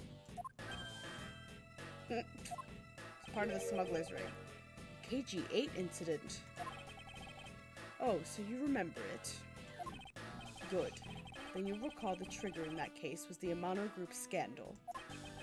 Specifically, the charge of an internal smuggling ring. Smuggling. There's that word again. At the time, the person that was arrested as the ringleader was Mr. Amano's very own secretary, Mr. Colin Deveray. Father! Even though you pushed the crime onto your then secretary, Mr. Deveray, I always suspected that you were involved with the smuggling ring, Mr. Romano. Mr. Deveray was arrested in place of you, which is why he broke out. Is why when you broke out, you hid him from the police, right? You hid him in exchange for his silence on your little dirty secret. Now. Please calm down. I honestly have no idea what you're talking about. Ha, pretend to be ignorant all you want. We're taking you down to the precinct anyway for a nice long chat.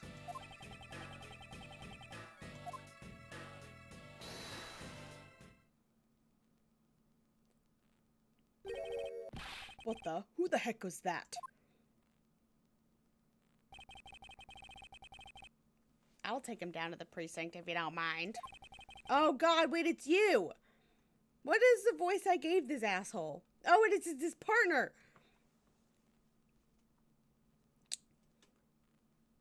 And who the heck are you? I'm Jacques Porcefin, and I'm the prosecutor in charge of this case. Oh, Jacques, thank goodness you're here. Don't jerk me around. This is an Interpol case, so keep your paws off my suspect. Sorry, but I can't comply. I've got the backing of the prosecutor's office. I think that was his voice. See, in this country, we prosecutors work with the police to bring cases to court. So if you could please cooperate with me here, that'd be great. Now, how about a handshake to seal the deal? Sorry, but I hate prosecutors. The whole lot of you. Guys, arrest the two suspects. Sir! Oh, I almost forgot. Prosecutor Miles Edgeworth, is it? I'd like to thank you. Thank me? Yeah, for working so hard to fulfill my goal. Hey, is that a way to thank someone? What the heck is that supposed to mean? You were so relentless with Lance that you forced Ernest to tamper with the evidence. Thanks to that, I finally had a legitimate reason to arrest him. So, how does it feel to bite the hand that feeds you? The hand that feeds me? I'm not sure I follow. Ha! It's no use pretending with me. You're the one, right? You're the corrupt prosecutor that's working for Mr. Romano in the smuggling ring, right? No, I would never do such a thing. What the heck? Our intel's never wrong. In your prosecutor's office, there's definitely someone working with the ring. How about the prosecutor who just showed up and seemed to be buddy-buddy with the guy you arrested? Ah, so Agent Lang suspected my relation to Mr. Romano. That must be the real reason behind his antagonistic attitude. On top of that, your mentor was Manfred von Karma, right? There were non-stop rumors flying around about forged evidence with that guy. You're not twisting the truth behind those closed courtroom doors, too, are you? The courtroom is a place where the truth is revealed. Ha ha ha ha ha! Well, don't worry. It's not only you. The whole lot of you can't be trusted. A prosecutor who never lost in 40 years. Every defendant must be found guilty. Fueled by those ideas, is it any wonder that courts produce nothing but falsities and lies? It would seem that his disdain extends beyond just me. Prosecutors, the courts, why is this man so angry with us all? Rest assured, the next time we meet, I won't be so forgiving. Oh my god! I love her! Oh my god, she's fabulous! And the in sync with the two of them? I just noticed how terrible my hair looks. Oh my god, I don't want to leave this. So good. Please, wait. Agent Sheena. Why does Agent Lang hate all prosecutors so? We actually get some speaking lines from her? Lang is the head of the long-honored House of Lang in Zhengfa. The heads of all police-related divisions in that country were of Lang blood. Were? What do you mean by that? Aren't they still? They were revered. But that was long ago. They don't hold that sort of sway anymore. It was all because of the courts. How can that be? The prosecutor once withheld and tampered with the evidence one of the Lang detectives found. That evidence's purity was tarnished and lost the Lang family's honor and trust. Because of one cop? But not all prosecutors are like that. Even so, Lang will never respect the court again, or any prosecutor. Everybody's so black and white in this game. So Agent Lang is a man who hates all courts and is unwilling to forgive prosecutors. Man, what a piece of work that guy is. Come on, Jim, we better catch up. Yeah.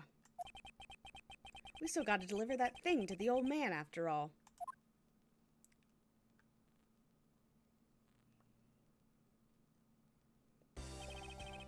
Detective Gumshoe, I believe it's time we wrapped up and headed home ourselves.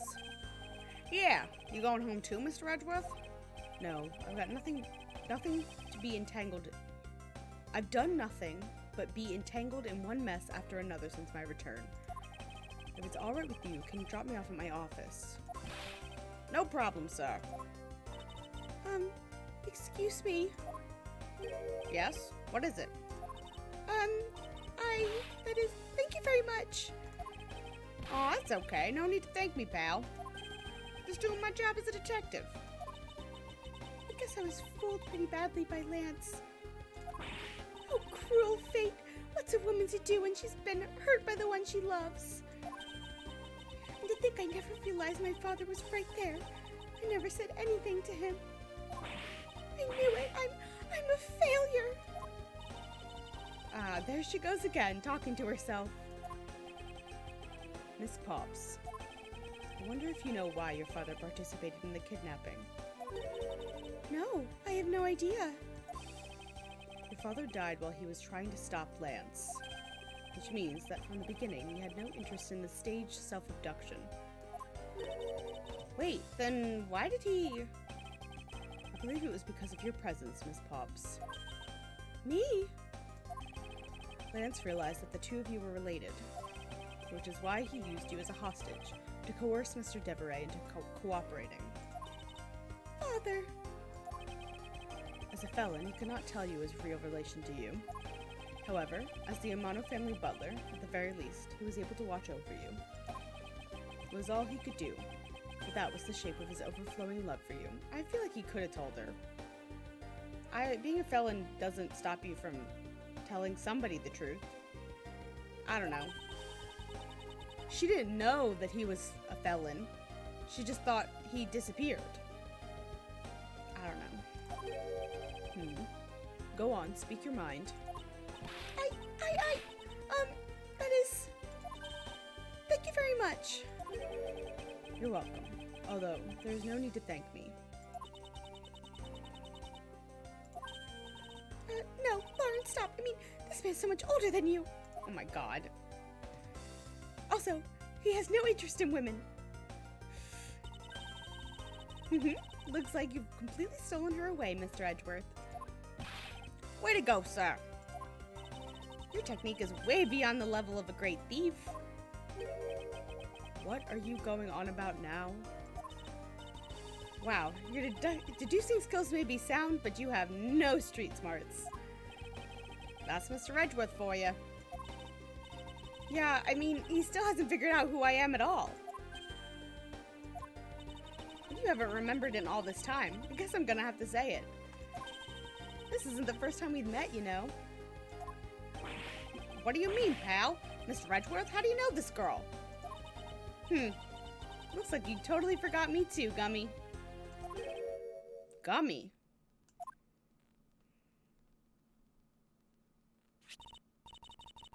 Here, maybe this'll jog your memories. I promised I'd return this to you one day, remember? That's...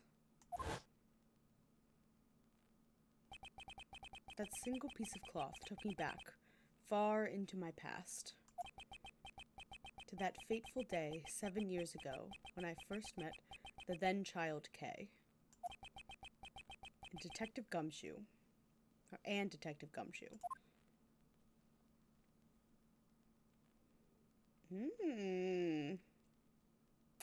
Very intriguing. Turnabout Reminiscence. Right. This is the one that takes place before... I guess before everything.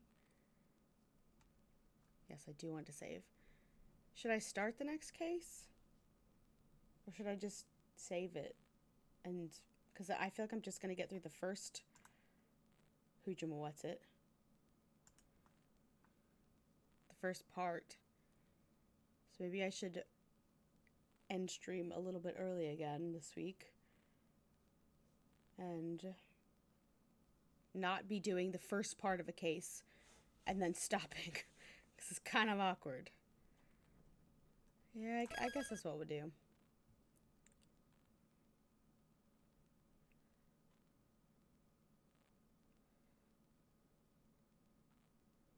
Okay. That'll be it for tonight, I guess. That was good. This game is so fun.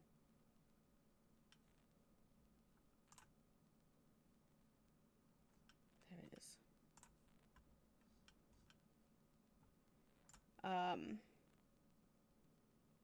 I love this game series. I really do. It's such a good time. I'm going to need to crack my Switch because I just really want to play Dual Destinies and I almost said Spirit Tracks. That's not the right game. That's not the right game at all. That's not the right franchise. Oh, I did buy some Zelda games on my DS. Which, general reminder, y'all have until my birthday to buy any games you want off the 3DS store before it's gone forever. Yes, Zelda. I've never played Spirit Tracks. I almost said Spirit Tracks instead of Spirit of Justice. I went to Nifty 50s. My dad and I went, got dinner there the other night. I just got a burger and then the butterscotch crimpet milkshake, which is delicious. Spirit Tracks always sounded fun. The only Zelda games I've played are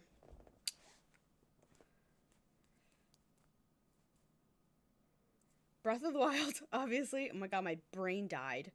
And A Link Between Worlds, which I never finished because the ending boss was really hard. And then I stepped away from it for like 2 years. And then I did not know what I was doing anymore. Yeah, those are the ones that I played. And then I bought, because they were on sale, I bought, what's the two? They're like related to each other. I think they were on like the Game Boy, actually.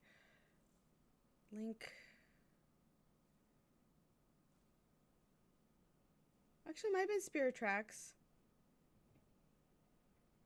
Hold on, I'm gonna get my Switch, and not my Switch, my 3DS, and check. Hold on.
Okay, well, in typical me fashion, I don't know where it is.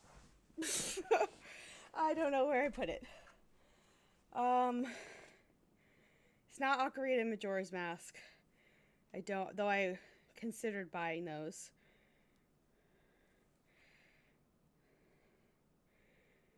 $3DS.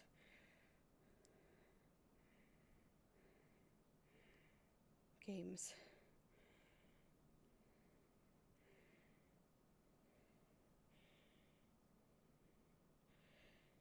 Oracle of Ages and Oracle of Seasons.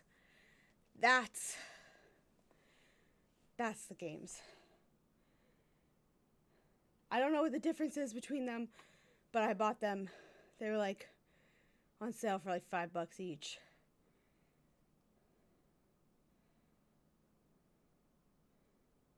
I don't know if Spirit Tracks is on there. Minish Cap. 4 Swords.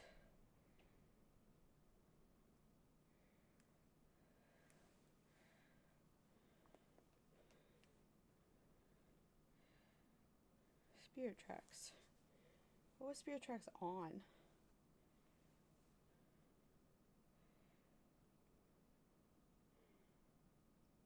I don't even know. It's the sequel to Phantom Hourglass, which I also haven't played. I don't know. But, yeah, I have those games. And then I also have, I forgot, I bought Phoenix Wright and Professor Layton. They're crossover games, so that can be one of our many games in this series. I will not rest until I've played every Phoenix Wright game. What the fuck did I do with my Switch? I keep on my Switch. What the fuck did I do with my 3DS? It's probably in just a stupid place. That's another thing of, I think I have ADHD, is I just very often will put something in a place and I'll go, this is a good place for later. And then forget. Speaking of birthdays, years past. Glad I wasn't in class since I've had fun with it. Well, happy belated birthday. I hope it was good. They're like less crazy with the adults. If they know, they'll like say it in class, but I'll probably be at karate on my birthday. Because it's a Monday. So that'll be fun. It's not sparring, so it'll be fine. Yeah. I'm gonna get off my butt and I'm gonna hack my 3DS. I promise. I know I've said it like 30 times in the past couple weeks, but I will do it. And we'll play all the games that I bought. And you can see all the fun themes I bought because I did buy like 5 themes. They have free Goromon skins, Nico. I think there's 2. I think I downloaded both of them.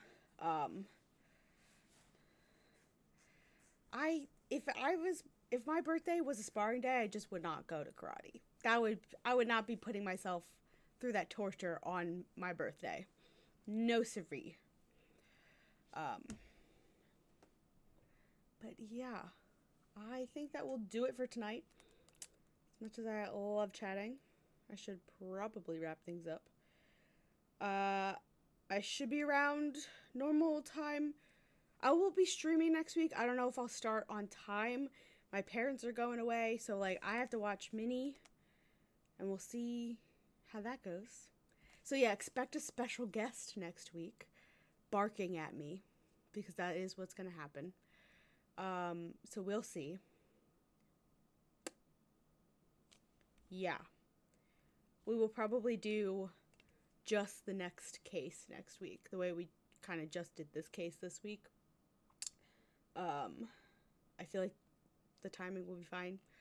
If it's super short, we'll like throw something else in there, but that's the idea. And so we should, assuming that the last case of this game isn't like double the length the way that the mainline games are.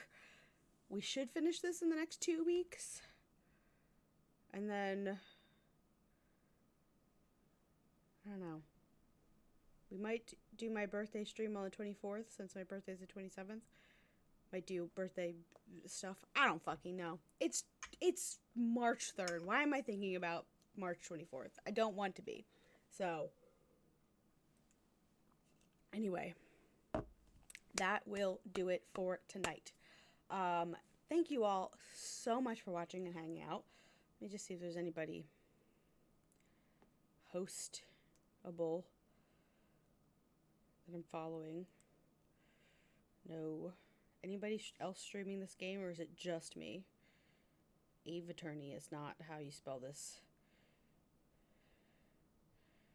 Investigations Miles Edgeworth. It's just me. Hell yeah. I consist of the only people fucking streaming this game. Is anybody streaming the sequel? No, that's the first one.